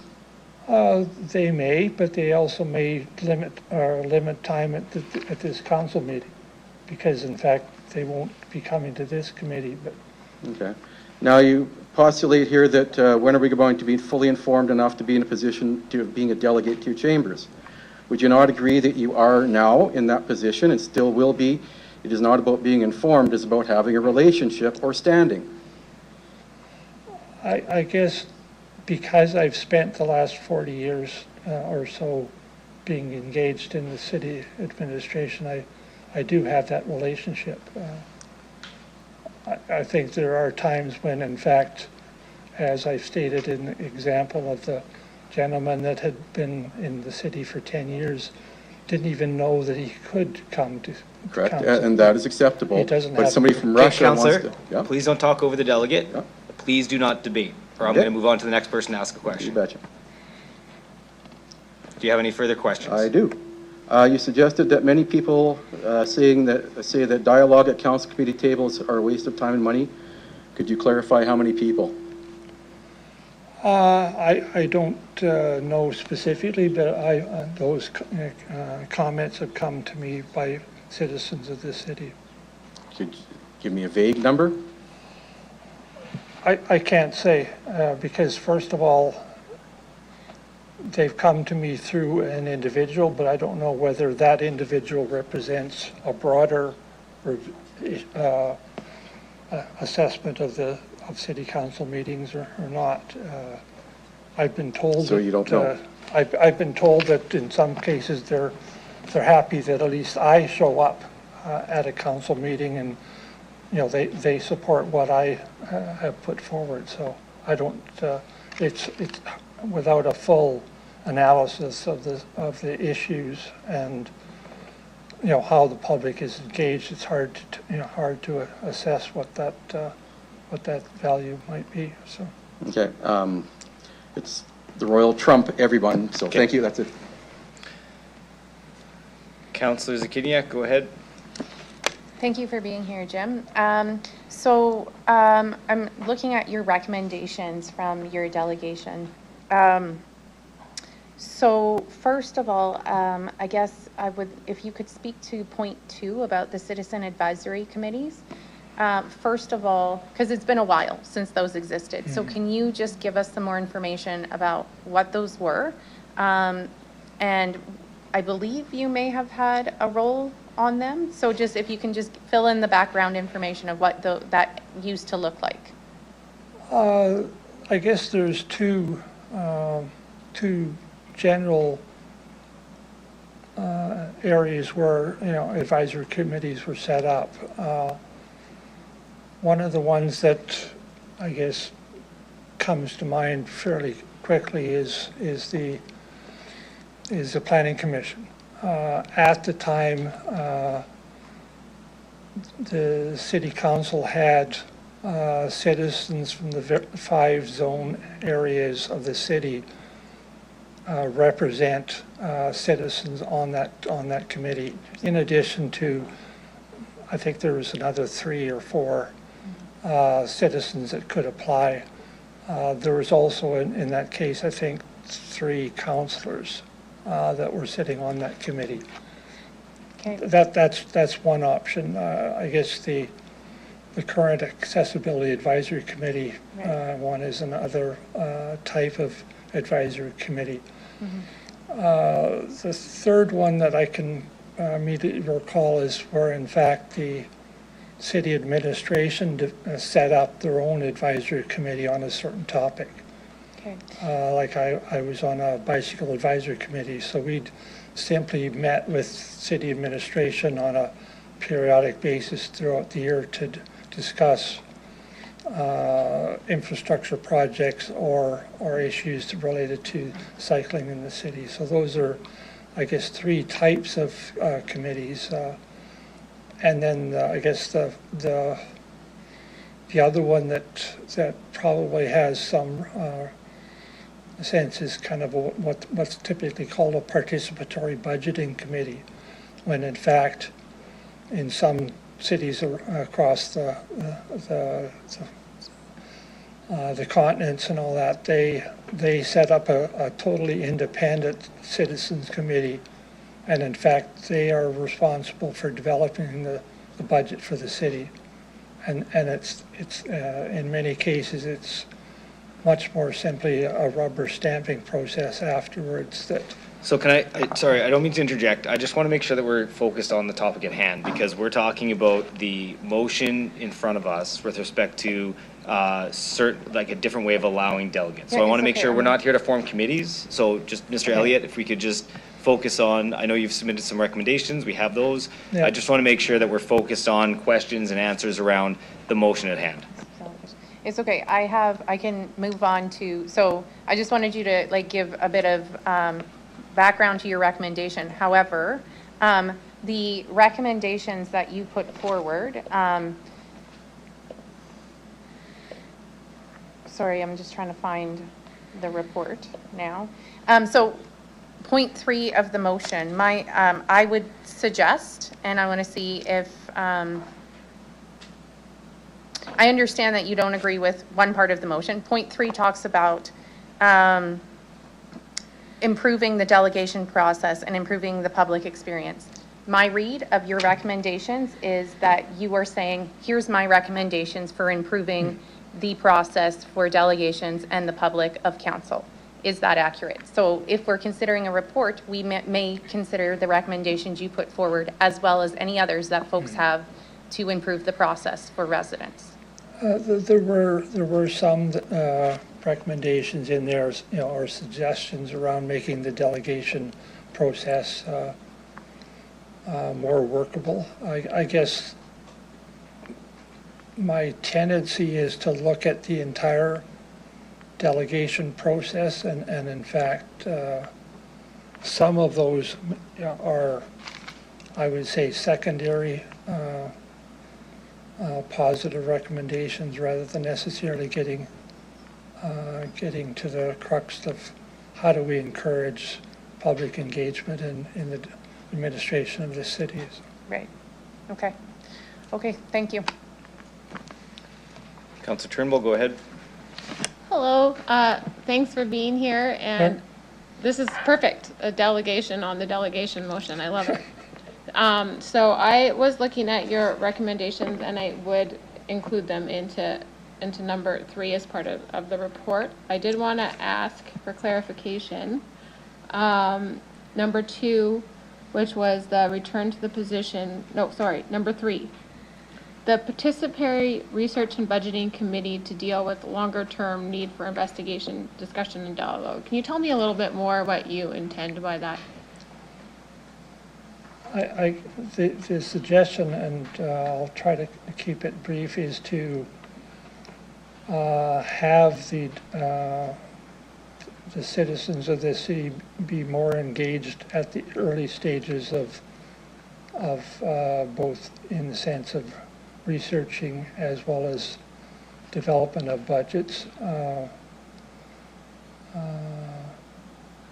The example that I guess I would think of is in fact the one case where citizens were actually part of the steering committee for a city project, and so they were actually able to help to define what actions were being proposed.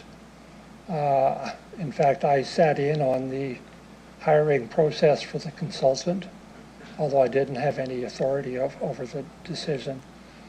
And what that allowed us to, or what that allowed the citizens to be is much more confident in what was going forward than having to simply show up at a meeting at a later date when all the decisions were made.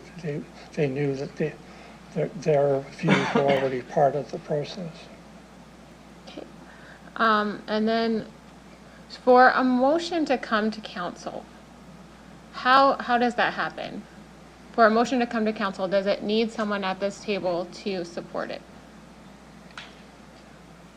I'm not sure what the question is. Any motion that comes to council. Yeah. Sorry, can you explain why we're asking that question? Oh, I'm just saying, like, to be a gatekeeper, I mean, for any motion to come through needs the endorsement from someone from council. So I just, Sorry, Mr. Elliott, I'll help you on this one.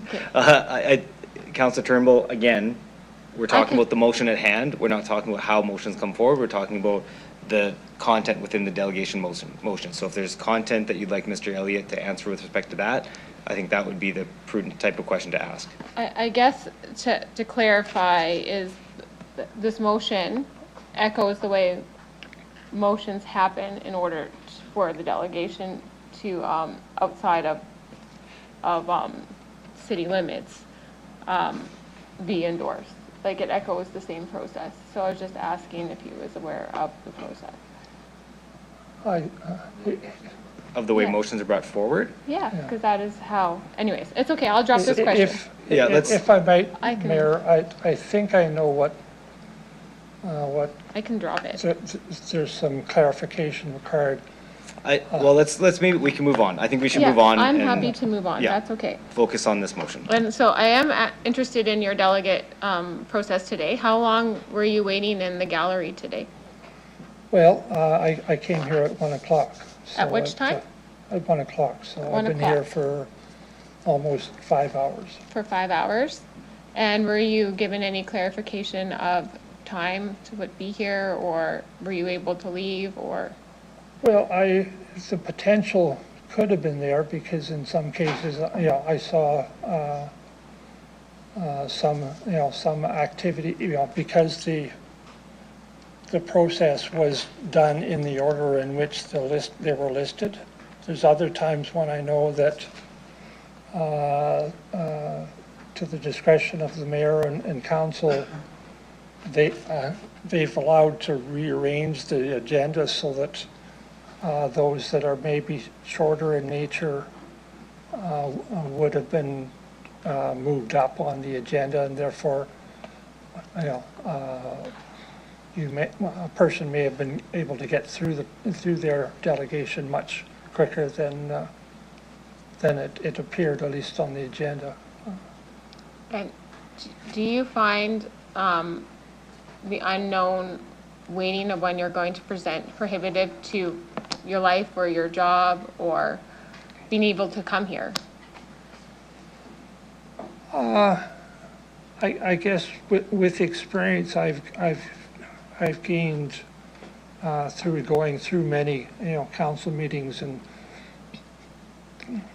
I can probably give a better sense of when I'm likely to be showing up. I know I've helped mentor other individuals on that case in the sense of, they come to this process fairly brand new, and I can tell them, well, that this is going to take probably 3 hours, and there's a break in there, and there's a lunch in there, so your delegation may show up at 1 o'clock instead of 9:30. And do you have any suggestions for ideal, like when you sign up to be a delegate, when do you find that there's enough notice for you to read the reports and sign up for a delegate, or what are the barriers you find to coming here? I guess the process, if it goes through executive committee and then to council, that usually is sufficient time to prepare for a council meeting. I guess the one that the reports that come in kind of quote out of the blue or without a lot of preparation, it's somewhat harder to assess, whether one wants to make a presentation to it or not. But given that in at least most cases, that, one is given 2 or 3 days to respond to a report. I guess in my experience, that's adequate, depending upon the length of the report and that type of thing. But obviously, it would be nice if if there's more time. But and city clerk's office has helped out in that respect in some cases where we've we brought a draft agenda that's already there, maybe 3 weeks before the council meeting, so. Well, thank you for being my delegate to the delegate motion. Okay, Councillor Rasevich, go ahead. Through the chair, I'll make it quick. You've been coming to city council, I think, for a long time. The only question I'll ask is, have out-of-town delegates been a problem since you've been coming to council? Not really. Okay. Like there's been periodic times when there's been one or two, perhaps. So, thank you. Periodic. So I think we don't need to worry about ghosts. Thank you. Okay. With that, I see no further questions. Thank you, Mr. Elliott, for coming today and for your presentation.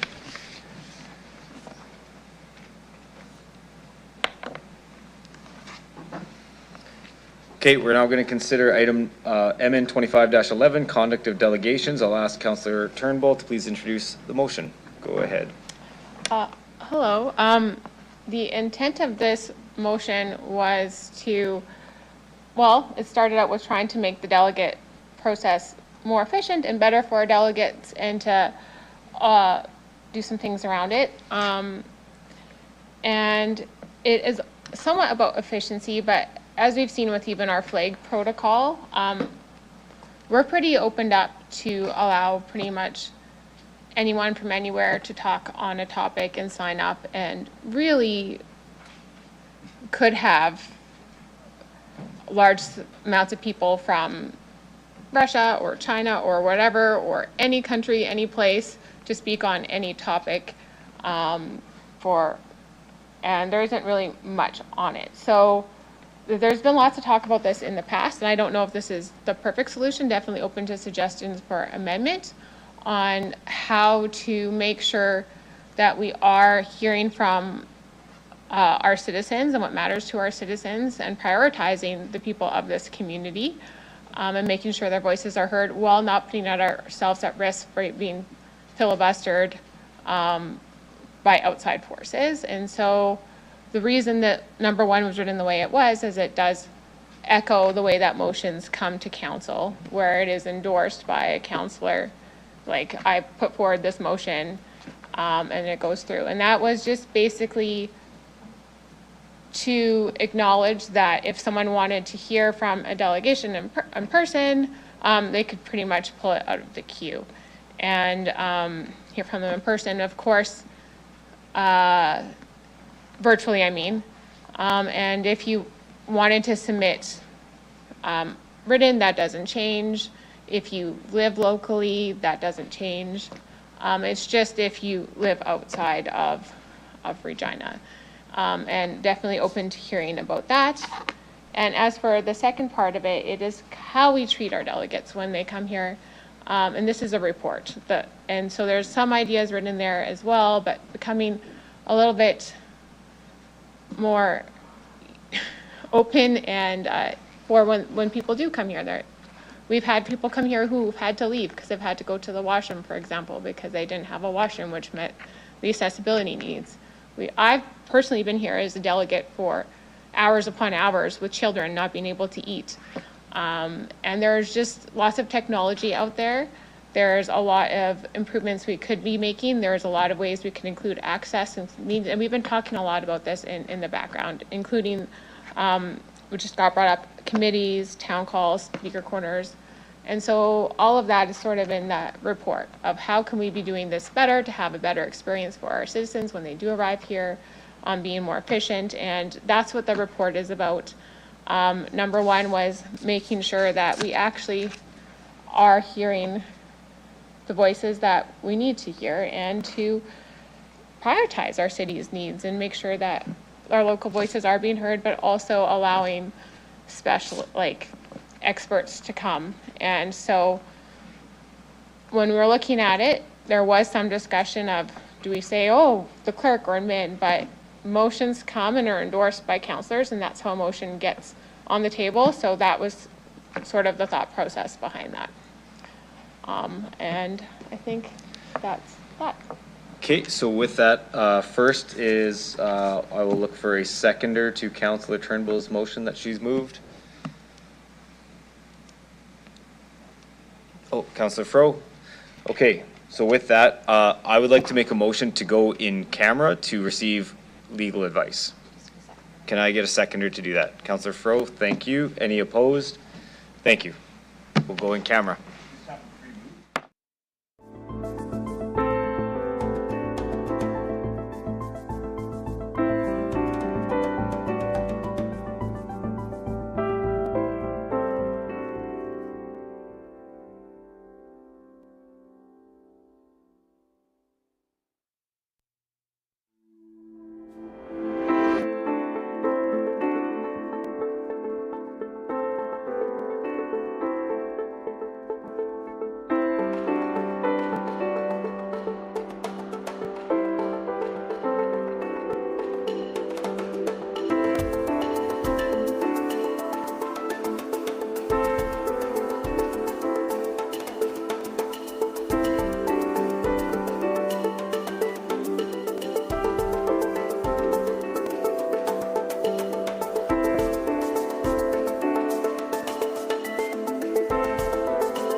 Okay, I'll call us back to order, and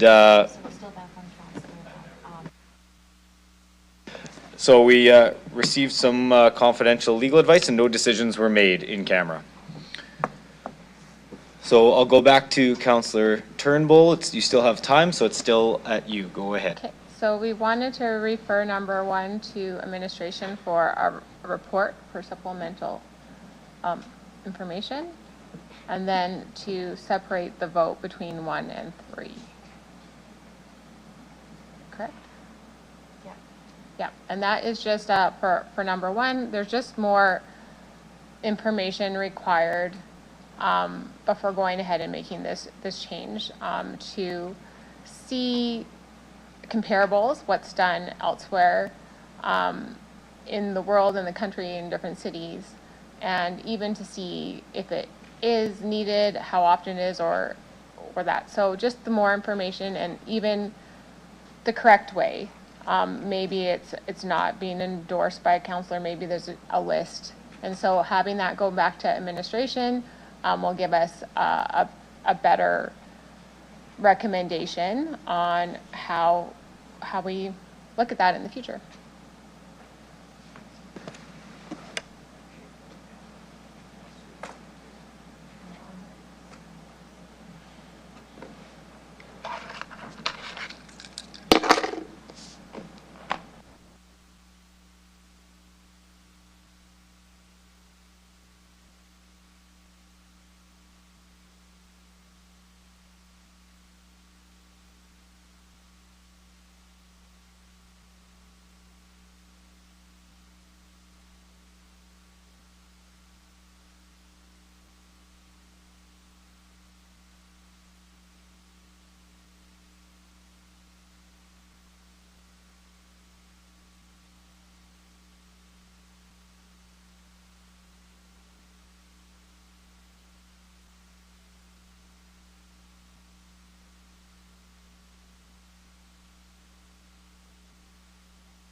Okay, so I was just conferring with the clerk. So Councillor Turnbull has split this out, and in conjunction 2 is now looking to be referred back to administration. With that, referring back, as I understand it, means there's no debate when we refer it back to administration.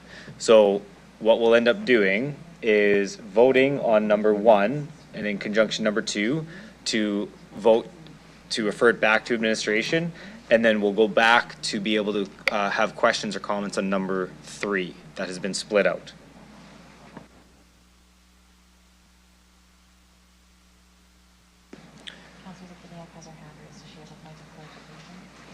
Okay, so I'll just check if everybody understands that. So again, we have to vote on point number 1 and 2 to refer it back to administration.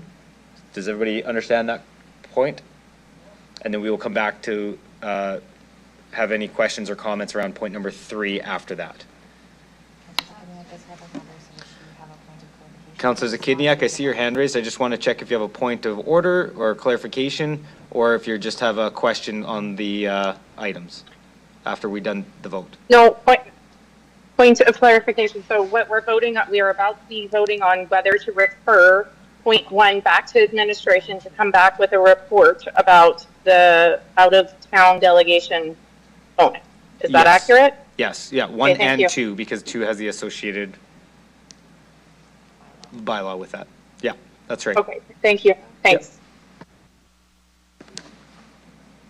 Yeah, go ahead, point of clarification. Yeah, so in this case, by voting on referring to it, like, let's say if we vote no, does that mean that we are then, after voting again on it, or does that kill the motion there? I'm just trying to clarify the outcome of a vote on that. I'll ask the clerk to clarify. So through you, Mayor, because the motion has technically changed now, because Councillor Turnbull has now turned points 1 and 2 into a referral motion. When members of council vote on that, if point 1 and 2 are lost, it's done. And then we still consider point number 3, but there's no reverting back to what it was previously written as, that we gave notice to, because Councillor Turnbull has changed that now, so. Okay. Okay, so I'm going to check and see if we are ready to vote on points 1 and 2. We are, so we're going to ask the clerk to start the vote on points 1 and 2, please. And this is to refer back to administration.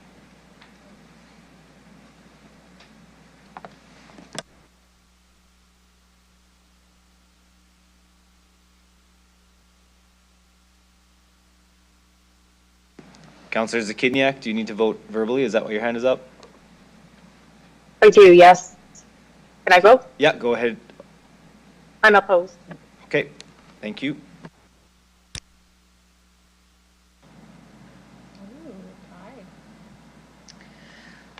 Through you, Mayor, the motion is lost in a vote of 5-6. The following members voting in favor were as follows: Councillor Froh, Radins, Burton, Turnbull, and Mayor Bashinsky. Those voting against were Councillors Mancinelli, Bezo, Rasevich, Zakidniak, Siklis, and Flores. Okay, thank you. So now we will go back to point number 3. So I will now go to questions on point number 3, and I see Councillor Bezo first. Go ahead. Thank you very much through the chair. We sat around this table during budget deliberation for a week, several hours. We talked about how to reduce the deficit or the budget by $1.5 million. It took several hours to go through the menu to reduce the budget. Now we're facing the question of how do we create either a sports lounge with wings or Chuck E. Cheese. I'm not sure how to read this. So the question is, how are we going to fund this? And this is to Councillor Turnbull. How are we going to fund this? And with this advent of technology that we have cell phones, we have YouTube on our cell phones, why are we doing this?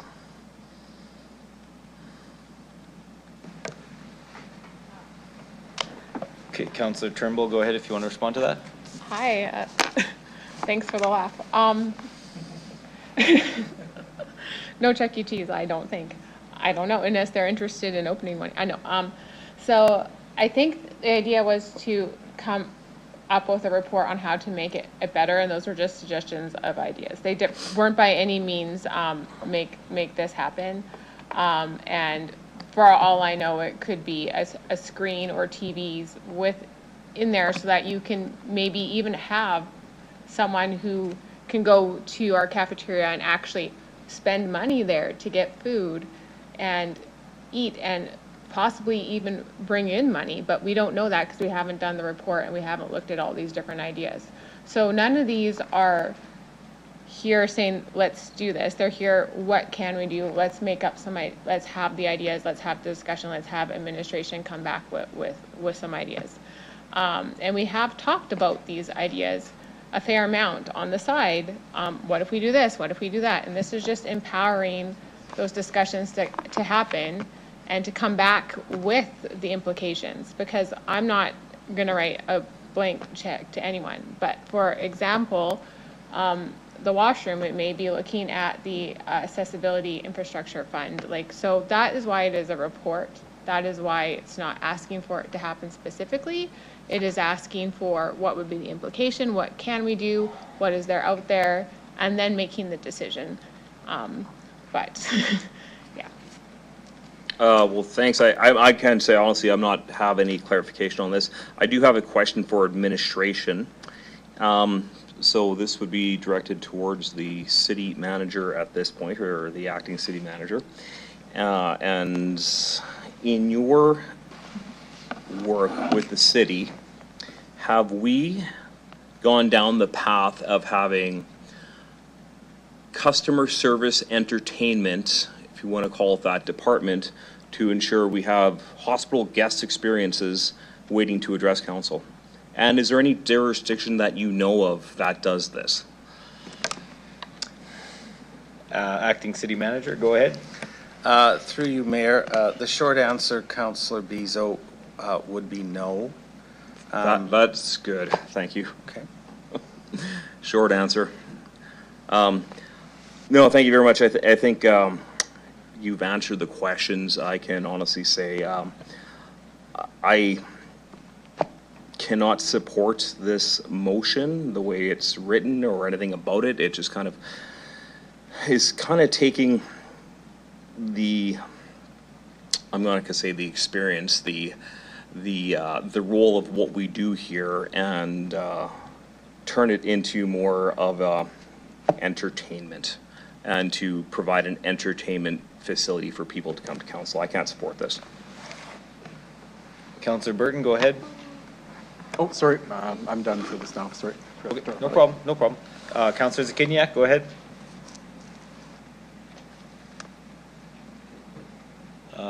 Yeah. Sorry, okay. can you, okay. So I'd like to hear from what I understand, I guess I'll start with it. What I understand to be the point of this part of the motion to Councillor Turnbull is to improve the delegation experience and also the engagement of community at council. That's what the problem that you're seeking to address with this part of the motion. Is that right? That is correct. And so what you proposed was a report with some ideas for possible steps that could be taken, but all they are is a list of ideas that you had generated through this process. Is that accurate? That's correct. And it does say including but not limited to opportunities, costs, and implications. So it's just ideas to improve the experience to our delegates, to our efficiencies, but they're just ideas, and we have been talking about ideas since we've started, and these are just some of them. And I think the bigger ones are the time, like the 4-hour periods or the scheduling system. It's definitely not an entertainment area, but being able to bring children or being able to have accessibility for people with needs is important. And being able to eat and being able to go to the washroom, that's not entertainment. Right now, it is infeasible for many of our citizens to get here. So I'm just trying to make it a better experience and more feasible for people to get here. I can see how you can focus in on certain things, but it's really just to make the experience better, and it's to get the report and to consider the report. It's not to come with a conclusion right now. Okay, I see Councillor Zakiniak's dropped off, so I will move to Councillor Mancinelli. Go ahead. Thank you. And I guess I won't be supporting the motion, but in that I just wanted to show a respect for Councillor Turnbull. I know that the heart and the intention's in the right place to make it more approachable and have people have belief in government, and I know that's your draw and your pull in what you're trying to achieve, and I respect you for that. To explain myself for why I would vote against that, I better talk out loud. For point A, providing delegates with 4 hours of recommended blocks of time, pointing out to our experience around this council table, we know full well the first delegate can show up, and if that delegate has 5 minutes to speak and receives 5 questions, that can go from a 5-minute presentation to 45 minutes. To have that service level expectation be put out to administration to provide that type of 4-hour block and then fail would be a failure. And we can't guarantee that they can provide that. So I don't really want to task them with writing a report and spending an asset to come back and tell me that. So I can't support that. Part B, digital system for delegates to sign in and then a chance to be notified an hour before presenting. Once again, impossible because the format of how the meetings go, the time taken to speak, and the unpredictable nature of it. Once again, I don't want to task administration with spending time on something that I don't think is feasible for them to come to an outcome. The buzzer kind of overlays with that because it's back to guessing time. I guess it could give them the last minute detail of when to come in, but that's not how meetings run. Creating a viewing lounge, well, people can be in tune in here and there's availability to that. Creating childcare and cafeteria for attendance, I think that is a good tangent, but once again, I don't want to create a report over it, and I think that could be handled through some of the committee feedback that we receive. And Community feedback engagement to be on the Be Heard page. Be Heard is an engagement tool all around, so that's a given. So once again, doesn't need my support to go forward. Consulting with the Accessory Advisory Committee on Community Accessibility. That's a go forward that the committee is there for, so it doesn't need my support to go forward and happen. Consideration in the purchase of new council technology. That is an ongoing duty of administration to look for ingenuity to try to help our meetings. The software we use, all the different pieces of equipment we use, that's all been updated through the process they use over the years. And then the last part about providing the public and members of council and committee access to meeting agendas farther in advance than the afternoon. Considering that the information in the agendas are directly correlated to the meeting that happens on that Wednesday, once again, that has to go further into the meeting schedule of both executive and council, more so than this motion. And that's ongoing work of the clerk's office that they do on a regular basis, and they come with the recommendations on a yearly basis for matters of this nature. So once again, I don't want to spend administration time overviewing what they do as part of their job already. So it's not a matter of any kind of disrespect, and I appreciate what you're trying to strive for. It's how this lays out. And I think more time in the seat and grace for a new councillor is what I'm hoping I'm showing right now, but some of these things are intrinsic with the seat. So I hope I didn't lecture too much and sound like a fuddy-duddy, but just wanted to let you know I wouldn't support, comfort for delegates. So thank you. Thank you. I'm going to go back to Councillor Zakiniak. She logged back on. Councillor Zakiniak, you had some time left, so I'll go back to you. Can you hear us? Yeah, I can. Thank you. Okay. Yeah. Sorry, I don't know what happened, but I missed part of the response from Councillor Turnbull, but I think what I got was sufficient. What I do want to ask is, I want to ask a question to administration. So if the intent of this part of the motion is to get a report from administration with recommendations for how to improve the delegation experience and how to improve engagement, community engagement at council or with council matters, does administration have a recommendation for how to do that? Would it, because Councillor Turnbull noted that she had some ideas that she threw out there or that she put down, and also there were some ideas mentioned by the delegation who came. What process would administration generally follow to get community engagement about how can we make the council experience more effective and efficient and interesting for folks to engage and easier for them to be a part of? I'll get the city clerk to weigh in on that first, Councillor Zakiniak. Through you, Mayor, administration is already currently working on improvements to the AV equipment in Henry Baker Hall because it has reached the end of its useful life. And so we are already having conversations about ensuring that we are meeting the accessible needs for the accessibility community. And as part of that work, we actually just had a meeting with our team this week and working with comms. There is a new strategy that I believe, and I apologize if I'm using the incorrect term, but we are planning on setting up journey sessions, which allows us to reach out to stakeholders in the community.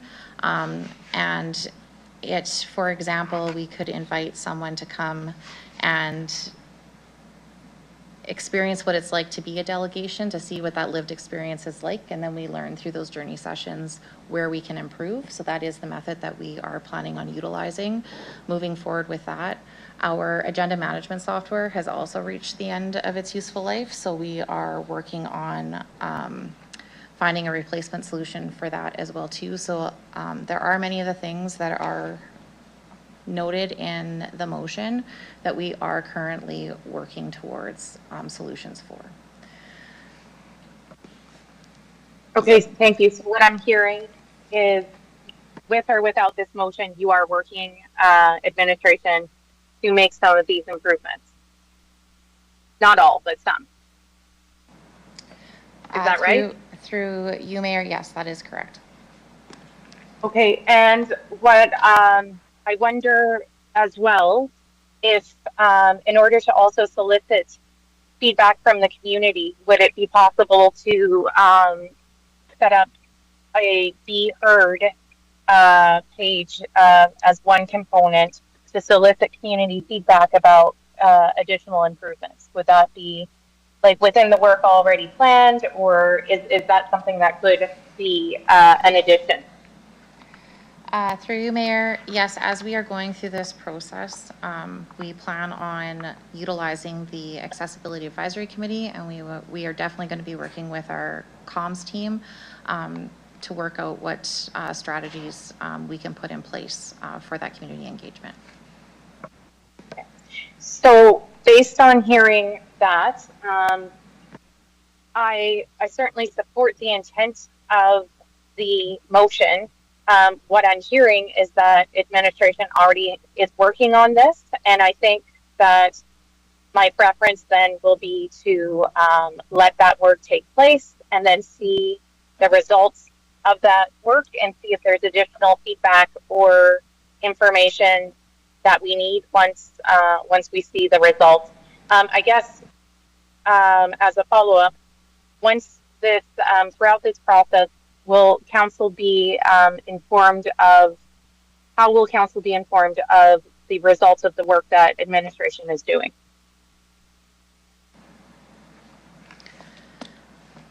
Through you, Mayor, it would have been done informally, probably via communications via email. But if council wishes for us to report back through a public report, we would just need to receive that direction through members of council.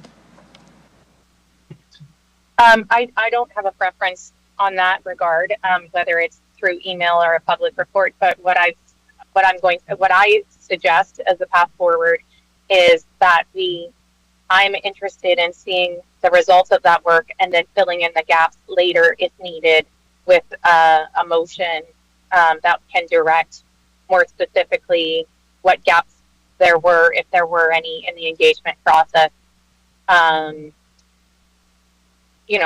Or a very concrete idea that someone on council wants to move forward on. So I'm happy that administration is doing this work, and I certainly support the spirit of the motion. But I'm happy also to see the results of that work and then fill in any deficits later, any needed additional steps. So unfortunately, I can't support the motion for that reason, but I certainly appreciate and recognize the need for improvements and see that work is happening. Thank you.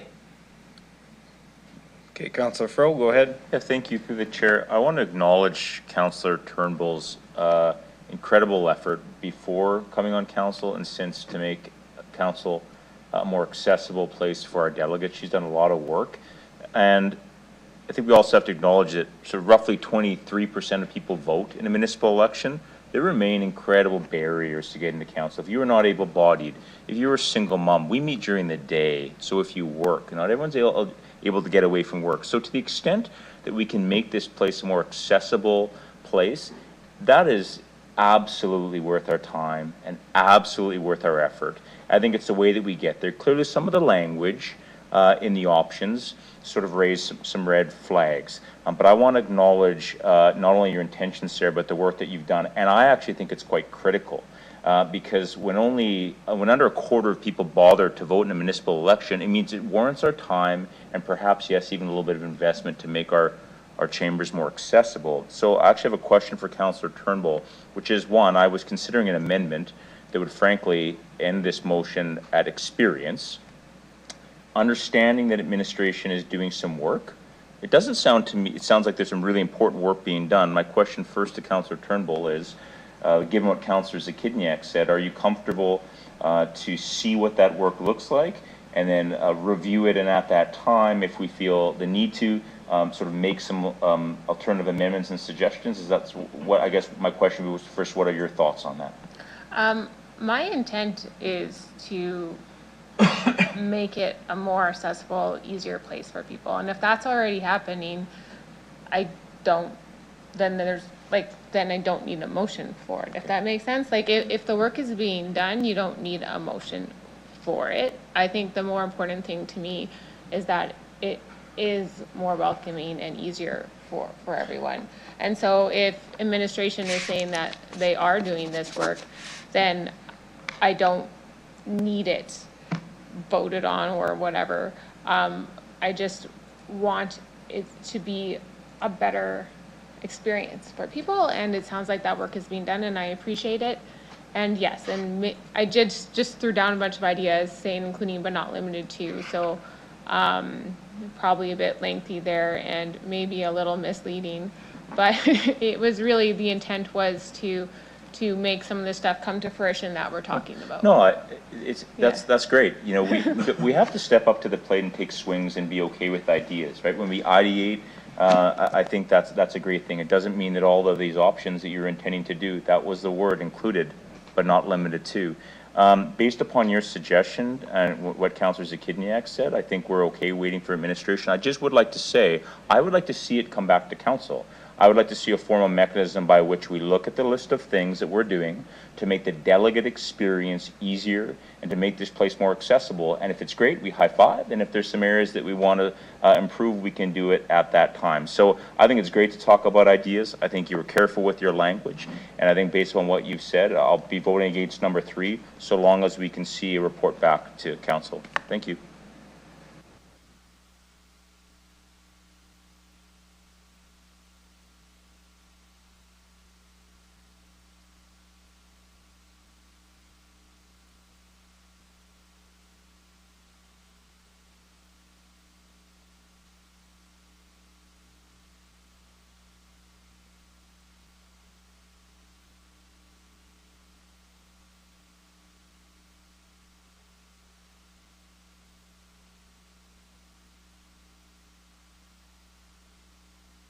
Councillor Fro, sorry, didn't mean to startle you. So at the beginning you said you were talking about you'd like to maybe see it worded so that you would go to the word experience and then leave out the rest. Is that correct? Well, sorry, for clarity, I was considering an amendment that would frankly end this motion after public's experience, effectively looking for a recommendations to administration. But I was looking to Councillor Turnbull to see her thoughts on that amendment. But I understand now, having heard that administration is doing some work, that it sounds like she's okay with that. And so we'll review that work. And if we need to do other things as a council to make this place more accessible, you know, after sitting in our chairs for a little bit, as Councillor Mazzanelli said, we can do it at that time. So I'm not going to make an amendment, if that's what you're asking. That is what I'm asking. Thank you for clarifying. But I think we need that to get them. Yeah.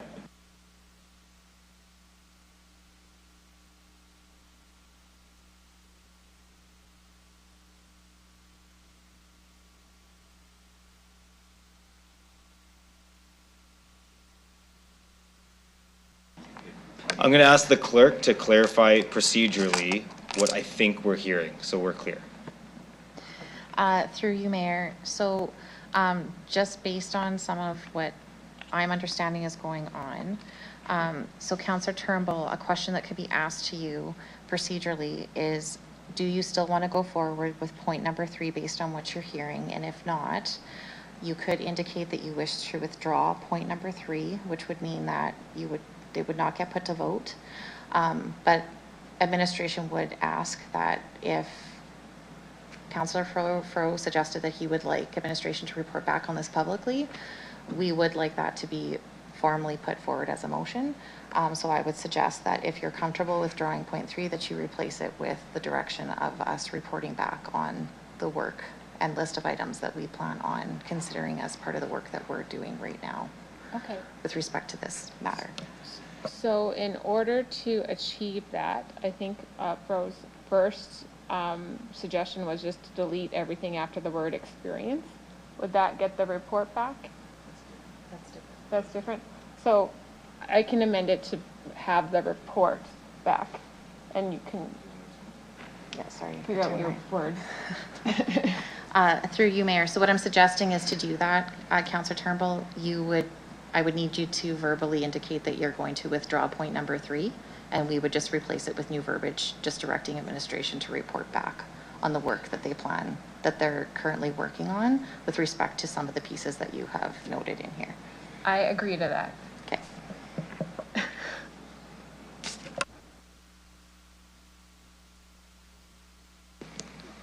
Go ahead, Acting City Manager.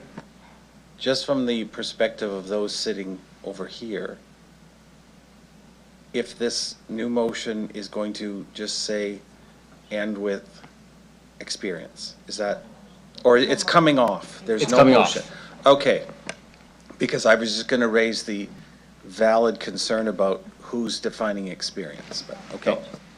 It's coming off, yeah.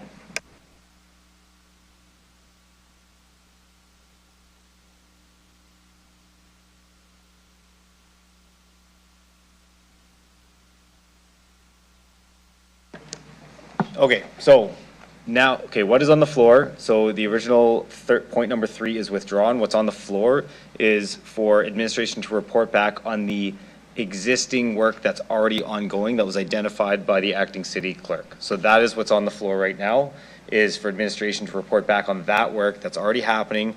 The Henry Baker Hall, those things that are already ongoing, it was to be reporting back to identify that there are things that are already ongoing, let us know what those are. So it's not with respect specifically to the list that Councillor Turnbull had, it is saying what is already ongoing, we are going to vote to bring that back to identify what is the progress and updates on things that are already happening. Does that make sense? Okay, so that's what's on the floor right now, the final thing. Is there any questions with respect to that, which is on the floor right now? I believe it's written up there. Okay, Councillor Flores, go ahead. Yes, okay. So the initial point number 3, I found some very valid things there. Some of the things when... Point of clarification. Go ahead, Councillor. What Point number 3 is not even open for discussion anymore. It's off the table. I'm not discussing point number 3. I'm asking a question, but I need to... Well, no, it's a good point. Technically it's not on the floor anymore, point number 3. No, but I'm not asking about, it's for some context, but I just want to get clarity to this point on what administration is working on, right? So initially, I think that's what they're going to report back. correct. I want to get clarity on what that is, because initially the clerk mentioned it is things that are end of life, so therefore they're looking onto the replacement. So could you just once more share what are the exact things that administration is looking to, so I can understand what we're missing from it? That will help me make a decision. Okay. Okay, go ahead. Through you, Mayor. So it's with respect to the fact that our AV equipment in Henry Baker Hall has reached the end of its useful life, as well as our software that we utilize to manage our meetings. So how you get your agendas, how we publish our agendas, how that shows up on the website.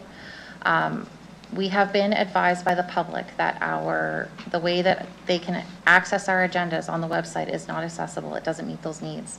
We have received feedback from the public, as well as members of administration that need to be properly supported, members of council as well too, that have accessibility requirements that need to be met in Henry Baker Hall.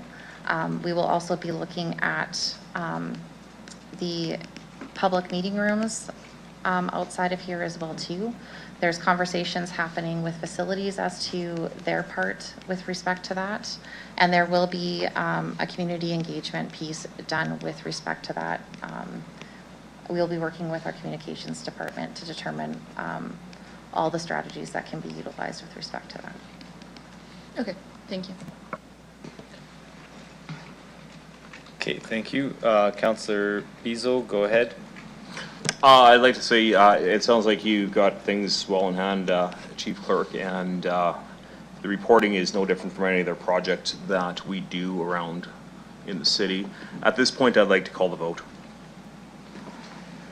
Okay, well, good timing because I don't see any lights lit up anyway, so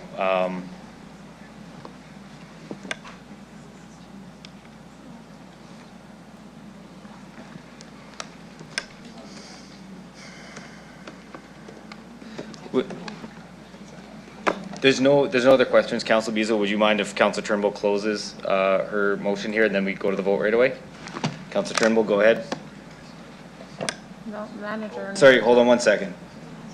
I apologize if at least 2 of us over here are confused by what is on the screen. Because what we were told was this was about the existing work ongoing to improve things. This motion on the screen is still talking about improvements to the delegation process. Well, I Have think it's we saying missed- work currently underway, right? Just remove the delegation process. It's just, Okay. yeah. Okay. That helps us over here. Just go. The concerns are gone.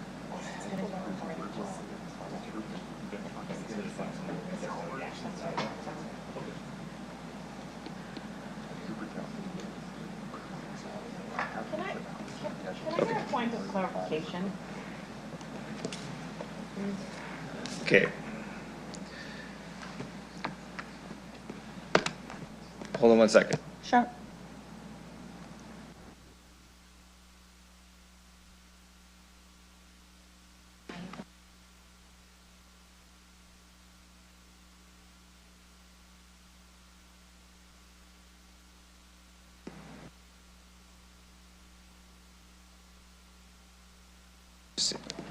Okay, Councillor Radden's point of clarification, go ahead. Okay, so this motion that was put forward, we basically voted down 1 and 2, and 3 was withdrawn.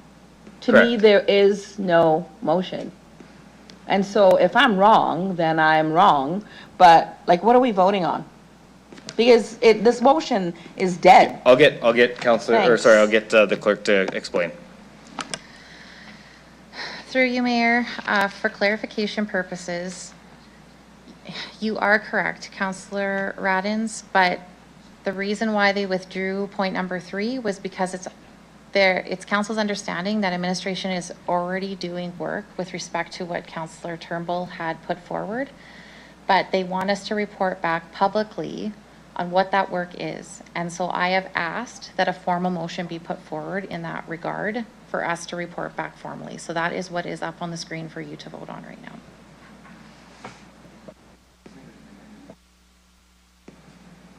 Yeah, in essence, yeah. Yeah. Okay, Councillor Turnbull, I'm going to ask you to close on this, unless I'm just going to look at administration. There's nobody waving a hand over there to say anything further? Okay, Councillor Turnbull, I'm going to go to you. Go ahead. Okay, so this is now just a report, but I know that administration understands my intent. So I'm just going to voice publicly that when you are doing this, to please look at my original intent with the delegations and timing, and I'm happy that you're working on this stuff, and to just know what the original intent was to bring back. And if we need to look further to it at this future report, we will then, but otherwise I look forward to seeing the good work being done. Okay, thank you. With that, I will ask the clerk to start the vote on this motion on the screen.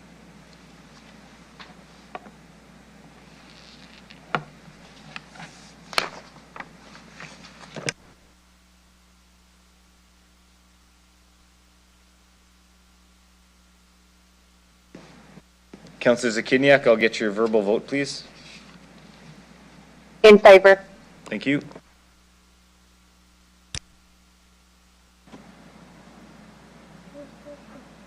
Through you, Mayor, the motion is carried in a vote of 10-1, with the following members voting in favor as follows. Councillor Mancinelli, Fro, Radins, Burton, Rasevich, Turnbull, Sickles, Flores, Zakidniak, and Mayor Bashinsky. And the member voting against is Councillor Bizo. Okay, thank you. I know we are past dinner time, but all we have left is bylaws. Is everybody okay if we go through bylaws and then we would adjourn at that point? Get it done? Power through. Okay, let's get it done. We'll now consider bylaws. I'll ask Deputy Mayor Burton to do first reading of the following bylaws. 2025-39, Regina Zoning Amendment Bylaw 2025 number 10. 2025-42, Regina Administration Amendment Bylaw 2025 number 3. Go ahead, Deputy Mayor Burton. I move, seconded by Councillor Turnbull, that bylaws number 2025-39 and number 2025-42, just confirm there's a typo.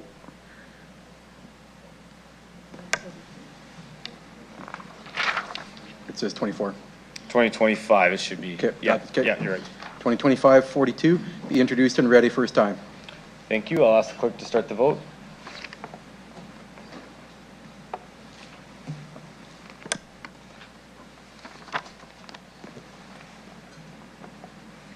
Councillor Zakiniak, I'll get your verbal vote. In favor. Thank you.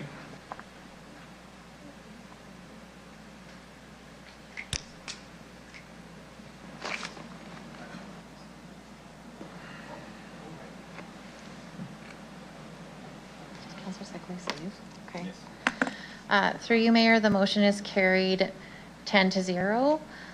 Councillor Sickley has temporarily left the meeting.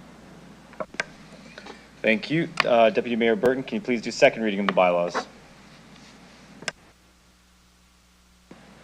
I move, seconded by Councillor Flores, that bylaws number 2025-39 and number 2025-42 be read a second time.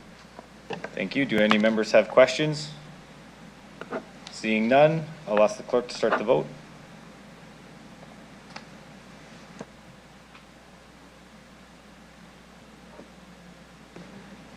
Councillor Zakiniak, can I get your verbal vote? In favor. Thank you.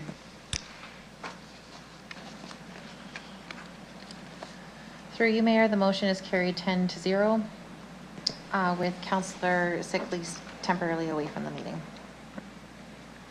Thank you. Deputy Mayor Burton, can you please do consent for third reading of the bylaws? I move, seconded by Councillor Radons, that Councillor hereby consent to bylaws number 2025-39 and number 2025-42 going to third reading at this meeting. Thank you. I'll ask the clerk to start the vote.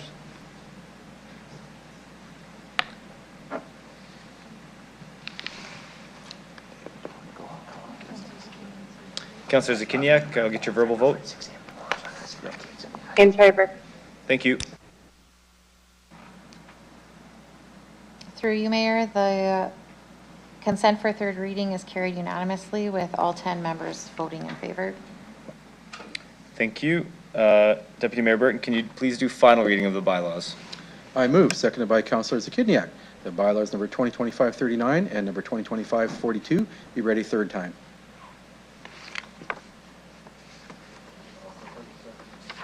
I'll ask the clerk to start the vote. Thank you. And Councillor Zakiniak, I'll get your verbal vote. In favor. Thank you.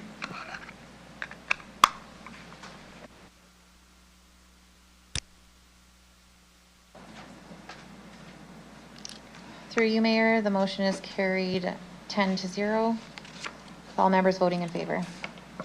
Thank you. Can I have a motion to adjourn the meeting? Councillor Turnbull, seconder.